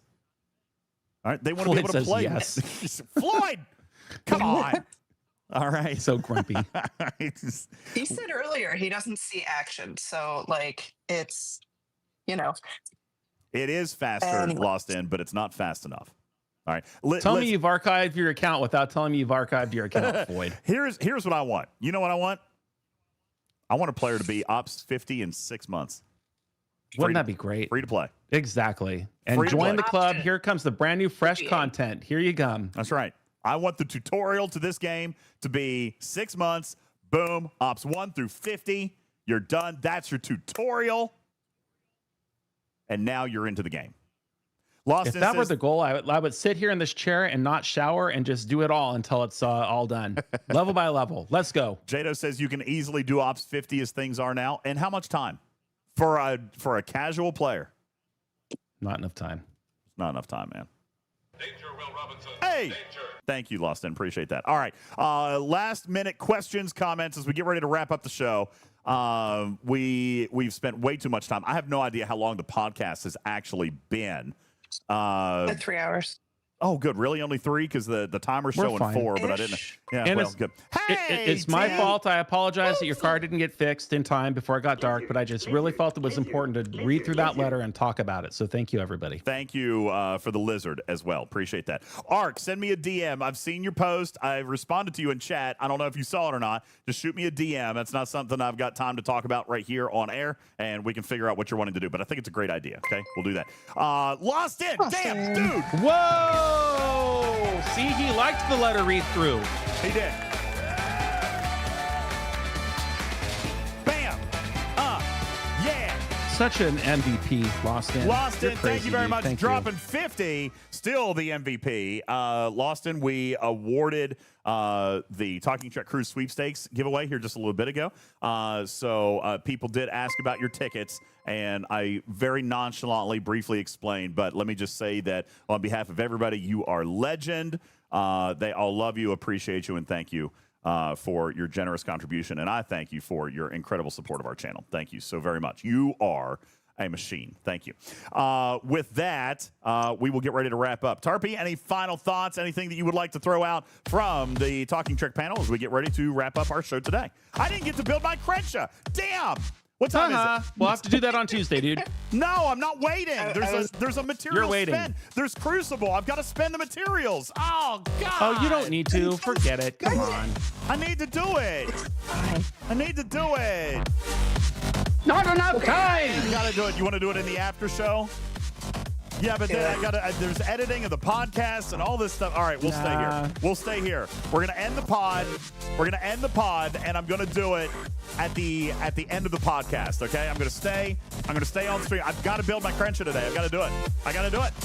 All right, special after show here today, and I'm gonna turn on all the alerts and let you guys go crazy. Okay, you get all the sound alerts and all the stickers that you want, okay? There you go. Lexel says, wait for the good event. No, I want it now. I want it, and I want it now. Hey, Bubba Joe, relax. I want it, and I want it now. By the way, I will tell you at the end of the podcast that we've got new stream goals for the month of September that do include some playing of Schedule 1. We'll talk about that on the other side of this. Look, you guys have already started a hype train. Holy smokes. You started a hype train. I know, I can't. I'm not going to leave. I'm just ending the podcast, recording, and then we're going to come back. All right? So don't go anywhere. Thanks for listening, everybody. Are we back tomorrow or Tuesday? We'll be back on Tuesday. Tomorrow, I'm probably going to stream a little bit, but I'm not going to record a podcast. And the great Jules Verne will be with us Tuesday night to break down the arc, complete with data, charts, refineries, and the like for the new aggregation hostiles and hypothermic decay. We'll talk a little bit more about that, and I'll stick around after the show today to answer your questions. I appreciate all of you guys. Thank you so very much for listening to the show. I invite you to visit our website at TalkingTrekSTFC.com. That's TalkingTrekSTFC.com, where you can go and find links over to the YouTube channel, our merchandise store, where we've got amazing, great new merchandise available, and you can find links over to the Twitch if you're not on there, and to our Patreon club. And I want to say a very special thank you to our Patreon members who have done a phenomenal job keeping the lights on around here. Thank you guys so very much. You know, you can join as a free member, but even when you join and support the show financially, there's a couple of benefits that come alongside it, including a special contributor chat, our gold club, if you will. You get access to a special chat room as well. Plus, you get access to some of our recordings of Studio B as well. That is available on our Patreon club. We appreciate all of you. Anybody whose name is gold, thank you guys so very much. We appreciate you listening to Talking Trek, a registered trademark, and recorded in front of a live studio audience for distribution across podcast platforms everywhere. I am your friendly neighborhood cat person, UltimatDJz, and he is my very attractive, rosy-cheeked partner. His name's Griffin. I'll pay you for that later. Thank you. All right, very good. And we are Talking Trek. Thank you guys very much. Have a great night, and we'll see you on the next one. Good night, everybody. Meow. Meow. Meow. Meow, meow, meow. All right, now I've stopped the podcast recording. Hey, thank you very much. I appreciate that. Kaviji, thank you for the 12-month resub. If I don't open it, then later I can claim ignorance, right? Lost in dropping a 50 bomb. Mashed potato with the follow. Lost in dropping some bits. Thank you, Tony Pie, for the bits. Freelancer for the bits. Lost in for the bits. Then Griffin dropping a 50 bomb. Lizard. Bafty. Lizard. And we're into a level 7 hype train. Thank you guys very much. Jado says, can I explain what hypothermic is? I did like 30 minutes on it. Is it another hazard? Hyper. Lizard. Hyper. Lizard. I did like 30 minutes on it at the beginning of the show. That's 1 hour and 5 minutes into the podcast. Was it I don't know if that's exactly right because we. No, that's right. I was keeping track. We started that at 1 hour and 5 minutes in. Long story short, Jado, you're exactly right. It's a hazard hostile. It's a hazard within the hostile. All right, it's going to burn away your hull right off the bat without even being involved in battle. Mwah. But you're the best. Mwah. Give me hugs and kisses. It's also. Sorry, I can't see my screen right now because my Adobe Audition is kind of frozen because anytime I record more than a few hours worth of stuff, it kind of freaks out a little bit. Well, Lostin just gifted another 12 subs. Thank you, Lostin, for dropping 12 subs. Jongo with 1,000 kitty bits. That's messed up. Somebody. Oh, somebody. Oh, wow. I love somebody. Somebody. I love it. I love it. Thank you for the follow. Appreciate that very much. That is fantastic. Appreciate it. Yo, Shelby dropping another 10. Thank you so very much. Thank you, Shelby. Appreciate all of you guys. That is crazy. So hyperthermic. So the hostile is overheating your ship. Yeah, essentially, you're being burned. You're being burned.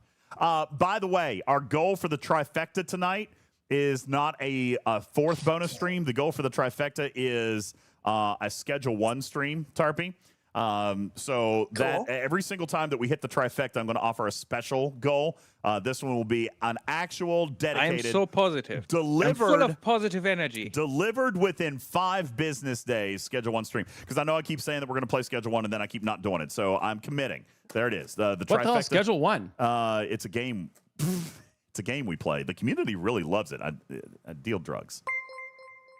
Oh, that one gets screwed on that. So good, Forget though. you. It's a great fun game. Schedule 1, you're going to end up in jail. That's how bad ideas begin. Oh, it's a fun game. And then all of a sudden, oh, I'm pretty good at this to the game. Maybe I should try this in real life.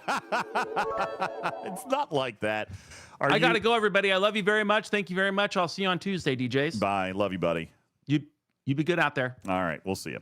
All right, so I'm still fighting with my Adobe Audition. I'm waiting for it to. I can't believe you couldn't last 2 more minutes. It's not my fault. I gotta go.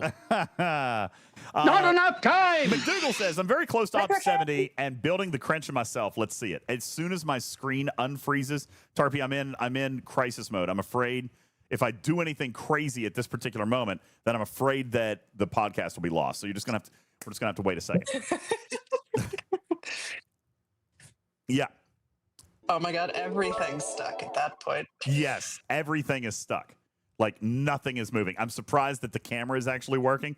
Is it? Because I can't see my OBS. Undo. What's interesting is Twitch kind of got behind for a while. I can't change now it's kind of anything. back. I can't change anything. Audio is not synced with the video. Gee, wonder why. My CPU is at 90. Shelby, legend. Let's go. Dropping 10,000 kitty bitties. Thank you. I feel like Shelby and Lost In are just like this duo of amazing right now. They are a duo of amazing. They are. Thank you guys. Vasuba said it looks good. Okay, good. So audio and video are synced for you. That's great. That means my GPU is still working, even though 3 out of my 4 monitors are completely frozen. Actually, I have 5 now. Technically, that's messed up. I have 5 monitors now if you include the teleprompter. Which is another monitor because I had Griffin on there tonight. That way I could look at it. By the way, did you guys find that to be more like professional TV-esque, like reporting, like doing a podcast show that I was able to look directly into the camera and actually look at my guest instead of looking up here or looking down here? Yeah. I thought it was nice, right? I thought it was kind of cool. I thought it was fantastic. So thank you. Yo! Yes, I got a prompter. Jado, after the big thing this summer, it was really, really funny. And I thought, you know what? I want to get an actual teleprompter now just so I can say I have one. So I have one. I bought a teleprompter, and I will be reading scripts off of it. All right. As a matter of fact, right now, now that Griffin is gone, I could move chat. I could move chat to it. You know what? I think I'm going to move chat over to it now. Ooh, you need to do a dramatic reading of chat sometime off of your teleprompter. A dramatic reading of chat? All right. Yeah, we could probably do something like that. By the way, my computer still is not unfrozen. To check your Discord. Who? DM from Bearbutt. Thumbelina. Plogster. Bearbutt. Thank you for dropping 5 gifted. Appreciate that. We are in a level 9 hype train. Holy smokes. You guys are crazy. Bearbutt just sent me Bearbutt. Dude, look at the aft on that thing. Look at that. Here, I'm going to try to pull this up if you guys can see or not. Again, my screen is acting a little bit goofy and I can't see everything right now. But this I was going to say, knowing them, it's got to be a cruise ship. Yep, they're on a cruise ship. This is the new largest ship in the fleet. All right, this is the new. They're in the new I think Star that of the anytime they include the letter D in any currency or ship, it's just bound to be misused by this podcast. Agreed. Yes. This is the very sexy looking aft of Star of the Seas, Royal Caribbean's new biggest ship in the fleet. Biggest ship in the fleet. Wilson says, I went on it back in August. Great ship. That's messed up. Wait, is this one? So I thought this was the brand new one. If Star of the Seas was available in August, then there's a new, bigger one. They just unveiled a new one. Isn't that one not out yet? Oh, it might not be. They got off of it today. Oh, yeah? How does it even stay afloat? Dude, I have no idea. I have no idea how these things stay afloat. This is the newest one? Okay, so this is the newest, biggest one. Chris says August was a week ago. Oh, yeah. I was thinking that. Okay, never mind. Yeah, so this is the brand new one that just came out.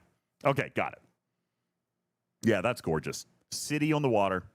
Absolutely beautiful. I believe that I have lost the podcast, Harvey. Oh, seriously? Yeah, Adobe has not. Oh, no. Does that mean we have to do it again? Or I'll probably try to pull audio out of the video, but yeah, it's completely stuck. Yikes. because I recorded 4 hours instead of 3. That's why I've got a hard limit of 3 hours, because my Adobe Audition just freaks out. Just freaks out. So who said that they were on that ship before? Let me see. That wasn't Wilson just got off of. Yeah, Wilson just got off of it a couple of weeks ago. So. Wilson, were you on the inaugural week-long cruise, or were you on a different one?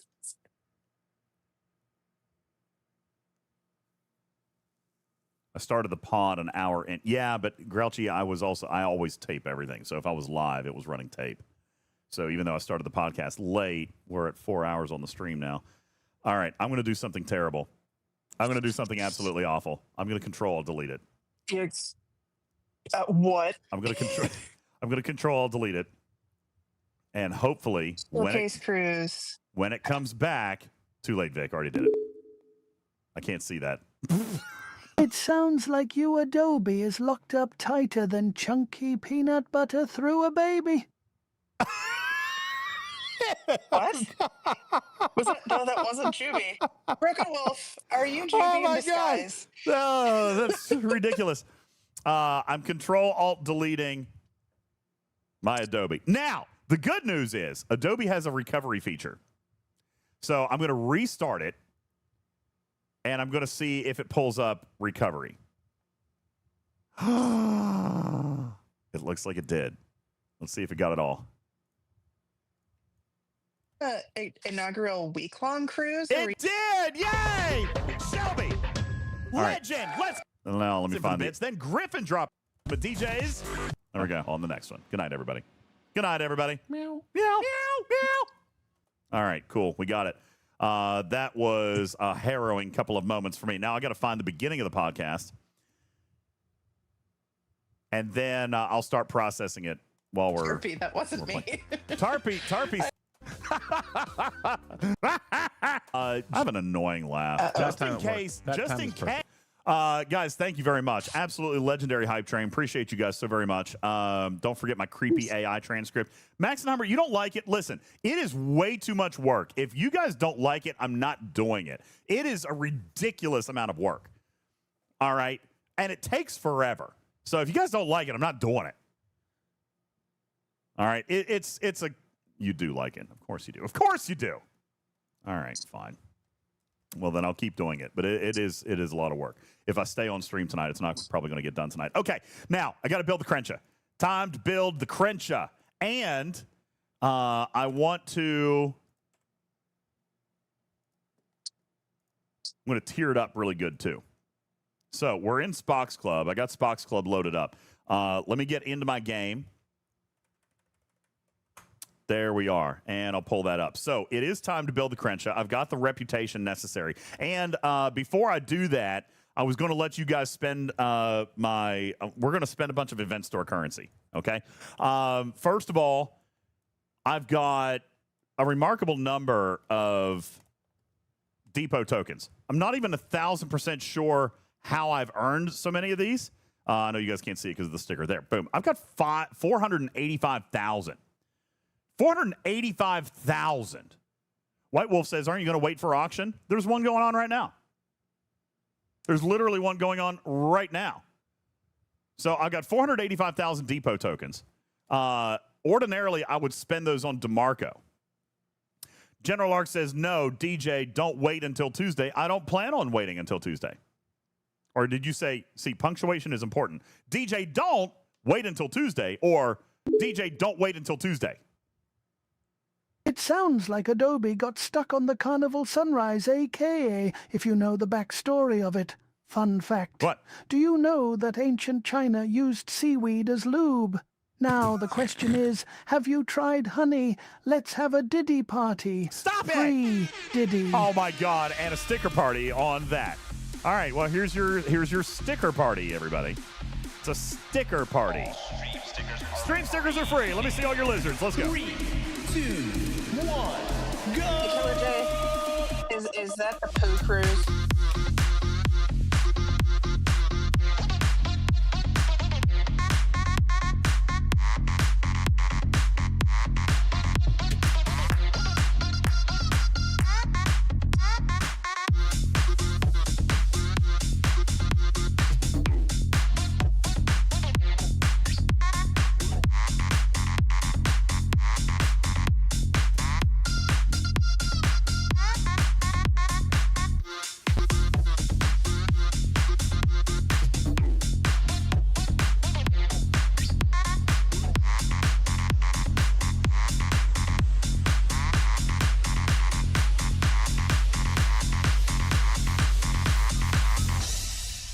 Thank you, guys. That was beautiful and wonderful. Mimi says you're going to make me feel bad about my 567,000 depot tokens. Well, I'm spending them tonight. And you're not going to stop me from building my Krencha tonight. I'm sorry, chat. I'm not going to do it. I'm not waiting. Listen, I'm a level 70. I win no auctions ever. Okay? And even if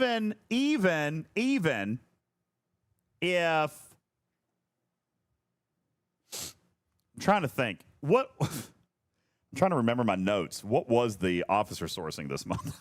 I don't remember if it. I want my Krencha. Macala Crucible.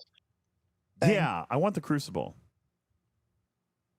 It is the SMS for the new officer that I need. I'm trying to remember what the new officers are going to do this month. I have notes, but they're on the other computer. How far can I take my Krencha tonight? Something's wrong with my Spox Club. Did you say 9 the other day? Oh, I'm on the wrong one. That's why. Next.spox.club. Okay. 9. Yeah, I think so. Calculators. Cost. Krencha. I can take it to 9. And I might be able to take it farther now. Yeah, so I can take it to 9.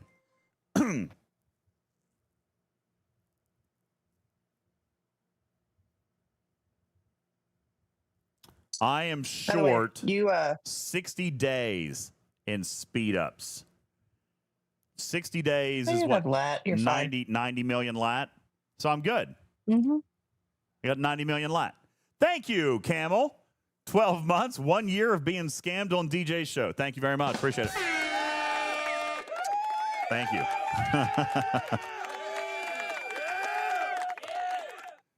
Thank you. Thank you. See, there is a Scopely insider sending me a DM and now reminding me that I don't really have a need for these officers.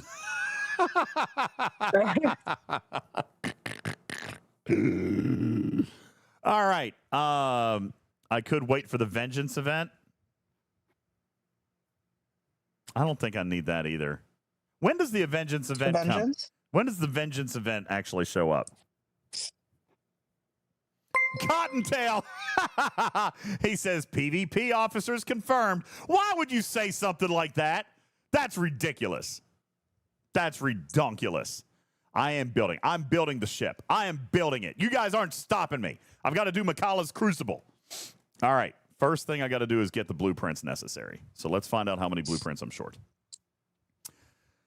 Rare parts. Crucible only requires me to spend, what, 10,000? No, that's Boldly Go. That is Crucible. Macala's Crucible. Okay, no, then what's the other one? Ascendancy, Chronicle of Ascendancy. That one is the one for rare ship parts as well as Vengeance. And then so it'd be day 5 under the materials tab. There you go. I only need to spend. Yeah, I've only got to spend 10,000 rare materials. How far is that going to get me? Let's see. Hold on. 10,000.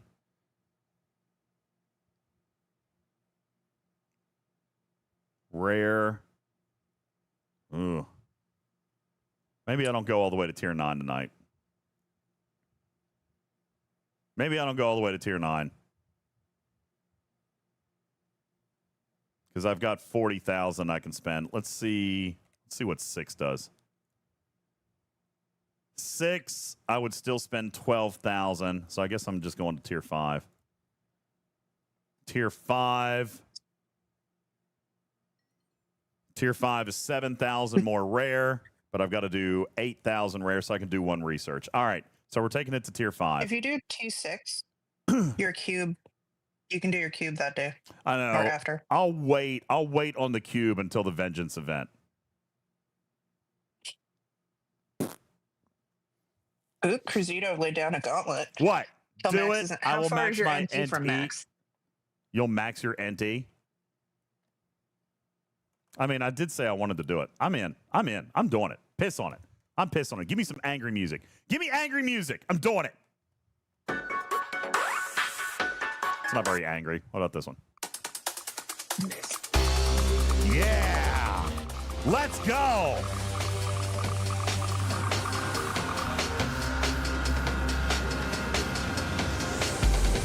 Better, you don't just get to write LFG without having something to contribute to the LFing. What are you talking about? What?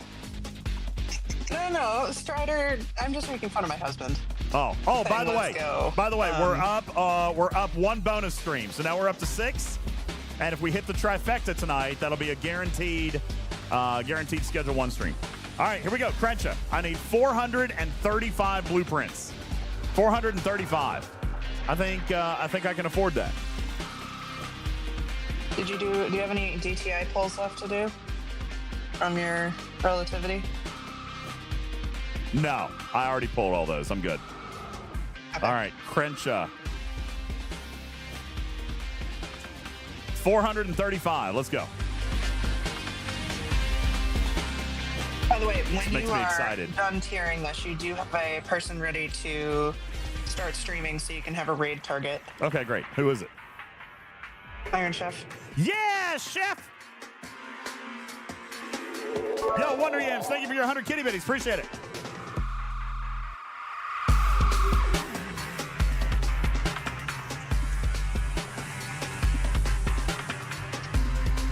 You know what else I have a bunch of that I've been saving forever? Galactic Acclaim. So that I can spend it all on. Yeah, I've got a bunch of Galactic Acclaim. I haven't been spending it in forever. You might want to wait, because that's one of the Chronicle things. What is Something to Chronicle? think about. Is that a vengeance thing? No, that's the 5 days of spend events. Like 5 days of Christmas. Galactic Acclaim is one of the things that counts for the SMS and the SLB one of the days. So I'm just saying that it's a thing. You don't have to do it. Okay. Let's do Oh, it. look at that. Let's do it. It's so fancy.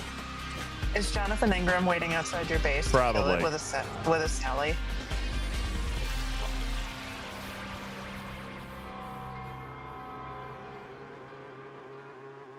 Okay. Yo, Fisty, thank you for the 30 months. Where has time gone? I know. 2.5 years, man. Thank you. Do I have the $100 pack winner list up in Discord yet? I do not. I didn't take a screenshot of it like an idiot. It's in the clipped post. It's in a clip, and then we can just screenshot it from there. Where is that clip? I'll screenshot it. It is. You replied to it, I thought. I don't remember. Yeah, I got it. Okay. Oh, here it is. Nope, that's the secret. And then Paulo says I'm a secret VIP. Now, I don't know why I've never been able to redeem that one. You wanted to show Camel? I still find that funny. Yeah, I've never been able to redeem that. Camel won one of the $100 packs. Here, I'll DM Yeah, let's go, Camel. Congratulations. You won $100. Yeah, D Camel did get one. Whoop, whoop. Hey, DJs, do you know if they're bringing back the hijacked skins for the G6 ships in an event? DJ. I don't know. What is wrong with you? Nothing. What do you mean what's wrong with me, Lost In? What's wrong with me? What's wrong with you? What's wrong with you, huh? Nothing wrong with me. I'm building a Krencha. Yeah. Let's go. I need to save my Latinum. So I'm going to start doing a couple of daily pulls. I'm going to start doing a couple of daily pulls here real quick while I wait on my helps.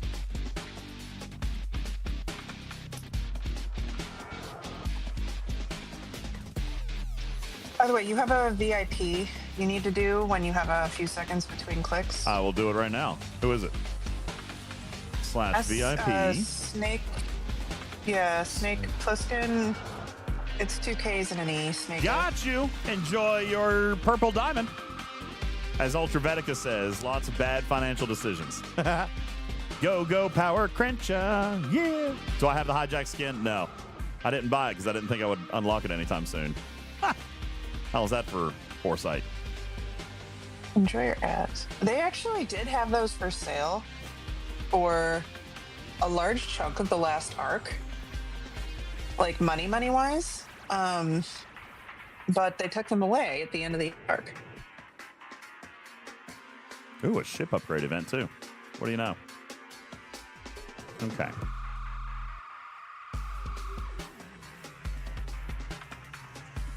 All right, let's do this.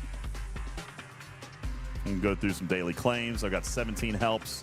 Just need a couple more.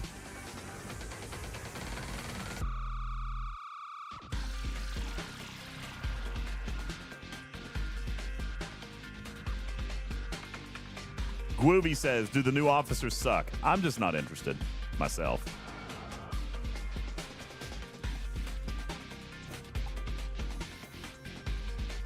I mean, I'll earn what I can earn, but I really want my ship. You'll win some of them, as it were. What?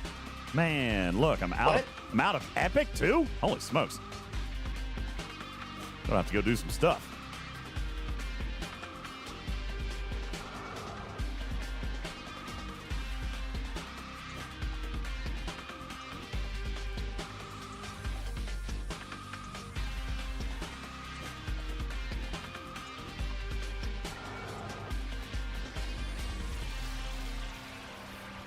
Hours later. No, I'm going to get it done. I'm going to get it done in 20 minutes.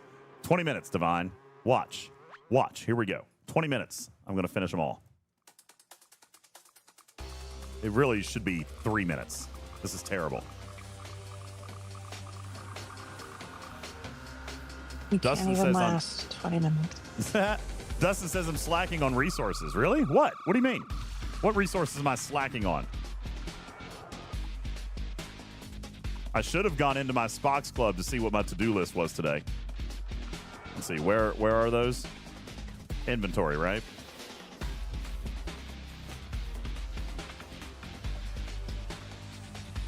Oh, God! I have so much to do! Epic, Exile, Rare Exile, Eviscerator, Zindi, Krenim Formatas, and obviously now. All right, remind me tomorrow. Oh, look, though. Krencha time. It told me that I had enough. Acknowledge. I'm done with that one. Actually, as a matter of fact, here. Wow. That's a big one right there. That's impressively large. Thank you. Let's go into the Transigen loop. All right, so 2... Refined Epic Transigen. Let's build an alert. Refined Epic Transigen. We're going to create an alert for this. All right. So I have a update from Glare. Yeah. And this is from a couple days ago, but he said that 18 hours in, the resources that have had the most alerts created for them was Rare Transigen, Uncommon Transigen, Apex Isomatter, Common Transigen, Volatile Isomatter, so far the Transigens as well as the Gorn ship loot, and then 6-star Transigen containment, 6-star Transigen canisters, so the auto-grinding stuff from the Transigen loop, raw Omega Trillium, tech modules, so Borg cube things, and Borg Type 3 solo Armada credits, so the Revenant solos. So exactly what we would probably expect. So it's all the Transigen stuff, Gorn things, because that's sneaky and it doesn't show you if you run out of the second one until you just can't pull it, and Revenant solos. I'm out of all Transigens. Holy smokes. I'm out of all of it. 1.38. Okay. Create. I love this, though. I really do love this. And Common Transigen. I'm out of all of it. 950,000.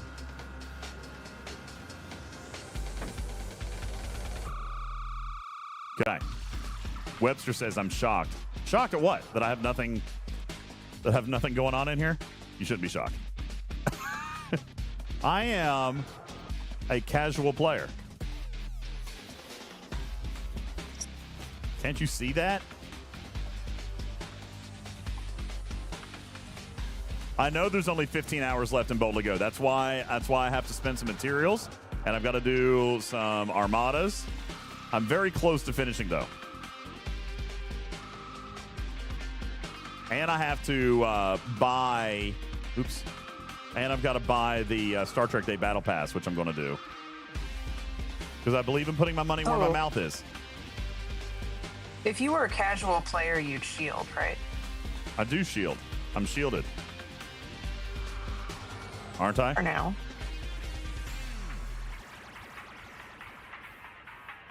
Aren't you? I'm pretty sure I am. Yeah, I've still got 3 hours. Everything's gravy. You said it. Oh. Ooh.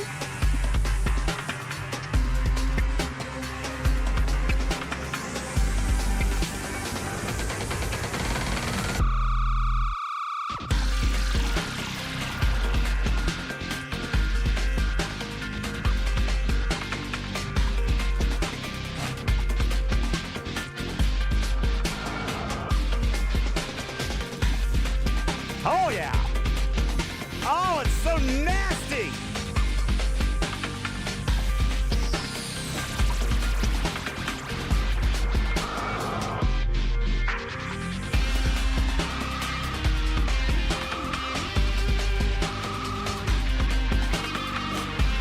Look at that app.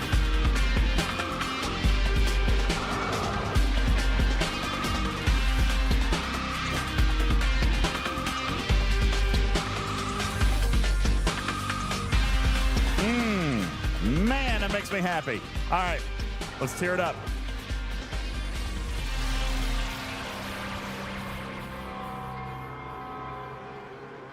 Oh, it starts with common.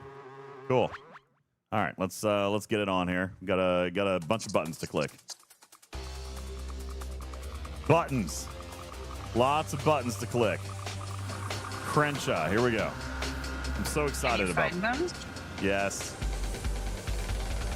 Do I have my Kirk set to interceptor, by the way?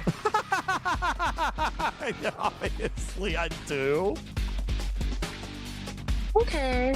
And is that 7 of 9 too? I think it's 7 of 9. Yeah, all right. So it is set. I'm set to crystal, so that's good. Let's go And double Lorca. check. Let's check Lorca. Lorca is set for interceptor. See, I was prepared. I was prepared. So 7 of I 9. think we figured out a few months ago. I don't have 7 of 9 that seated. all of the fleet commanders, even if they say G5, they'd still do G6. All right, so we gotta bring 7 of 9 in. Does Janeway have anything for ships? I don't think she does, right? Making sure. Actually, let's check Spock's Club.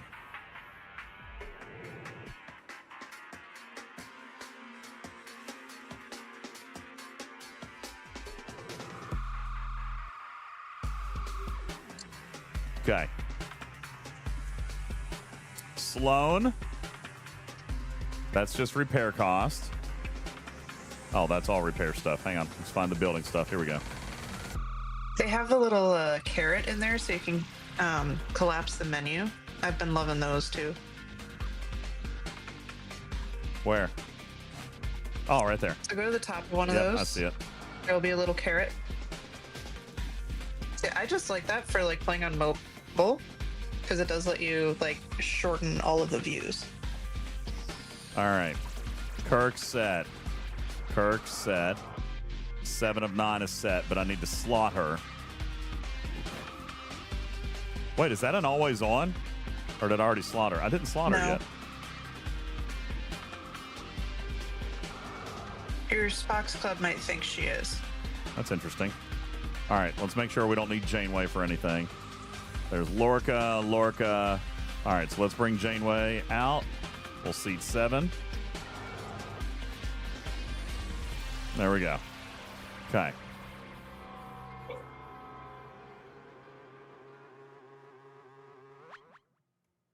Max out what skill on Kirk? This one? I don't have enough skill points. All right, I can do it, though. I probably have skill points. Let's go into the command center, and we'll go to Kirk. There we go. Look. See, that's not that many. I don't have that many skill points. Let's see if that's enough. Bum, bum, bum, bum. Upgrade. Upgrade. Upgrade. So, Doom says 7 of 9 is only G4 and G5. She also does G6. It's not written that way, but she does. Right. We showed it on stream a few months ago.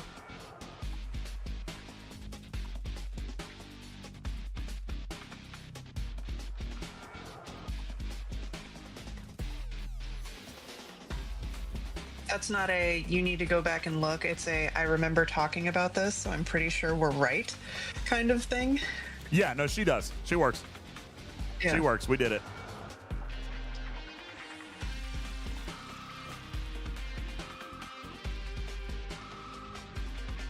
All right, there you go. So it's maxed out.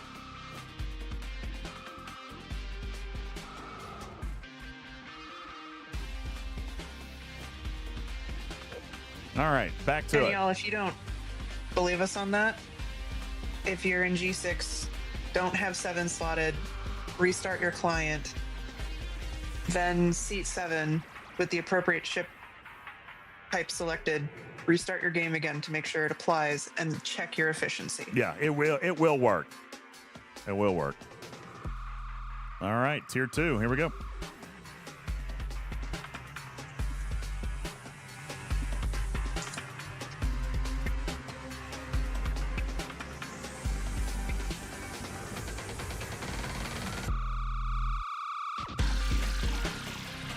Tier 3.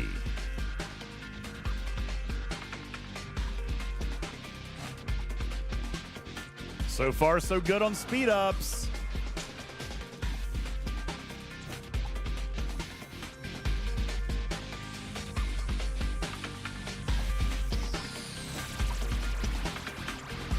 This makes me smile. I'm going to have a Krencha in time for arenas. I might actually play arenas. Maybe. You said you were going to stream tomorrow.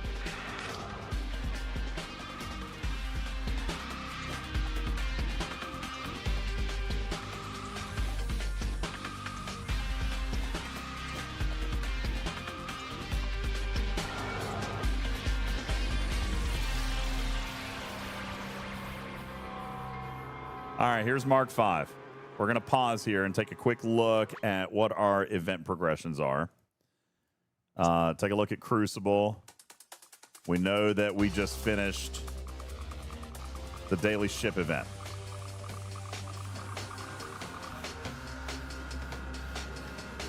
No, I need to spend 400 more rare materials. So let's find one more upgrade.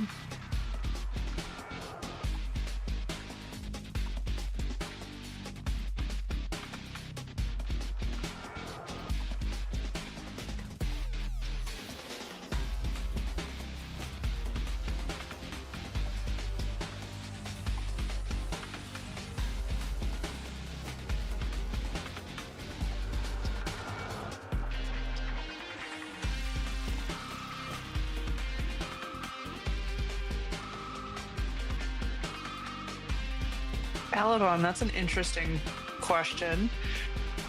Ask if you can get an early release version of the new PvP Forbidden Tech to see if it'll help you in arenas.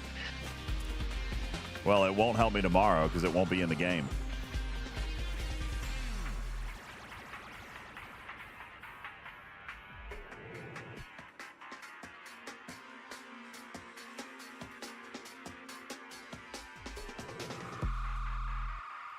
Yo, Big. How do I find epic commander credits?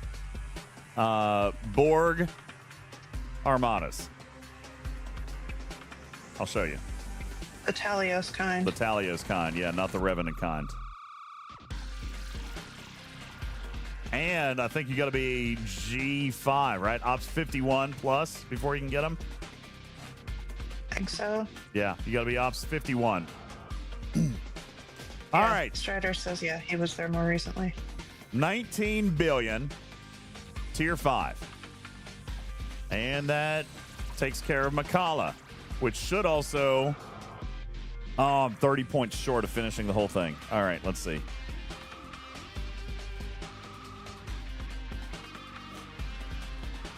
Oh, ATAs. I can do that.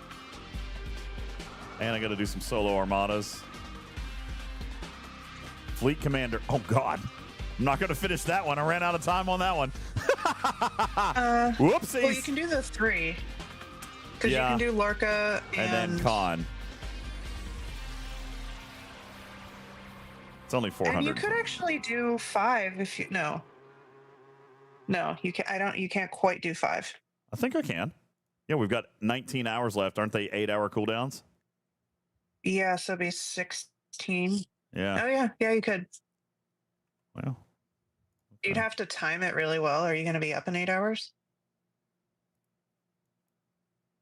Are you done upgrading your Krencha? No, I can seat Lorca back over here. And okay. I can pop Khan. Okay. So that'll give me 3, 8. And 8 hours would be 5 o'clock in the morning. When does this end? Not until like no, it's not until like 4 o'clock tomorrow. Yeah, I think I can do it. Well, yeah, because it ends for you X amount of time after you logged in for the first day. Okay. So I think I can probably pull that off. There's my finish, but I still want to try to get as much extra loot as I can, which means we're going to do some armadas as well. Let's go do the ATAs real fast. Okay, chat, here's an interesting thing. Do you save all of the things to count up the pips on your Makala's Crucible so you know which ones you don't have done? Or do you claim all of them immediately so then you have to search through all of them to find... I've been claiming as I go. Done? Yeah, I've been claiming as I go. Yeah. I've been saving them, and I now have enough that I could finish. Yeah, I normally don't have patience, but this is just saving me from having to look through what I don't have done every single time, because I wouldn't remember which day was which. So I just have a big pile of pips right now, but... they're all out of 15, so it tells me which ones I don't have done.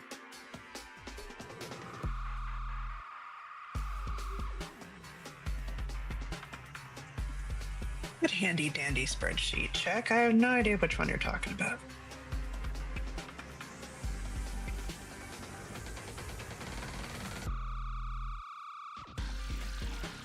All right, I think this should be 6, and that should finish me.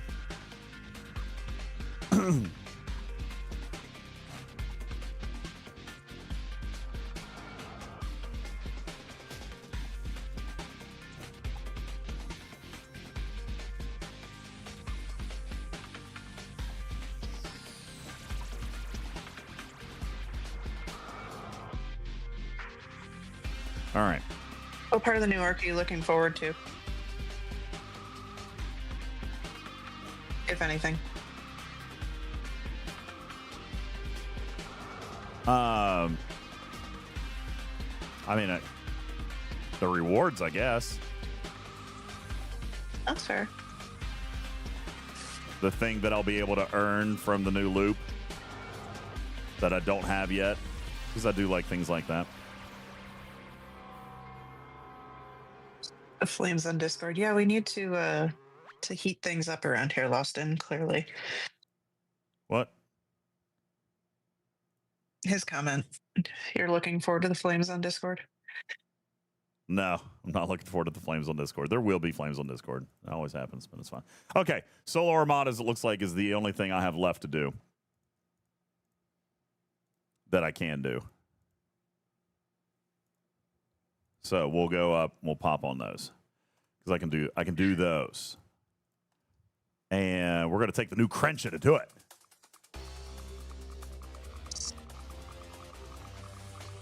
Don't mind me. I'm just running 6 solo waves over here. 7. I've got to run. I've got to run 14.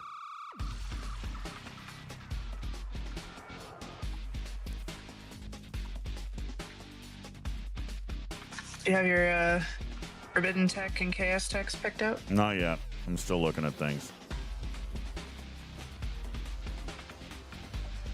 Man, look at that. That timed out perfectly. Because I don't want to do another 40 million points. So that's nice. That worked nicely.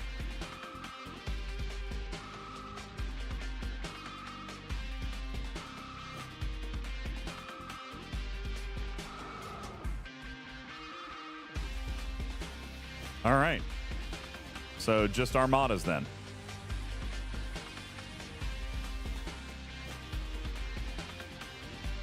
Is this thing gonna have better hazard resistance than my cube?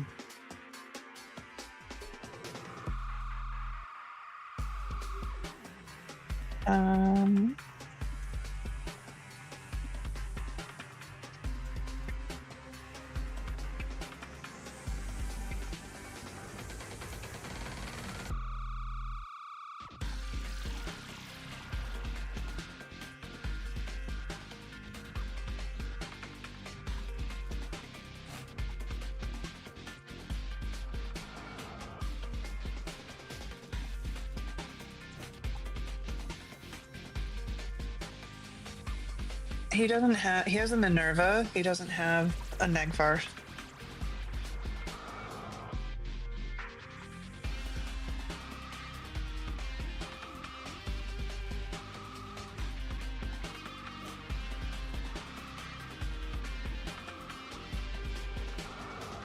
So do you think you'll go back and build the other 2 UCs, or do you think you'll save faction credits for G7? Why would I need to build those? Hazard resistance for faction ships as you tier them up.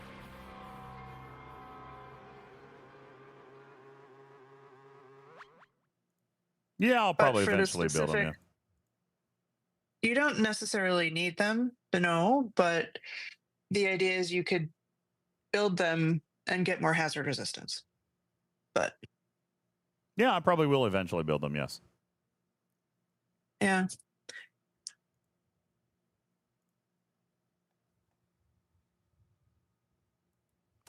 All right, so Metreon Cascade probably. Yeah. All right.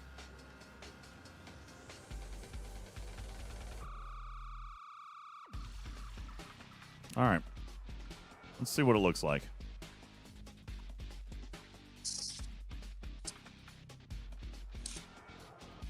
And we're now working on Fed reps, so we're going to go kill Klingon Armadas.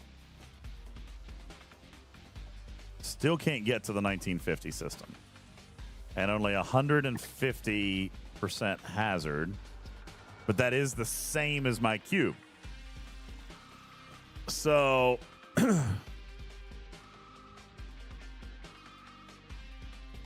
All right, well, whatever.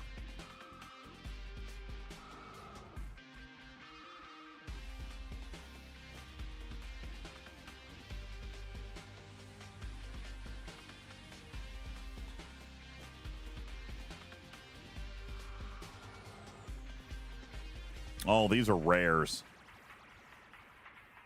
No, wait. What is that? Is that a rare? That's an epic. feel like I probably shouldn't do that. Right? Drop down to the rares. Yes, I did set Fleet Commander Kirk to be Klingon. Right here. And I'm boosting Fed Rep. That's my third max.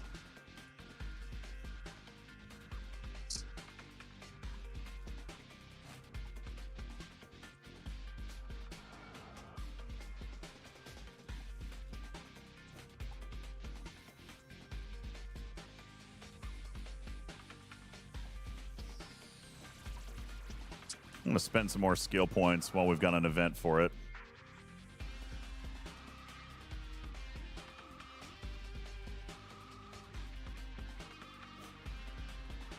Hi, Wardod. Hey, Wardod, what are you doing?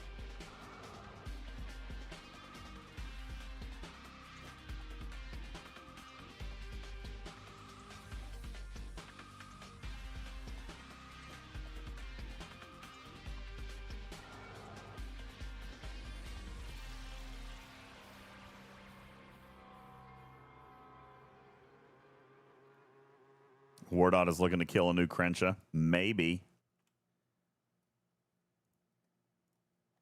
Wow. I wasn't paying attention and my hazard has already taken out half my ship.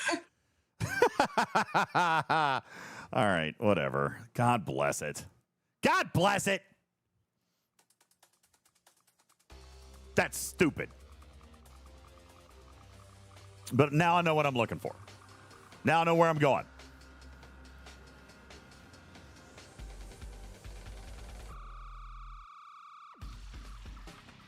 Polar Bear, thank you for the name change. I didn't see it earlier. Giving me my original namesake back. Thank you.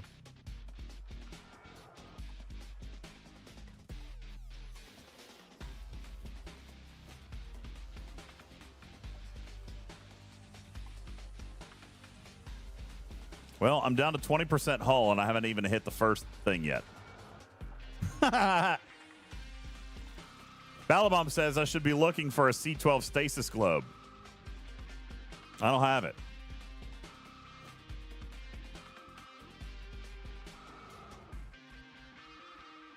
I don't have that item.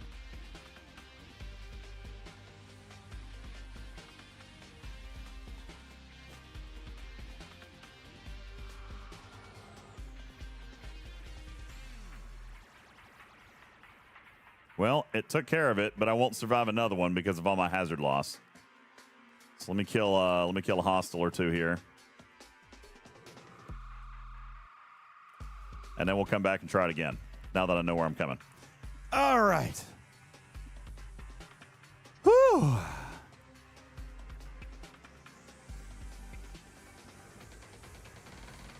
Also, I know what I was going to do. I don't know. Oh, here it is. I need to buy the Star Trek Day Battle Pass that I said that I would buy. There it is. Star Trek Day. Where is it? There we go. Star Trek Day Battle Pass. Okay. You guys don't get to see this. For once. I'm getting better. Yeah. Someday, slowly.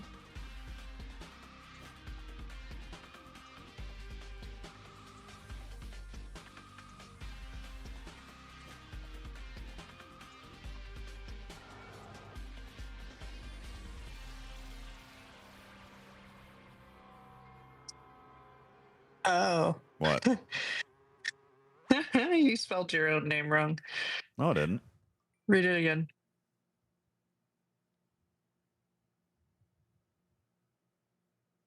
Back to what? What are you talking about? He wants the E. No, I don't. I'm not putting the E in. I thought it was just a type. You want the E in? Man. Oh, come on. All right. You want it like that? All right, fine, whatever. I thought it was just a typo on your part. All right, well, fine.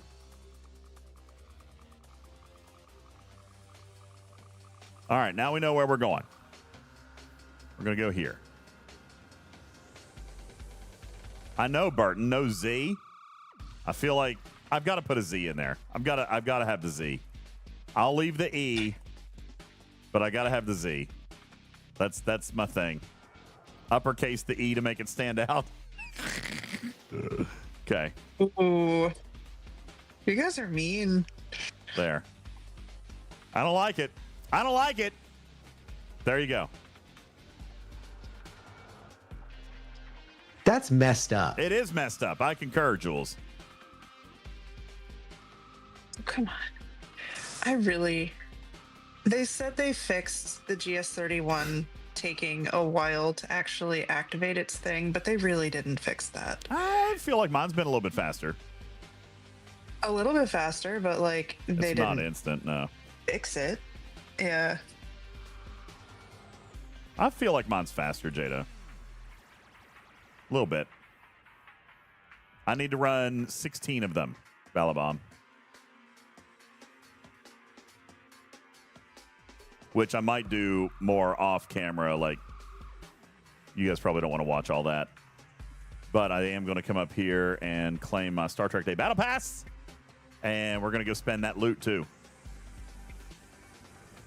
Yeah. 240,000 of it. Nice. So I'll finish this haul, and then we'll go spend stuff. I don't have to run 400. I only have to run 14 more.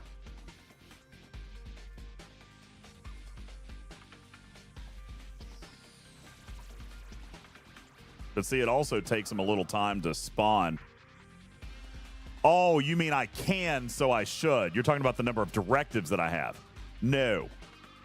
No, I don't keep up very well.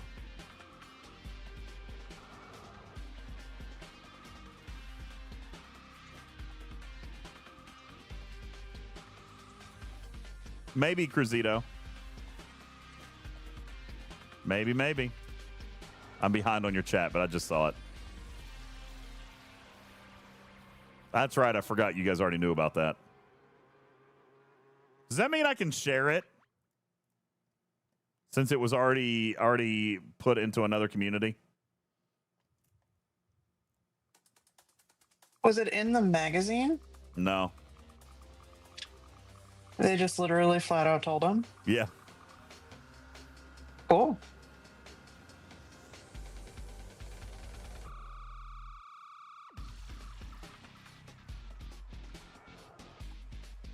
See if anything's respawned. Yep, we got one more up here.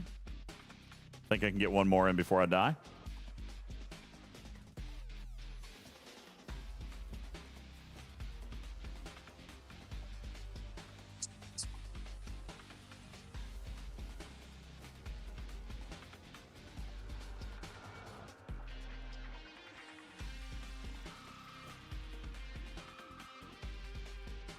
I don't know if I'm going to survive this one.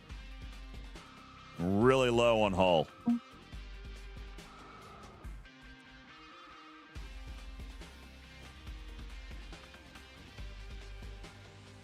I got it. That's good. All right, we'll kill a couple of hostiles until we die.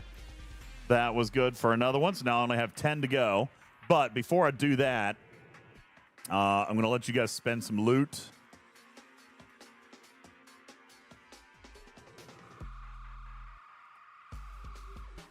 Oh, there it goes. Okay.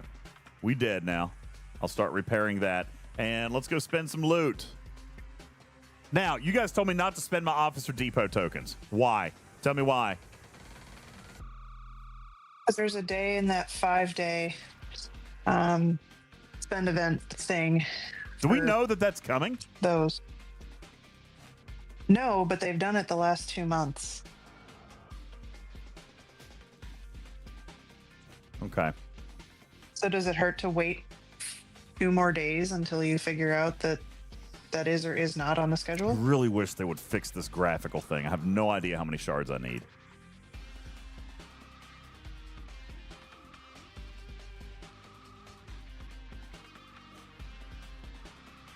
Oh. Has it been 4, Mimi? 905. So I'm nowhere close. Yeah, I guess I will wait a couple days then. No sense in blowing them all now. All right. So we'll hold on the Officer Depot tokens. Yeah, okay. It was 4. All right. I want to go back to Spock's Club, and I want to see what I'm going to be short on to go deeper with the Krencha. Rare crystal, rare gas. I'm short on both, but we're going to need more crystal. So let's buy the crystal. I said earlier that I thought it was gas, but it's going to be crystal, isn't it? Okay. Let's buy a bunch of crystal.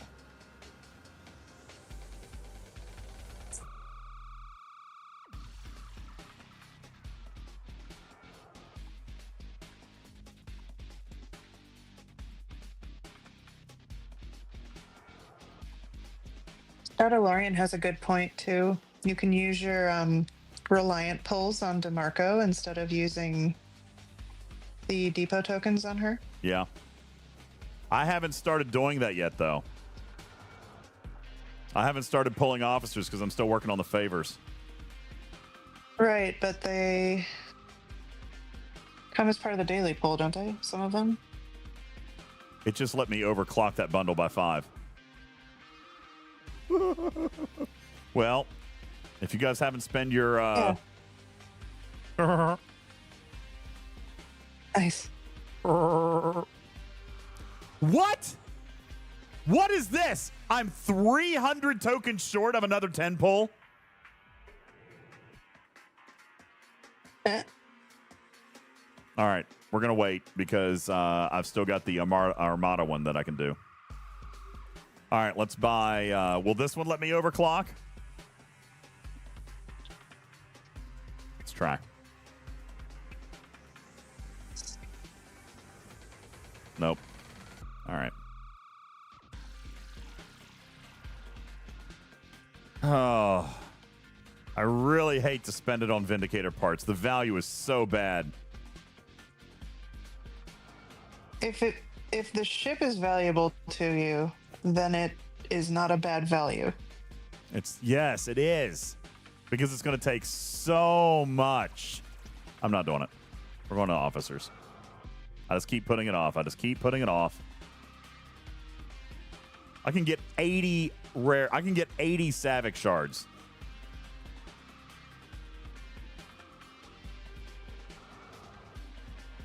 How about the premium mirror dust?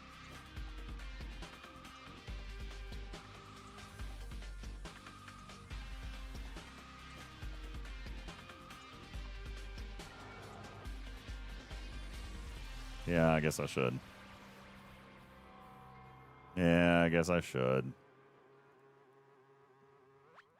I'm going to be short.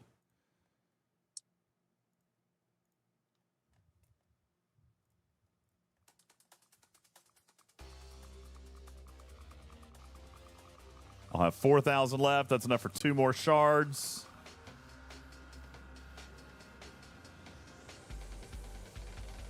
Okay, cool. So that's all spent. Let's go do a couple more armadas now.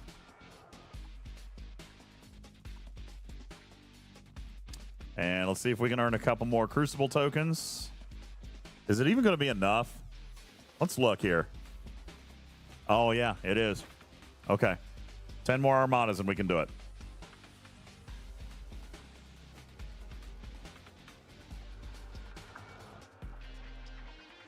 Ten more armadas. Wonder Yams. Yeah, I would not want to recommend spending any other type of loot other than what you can do in the exile loop for Joaquin. He is great. So worth it, but he's also very, very easy to source once you get to that 60 million rep. And that should be pretty, I don't want to say easy, but easy-ish soon if you've been keeping up towards getting the Reliant. Yeah. So that should be free to play in the next week. Yeah. Ish. Wonder Yams, because there's no cooldown. So you can earn him infinitely. He is completely grindable as far as a max goes. You can grind him as much and as fast as you want. What's your ops, Wonder Yams? Because that might be a difference in how accessible that is immediately. But I thought Wonder Yams was a higher ops player.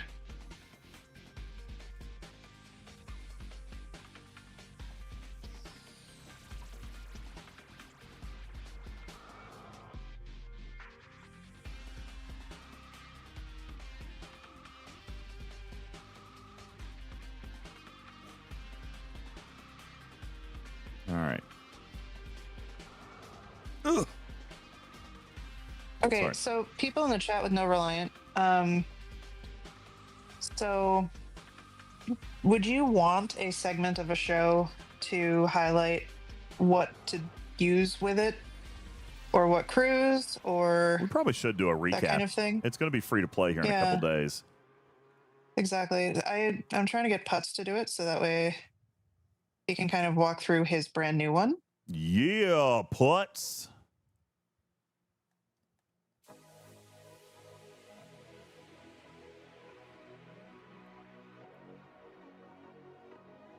Rubik says, I have it and would still like the recap.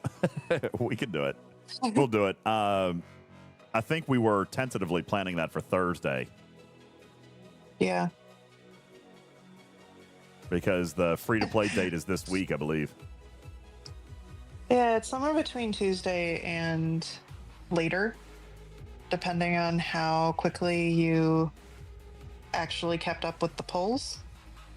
And if you timed them to the however many hours timer.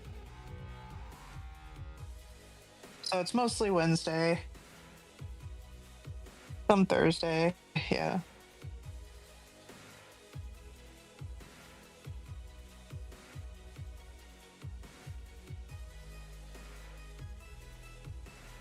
Okay, we can build that into a show this week.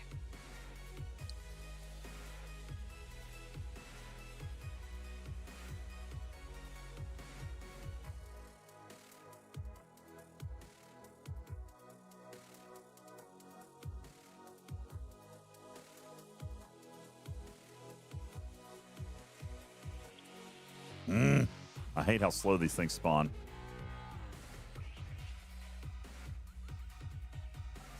I'm going to go ahead and knock out a couple of daily items as well.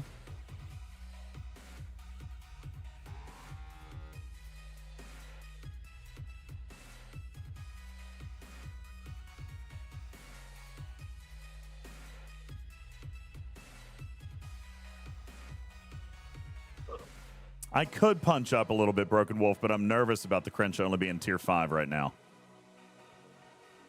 My board cube can't really do them. Now, the Krencha is a little bit stronger, but it's also only tier 5, so I'd like to get another tier 2 on it before I try the epics and rares. I am a little squishy, after all. A little bit squishy.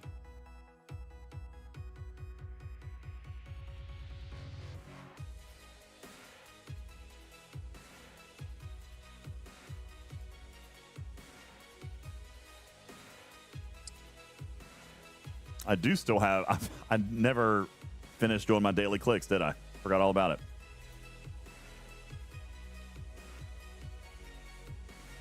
Let's go through and do a couple of more clicks.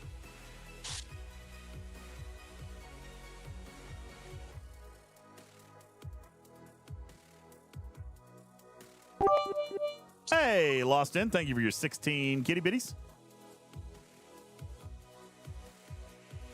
Appreciate that very much.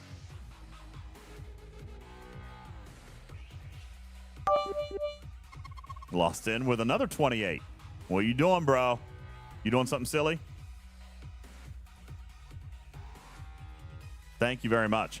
Guys, we are halfway through to another bonus stream. I'm up to 6 that I owe you guys. But we are halfway through to another one with bits. And I have started looking at everything that I owe you guys as far as stream goals. I think I've got my tattoo narrowed down, Tarpy. Oh, yeah? Yeah, I think I'm going to do Badgie, and I'm going to do them on the back of my leg. Is that stupid? Seriously? Wait, what? You don't like that idea? No, that wasn't excited. Seriously. Yeah, I think I'm going to do Badgie, and I'm going to do them on my right calf. I think it's what I'm going to do. I'm getting mine in under 3 weeks. 2 weeks. Why are you laughing, Grouchy? Is that not okay?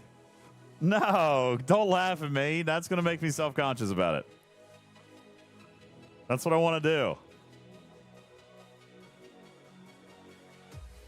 I'm going to put Goodgie on your other calf.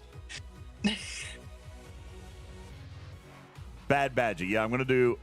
Well, I don't know if I'm going to do Bad Badgie. I'll probably do Happy Badgie. That's what I was going to do.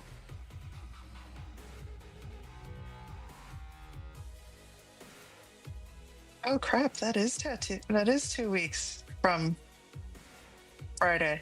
What? I'm getting my tattoo. Yeah, so I've got that Did I laid show you the down. picture? No, I haven't seen it. I'm also getting ready to do my cooking stream. I unpacked all my stuff today. I made a very nice... I don't know if I actually showed you guys this or not. So I used my noodle maker for the very first time and made a Mongolian portobello noodle stir fry. And I made my own udon. Nice. I did. I just did a quick test to see how it would go. Basically, I mean, I made udon. It was an udon recipe, but I used the fettuccine cutter to make it. Nice. So there it is. Righter. It would have been much better if I had some shaved steak to go in it. I didn't. I was out. So this one was a veggie one, essentially. It had portobello mushrooms, broccoli, some cabbage. Yeah, Silver Tap. This was really, really good. A lot of green on the plate. Yeah, some green onions, broccoli, and portobello, and some cabbage.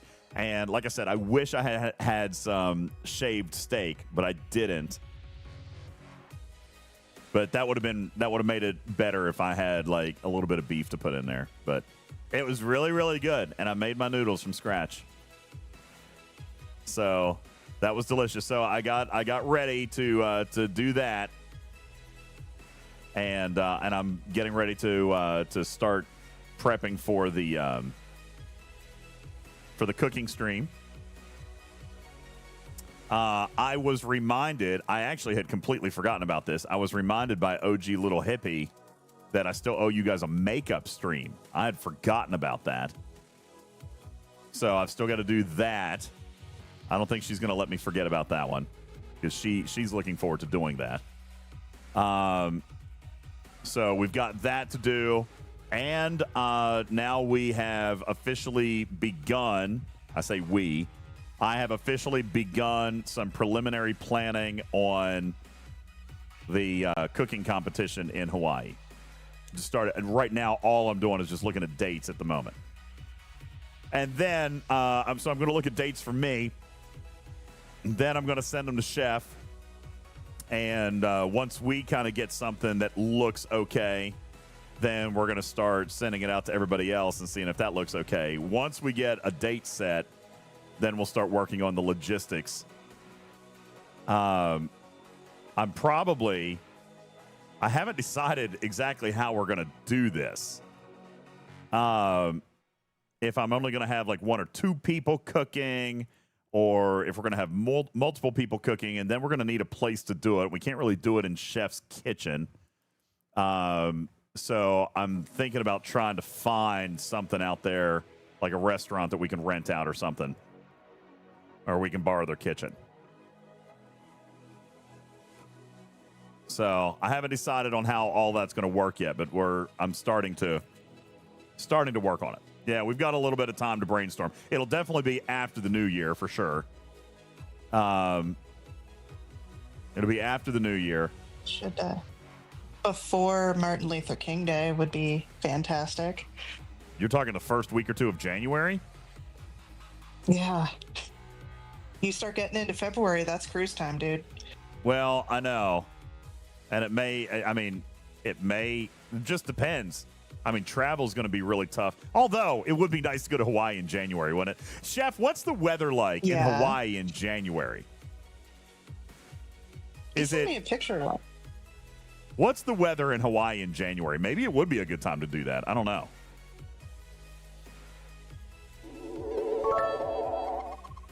Thank you, Lost In, for some more kitty bitties. Appreciate that. Killer J says the weather would be amazing. 80 year round. Brett Day says always beautiful. Maybe we will try to do that in January. I don't know. That's really, really right after the holidays, and then you've got the cruise the month after. We'll see. I was tentatively planning for the first quarter. I wasn't thinking first 2 weeks of January, but I was thinking first quarter. Try to get that knocked out. It's just there's so many moving parts on that. So many moving parts on that. Right. So if you yeah. If you also think about it, though, first quarter being the month of March would be kind of what's left if you didn't want to do January. So then it's spring break territory, and it's going to get wicked expensive to try to fly to Hawaii in spring break time. Is Hawaii bad during spring break time? You know, you might be right, Tarpy. January might be the best time to go. I bet flights would be a little bit cheaper. They're really cheap right now, by the way. I've been looking. Oh. All right. Damn. So we gotta try to do this in January. All right. I will shoot for that. First half. All right. And I will be clear there. That is specifically if I were to go. The first half of January is before classes start for me. So I would really like to not have. If you were to go. If. No. Like. If. Tarpy's going. That's the thing, dude. No, guys, don't start with that, because if you try and have it when I have to start teaching classes, I am not going to miss the first week of classes. Yeah, that makes sense. Like there's a certain amount of work that I'm already going to be missing, basically 2 weeks straight for the cruise. And that's 2 weeks worth of labs and everything that people have to make up for me. So. All right. Yeah, we'll figure it out. That gives me a little bit more direction then. If we've got to shoot for that, I can work on that. Thank you. I mean, I can tell you in a DM when my academic stuff is, but like Chef, it's wildly easier. Chef, is there a culinary school there that we could try to like rent out their kitchen? Because that I didn't think about a culinary school. That would be brilliant. Actually, I was thinking about a restaurant, awesome. But a culinary school would be perfect because they're going to have multiple cook stations and all that stuff. So I mean, yeah, that actually makes a lot of sense. Whoever said that in chat, that's brilliant. I hadn't thought about that. Jondrel, brilliant idea. I hadn't considered that. I was just thinking about a restaurant, but a culinary school would be brilliant. There is, and at the community college. Oh my God, that would be even better. Chef, that would be even better. You know what we need to do is coordinate with that school to use their kitchen, but then also have, like, if they've got an AV program or a broadcast program, like we could use them for the film crew, because I'm going to need more than what Griffin and I are capable of doing as far as film production. So, yeah, maybe we could work with them on like a school credit thing to come out and actually film like this, like a communications program where they could come out and do the filming stuff for us. That would be cool. That's brilliant. We're gonna have to look into that. Yeah, that would be really good. Jondrel, you're brilliant, man. That is a very good idea. And then we could double dip and use their production team and offer some credit, or offer. I don't know how that actually works, but I mean, yeah, we could offer something.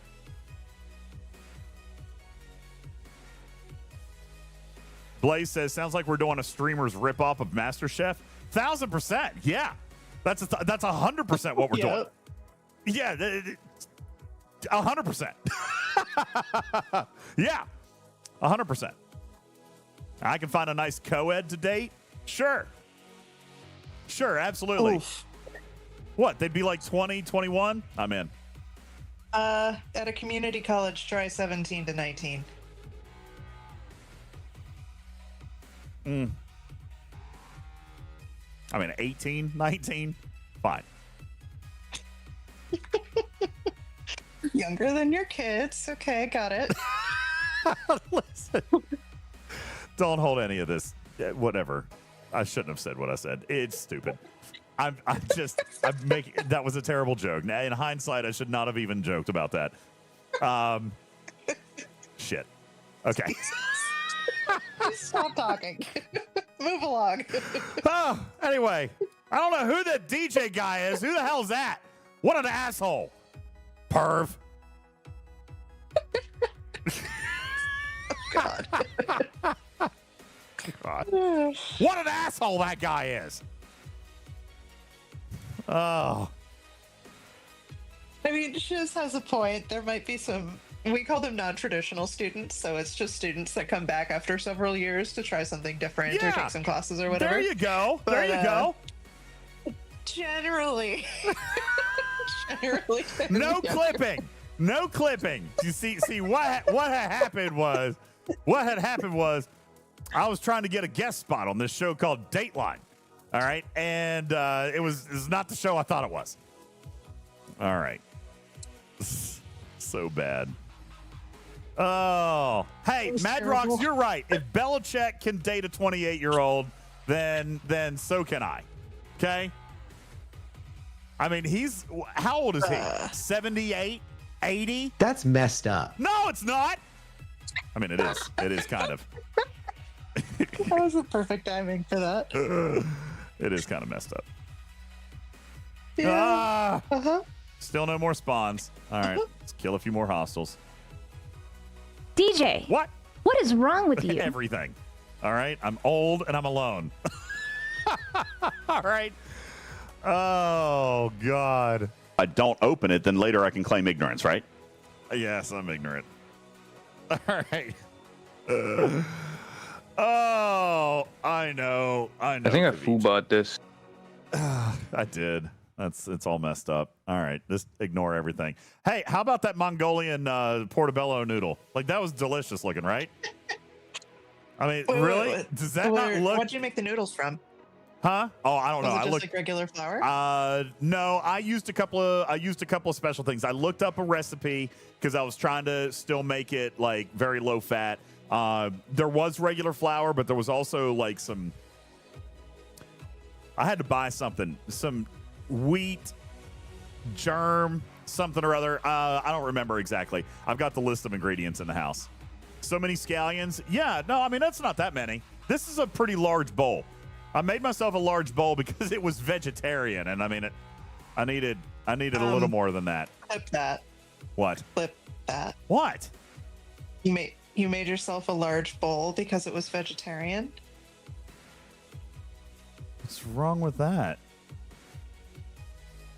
Anyway, yes, Retro Fury, we're going to be cooking, and the whole Hawaii thing and all that stuff. It's going to be great. All right, I've got other stuff that we got to do. I've got to throw Griffin into a pool. That's got to happen. With a mic. With a microphone. So we got to sling Griffin into a pool. I don't remember what. Oh, Oliver's got to come out and do a stream. I think Oliver and I have to do a Lego race stream. Wasn't that on there, I believe? Let me look at the list. I was looking at it the other day. I was looking at it the other day, and I was trying to kind of figure everything out because I got to start paying some stuff out. Here we go. I've got to do a cooking stream where I make pasta. We owe a movie night and a 12-hour movie Saturday marathon. Griffin's got to sling himself into a pool. Tortilla slapping silliness. I haven't yet figured out what I'm going to do with this, but it's going to involve the cast. That might even be a cruise thing. It really whips the llama's ass. Thank you. It does whip the llama's ass. That might be a cruise thing where we just go and and slap each other with tortillas on the cruise. There is a Lego building challenge with Oliver. I also owe you a 24-hour stream. We have to do an Imzadi reading in public. Griffin and I do. So that'll be. I might have to plan a trip down to Tampa so we can knock out a couple of these. Oh yes. Ooh, Chicago. This is one. Yeah, maybe. This one will be great. I'm actually pretty excited about this one. I have to ship a cheesecake to one of you guys. We're going to do a contest to see who wins the cheesecake. It'll probably have to be domestic. I don't think I can ship that internationally. But I've actually gotten all the arrangements taken care of on that to ship a frozen cheesecake to a member of the community. So I'm going to make a cheesecake and I'm going to ship it to you. And one of your cooking streams. Yeah. Lawson says a cheesecake would be amazing. Maybe I should just go ahead. Maybe it shouldn't be a contest. Bananas. B-A-N-A-N-A-S. It smells bananas. Thank you, Lawson. Maybe we shouldn't do a contest at all. Maybe I should just send Lost In and Shelby each both a cheesecake for their contributions last month. Strider says, yes, give it to Lost In, perhaps. Maybe I should just do that. Oh, yeah, Scaly, I will freeze it. I'm going to freeze it rock solid, and then I'm going to pack it, and then it'll ship. All right. So, yeah. If anyone deserves a cheesecake shipped to them, it's Lost In and Shelby. Yeah, I probably should do that. I'll probably make 2, and I'll ship them. DJ ships a cheesecake, and then they're going to have to either film or do some kind of reaction. If they don't want to go on camera, they'll have to an audio reaction or something of them trying it. All right, because I make damn good cheesecake, guys. Like, damn good cheesecake. Oopsie. As in, my entire family always wants me to make the cheesecake for, like, holidays and stuff. That's me. I make the cheesecake in my family. All right. Blaze says DJz isn't going to ship it out for 18 months, but they are the ones who deserve it. Yeah. As long as they're still frozen up until that 18 months. Well, no, what I'll do is when I cook them, then like when I bake them, then I'll go ahead and I'll freeze them up real good then, and I'll ship them out within a day or two. I'll have to ship them. All right. That appeases me because I wanted more balls. Lost in. K92 says ship one of them a cheesecake and one of them a glitter bomb and don't tell them which is which. Or just fill the cheesecake with glitter. Oh my God, that would be hilarious. Undo. No, you know what? That's actually really, really funny. No, what we need to do for that, I wouldn't want to do that to Shelby and Lost End. What we do need to do, though, if we were going to do something like that, it would have to be to Griffin and myself.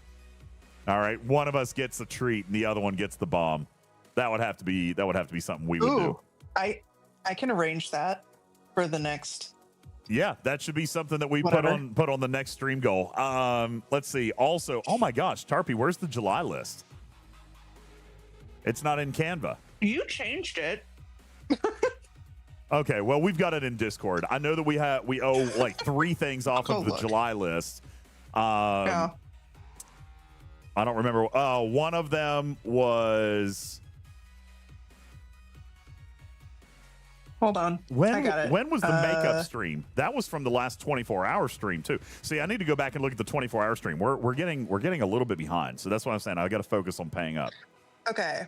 You only got through the first like 3. So yeah, one 3. was the movie stream. And you have to eat sour candy, both of you. Yeah, sour candy. I remember that one. And engineer, yes. Pineapple also, on pizza. Pineapple on pizza. That was one. Yep, I remember that one too. And then the movie marathon was another one. The movie marathon was on August. I don't think we hit that in July, did we? Then, yeah, I think you just moved up all of the ones from the end of July to the beginning of August. Yes, that's what I did, because we only hit the first 3. We only hit the first 3 in July. So that was pineapple. That was... I'm already forgetting things. Anyway, I'll coordinate with Tarpy and we'll get everything together. Pizza on stream. Yeah. Yeah, I'll coordinate with Tarp because we also still, I think I still have 1 or 2 goals left from the 24-hour stream, which includes the makeup tutorial. So yeah, I'm gonna do everything that I owe you guys. We're gonna get it knocked out in the next couple of months. Wow, Cell. Yeah, what's your question, man? I'm trying to finish up Crucible right now, so that's what I'm doing. What's your STFC question? Ooh, I just finished my Crucible. There it is. Boom, boom, boom. There's 80 points. There's 800 currency. That'll be enough to finish my other pull. And now I think I am done with everything that I can do. Does a tier 13 cube use Sigma? Yes. Yes, it does. Not for repair. 13, no. 15. Yeah, it 13, no. That's the G5 Epic. No, but so if you leave it there, but if you upgrade it up to its cap, then yes, it's a super teeny tiny. Okay. If it's naked, it does not. Okay, but if you upgrade any of those components up to the lock, then yes, it will. Uses it in repair, but it's a super teeny tiny. It's a very, very teeny tiny amount, and you should be able to earn a little bit of that. Where can a G5? Let's see. So you can get it through the Revenant chest. You can also get it through upgrading your FKR faction rep up high enough. Yeah. And getting some of the faction credit turn-in boxes. But the Revenant is probably the better way to go for that. Yeah. But you got to remember, as a G5, your sources of Sigma are very, very limited. So you want to be very careful. If that's not something you want to have to chase around, then do not do any upgrades. Okay? Don't do any upgrades. Just go to 13 and then stop. All right? But if you do all those components, then it will require Sigma for repair. But like I said, it's a very small amount. Well says leave it at 12. No, you can go to 13. You can go to 13, but you know how like you can't go to 14 because of the lock. But if you do all the Mark 14 components, then it will cost Sigma. So you can go to tier 13, then leave it naked. Okay? Go to 13, but don't upgrade anything if that's how you want to do it. Okay? Blaze says it uses like 1 Sigma trait. No, it's not quite that. It's a few more than that, but it's very, very low. It's like 13 or something like that. All right? And it does not use Sigma repair speedups either. So that's a good thing. Can you real quick just put a ship up on screen that you have as what you're calling naked ship? Yeah. I'll show you the Krencha. It is up. No, I did 2. So naked would mean I haven't done anything. All right. So I did these 2. So actually, here, let me just show you my actual cube. Let me show you the cube. Because that should have 1 slot left, right? Yeah, the cube has 1 slot left. So as a tier, as you know, your level, you can do tier 13, but then you can do all the components except for the one that requires the data node, right?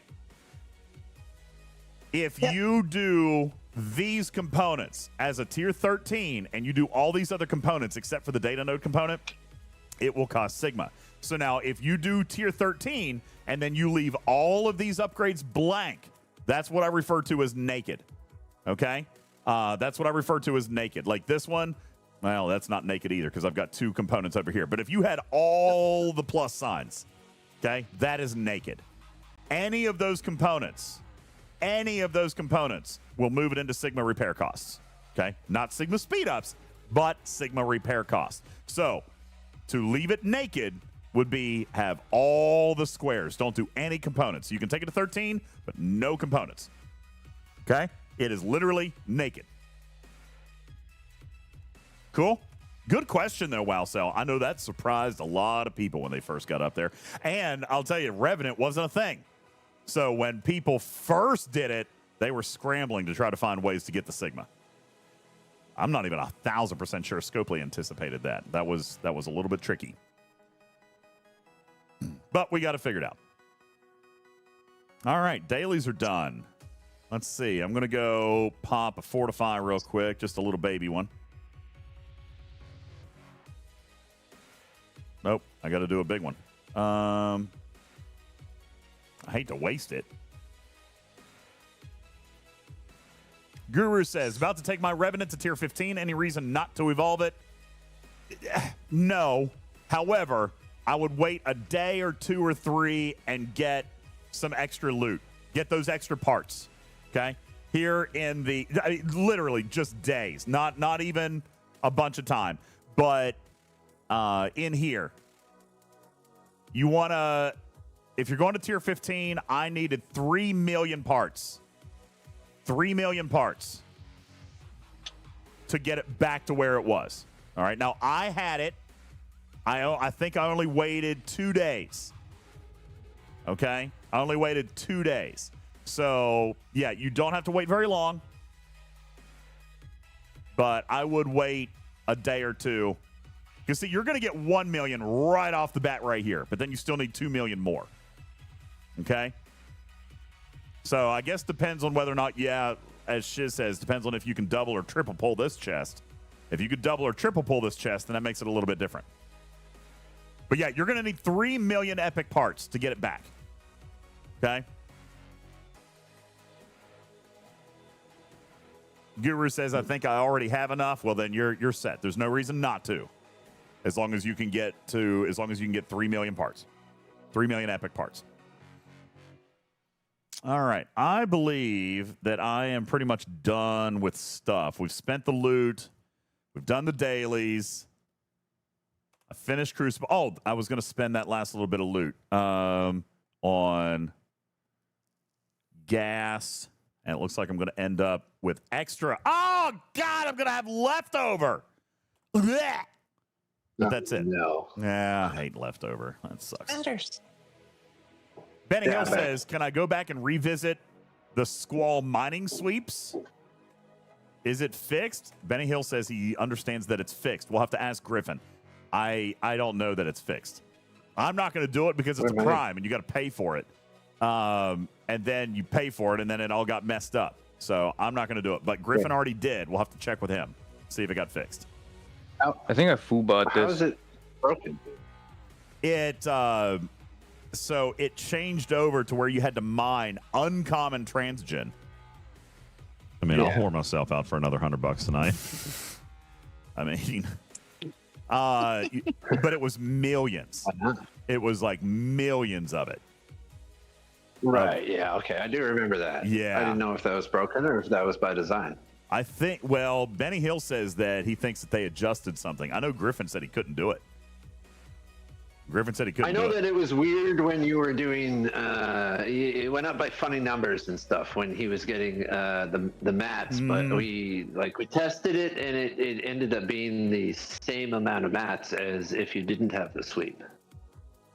So it's not like it breaks your game because you can still just get you can still mine the 6 or the whatever mats for the daily. Yeah. And it's the same amount of mats as you used to have to. It just it's not overly helpful to also be able to do it by mining millions of uncommon transgen. Wasn't that part of the problem though, where Griffin had to do some huge amount of the G6 mats too? Yes. It catastrophically raised the amount of G6 that he would have had to mine. Yeah.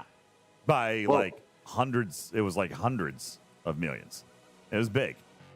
Might not have been hundreds of millions. It was dozens of millions. It didn't replaced his dailies matters with something that was way higher. Yeah. Oh, okay, because they were talking in the lab and it turned out to be the same amount of mats. But you couldn't mine the mats. Maybe they fixed it very shortly after that. Yeah. Well, I hope that they did fix it. Real quick, it's not necessarily Scopely math, Danny. That's because I left some tasks undone. I did not do every single task, so it's not 100% on them. I didn't finish all the tasks. If I remember properly, it was even if you did all the tasks, but I didn't do all of the tasks. Because there were some that I just wasn't going to do, like mining Trillium. I said, no thanks. No thank you. I heard Matters did it, though. Oh, God, no. Vool says correct. Hey, Mimi, I paper Vul and did penciled it. it to make sure I did exactly enough to finish the last milestone. Lost In and did it. So I knew Vul exactly did it. which grindy ones I could avoid. They did all of them. Just so you don't have leftover? It's so not worth it. Oh my God. Well, I mean, it did pay extra Like, rewards. why? It did pay extra rewards too. Yeah, but you're at the point where like what I have left to do is like mine 50 million Trellium, and I'll get like 80 whatever for it. Like it doesn't pay more than what you just get for clicking that one task, which makes it totally not worth it. I just easiest tasks. I did those and figured out exactly what I needed to do to avoid the hardest tasks and the highest spent tasks. So like the Armada ones, the polygons. The top few milestones of that one I didn't do. The top few milestones of the spend didn't do it, and wasn't planning on it. Didn't do the Trellium, and I think that was it. And I was able to clear it. I did all the other stuff. Yep. If they dropped the Trellium by half, I would have done them. But it's just I haven't even run out of the Trellium from the last time they did this event.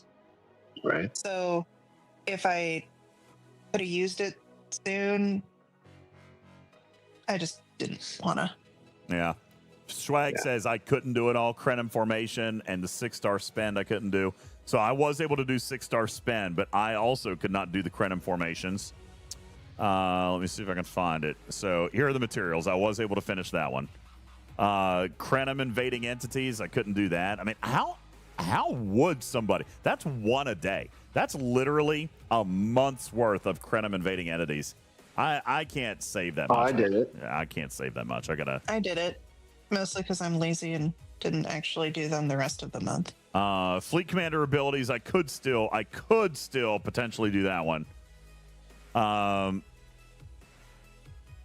the and then comm polygons. cooldown is shorter. Polygons and Krenim formation didn't do those. So. Well, I did them because I had a huge bank of directives because I've been hitting higher level ones than you for so long because you didn't have an uncommon ship. So I had been banking up just tons and tons and tons of DTI credits or wreckage or whatever, while you were still flying your epics, your G5 epics, and I don't know, scraping by, I guess. So my relativity, speaking of the Krenim, my relativity is now tier 11. Can I solo the 70s with boosts? Yeah. No. Yeah. I don't think so. See, I can do the 68s, but it's not enough to sustain my refinery, guys. I don't know why you guys think it is. It's not. I cannot sustain my refinery for 4 pulls every single day. Can't do it. 4 pulls. Well, yeah. Well, 4 pulls. What do you still need? Two and two. You mean like the 2 of each? No, The double pulls, yeah, but they're 4. They're times 4. Oh, I can't even look in it right now. Yeah, it's a 1 and a 4. It doesn't make any sense. Sorry, okay. So that's whatever. The second. Well, test. but okay. But here's That's the what thing. you mean by 4 pulls. The cost. Do you guys not remember us doing this? So the cost of 1 pull. Yeah, the singles are worse. They're worse. Yeah. They're twice as expensive. Yeah. So I only never do the single. I only do the 4 pulls, but I can't do them every day. Huh. That's right. 9 million for a full pull, 4 pull. That's exactly right. And I can get exactly 10 million off of 1 armada, but I have to do 2 pulls. So I'm actually spending 18 million a day. I'd have to do 2 armadas a day to sustain it. Yeah. That's what I'm saying. Like I can't sustain it every single day. How much do you get if you run a full loot crew and do it with a single ship? 10 million off of 68. So that's single ship. That's not bringing your. That's right. That's relativity only. With a loot crew, I can get 10 million per armada. Okay. but I get less than 10 million. You know, I wonder if I can do the relativity and the cube against a 70. Last time I did that, I died. Yeah, if you max fortified, I'm sure you could do it with both. Yeah, but, last time I died, but my relativity's come You like didn't at have least. a Krencha. That's true. I didn't have a Krencha. Yeah, like my relativity is a tier 13. It's only 2 tiers above yours, and if I max fortify, I can take out a bunch of a handful of the 70s. Yeah. So if you send a cube and a relativity and max fortified, you should be fine. Yeah, I think you're right. I think I'm going to try that. I'm going to wait. I'm going to wait a couple of days. I'm going to wait a couple of days. While you were. What would I want to use? The cube or the Krencha? What's got the higher strength? Well, right now the Krencha does, but once I take the Krencha to 9, then the cube might. I don't know. I'll have to look. Then. Balabom says use the cube. I'll have to check. You use whichever one has the highest strength, because that's where your loot crew is going, right? So you want to have the biggest strength differential between your relativity and that ship. Yeah, and then I'm going to put whichever beast one mode. happens to be higher strength. Yeah. Okay. Yeah. Well, I'll try that. If your cube gets higher later, take that. After the next event for spend, because I compromised with you guys. I built the Krencha today, but I only took it to tier 5 because that's what I had to do for Crucible. So now I have to wait until the next spend event to finish taking it to tier 9 and to upgrade my cube. Once I do that, then we will retry the level 70 Krenums. My Tolra is only tier 4 Cruzito. I don't have her maxed yet. I am probably closer than I think because I've got... Yeah, see, I still need 700 credits. So I'm not there yet.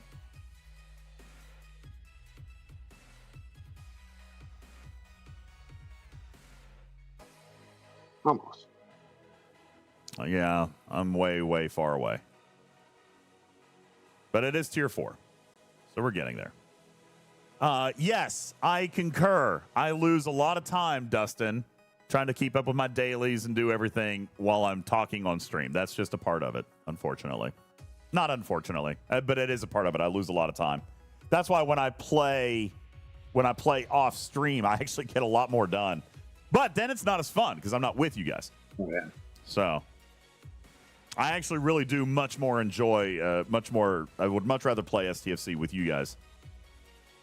Mainly because then you guys can tell me everything I'm doing wrong, too. That's your favorite part, isn't it? It is. It's my favorite. It's my absolute favorite. So. Who does it the most? Me or Cruzito? Oh, Cruzito by far. He's also meaner about it. You're going to have to step up your game. All right. He tells you what's wrong, and when I have the breath to do so, I'll tell you what to do instead. Fair enough. Oh, man.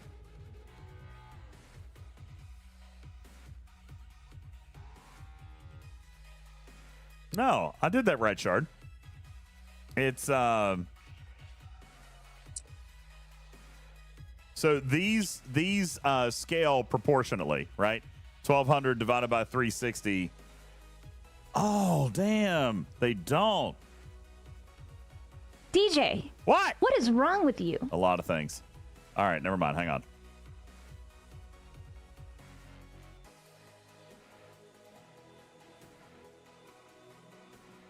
All right, a lot cheaper. Yeah, damn. Thank you, RBV. I always, for some reason, I thought those were straight across. I never really double checked that. I never pull single chest, but I was just doing that for math. So, yeah, I'm 130,000 credits short. So it's still going to be a minute. It'll be a hot minute. But, I mean, we're getting there. We're getting there. I've enjoyed the Krenum loop. I got to be honest with you. The relativity loop, I've actually enjoyed this one. I'm not a huge fan of the formation armadas. Not a huge fan. But I do like the invading entities, and I like this store.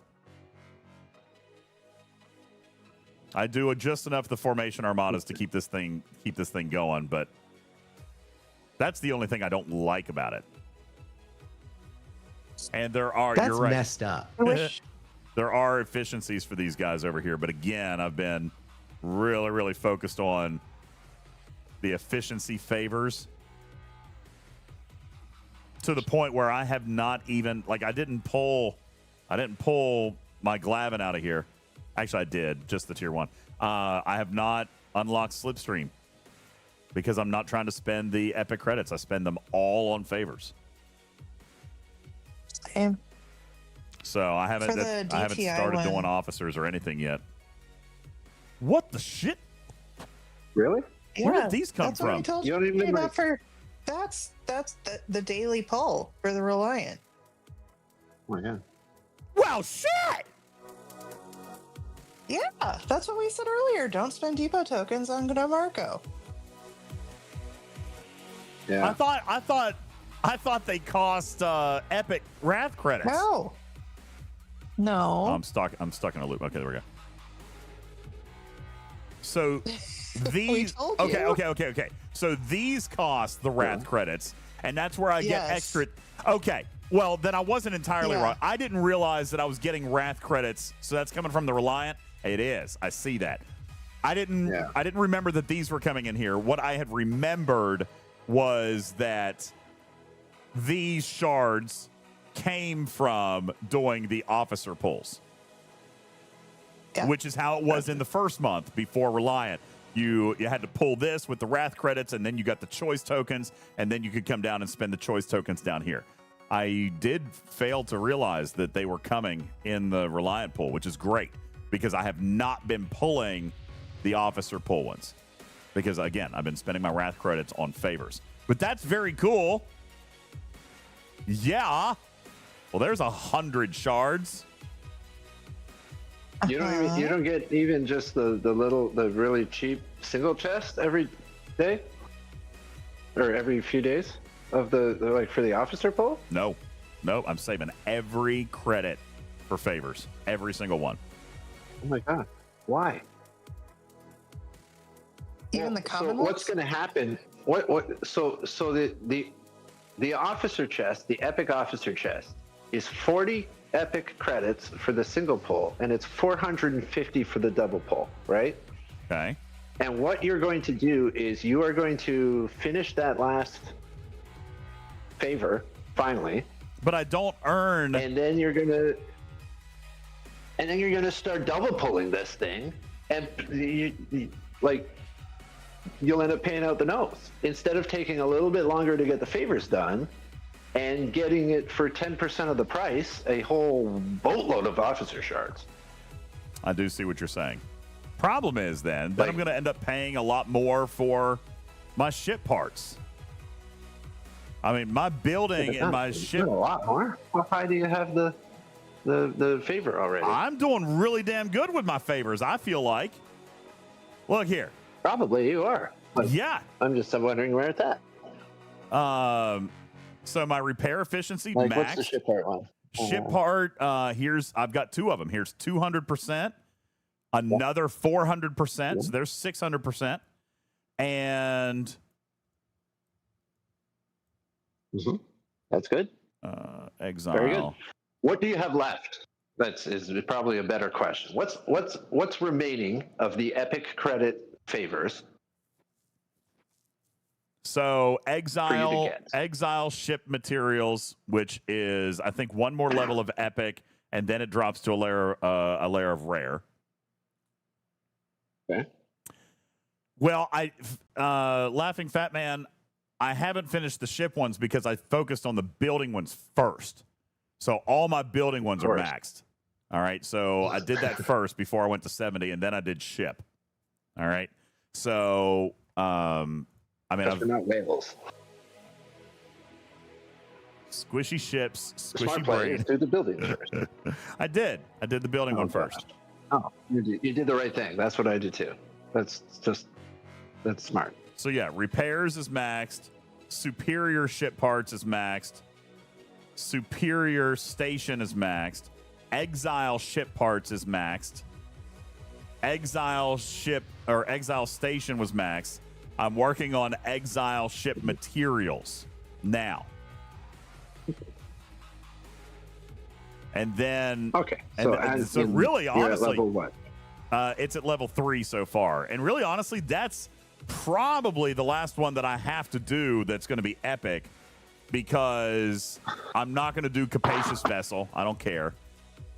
I could go back and do Exile Research, and I probably should. I also have Superior Ship Material, but that only cost rare. It cost 3,000 rare, and I'm about halfway through that. And that's the last level of that one. So, yeah, I think I've only got one more level of epic on ship materials, and then if I go back and pick up research. So, I mean, I really am almost done with it. I only need I need 1,000 more epic wrath credits, and I'll be done. Right. So look at what you have yet to gain, the percentage increase. So you're looking at like what, a 200% increase of material efficiency on ships. Now, if that takes you, like, ballpark, how long is it going to take you to get it? I don't know. Probably a month. I don't know, like probably a month. A month, yeah. Okay, so 30 days. Add 10 or 15%, maybe 20 tops. Is it that much of an issue? Although, to be perfectly honest with you, I'm getting ready to do a massive ship upgrade blow, and then I'll be done for a long time again. So I should probably, you're right, I probably should start spending the epic wrath credits on officers, because after, I'm not going to wait. Yeah. I'm not going to wait on this to upgrade my Krencha. You know what I'm saying? Like, it is where it is. I'm taking the Krencha to tier 9 this week. I'm taking my Borg Cube to tier 15 this week. Yeah. Well, there you go. After and you're that, not going to have the favor done in time for that, and you're not going to wait until you have the favor done. And the extra 200% is not going to make a difference for the other specialty ships you might be upgrading between now and then. So you might as well pull those epic things, because there's good officers in there. You get a lot of shards for them. Even if you don't have the bundle up to tier 5. I mean, mine's only at tier 3 now. But I've still, every time it comes up, I get that small pull, because it's so much cheaper than the double. And if you wait until you're done all the other epic stuff, you're going to have a bunch of epic credits, and you're going to be spending on the doubles. Yeah. Yep. No, you're exactly right. And guys, I've asked for a slider on Seska. Yeah. I've asked for the faction store fix on Seska. I've asked and asked and asked. I don't know what the problem is, but no, I've asked. The problem is that it's the bundles are not a linear cost. Like a double pull costs more than two single pulls. But they removed the cooldown. Not supposed to be that way. Well, no, she wasn't supposed to be that way. But exactly. She was until they removed the cooldowns. Yeah. All right. Right. And then she wasn't supposed to have the cooldown removed. Exactly. Right. So telling them to add a slider. Yeah, they're not going to do that. Might be negating the brokenness. Well, I do believe that I am done with what I need to do tonight. So we are going to go say hey to Iron Chef. He went on about 15 minutes ago, so we'll bounce over there. Perfect. Let me find a track to play as we leave. And I will blow anything you ask me to blow. Yeah, please. Last sound alert. Last sound alert before we go. Fantastic. Thank you, Lawson. Appreciate that. Good timing there. Thank you. All right. Well, guys, thank you. Wonderful stream. We made 10 players $100 richer. We made one player 9. Huh? 9, no 10. One person won 2. Oh, yeah. Yeah, one person won 2. And we gave away a cruise. Not a bad day. And we earned a bonus stream. Fantastic. Thank you. You guys are incredible. Thank you. Captain Taylor says, good night. Thanks for the 6-hour stream. Oops. Well, it was fun anyway. All right, guys. Appreciate you. Love you all. Let's go continue the madness with Dr. Iron Chef as he continues the STFC journey tonight. And don't forget to tune in to the Warp Drive 5 tomorrow night. We'll be streaming tomorrow, rating in to Major Samo, who is hosting the Warp Drive 5 through the overnight, and then rating into Ultra Vetica, and Minnie, who is filling in on your Breakfast Club as we get into Arc Launch. We got a nice, full 48 hours of content ready for you guys. Thank you all so very much. Appreciate you. My name is UltimatDJz. Say hey to Dr. Iron Chef. Hey, he's wearing a matching shirt. We're wearing matching shirts. We're twinsies. All right, guys. Gotta go. Love you. Have a great night. And we'll see you tomorrow. Good night, everybody.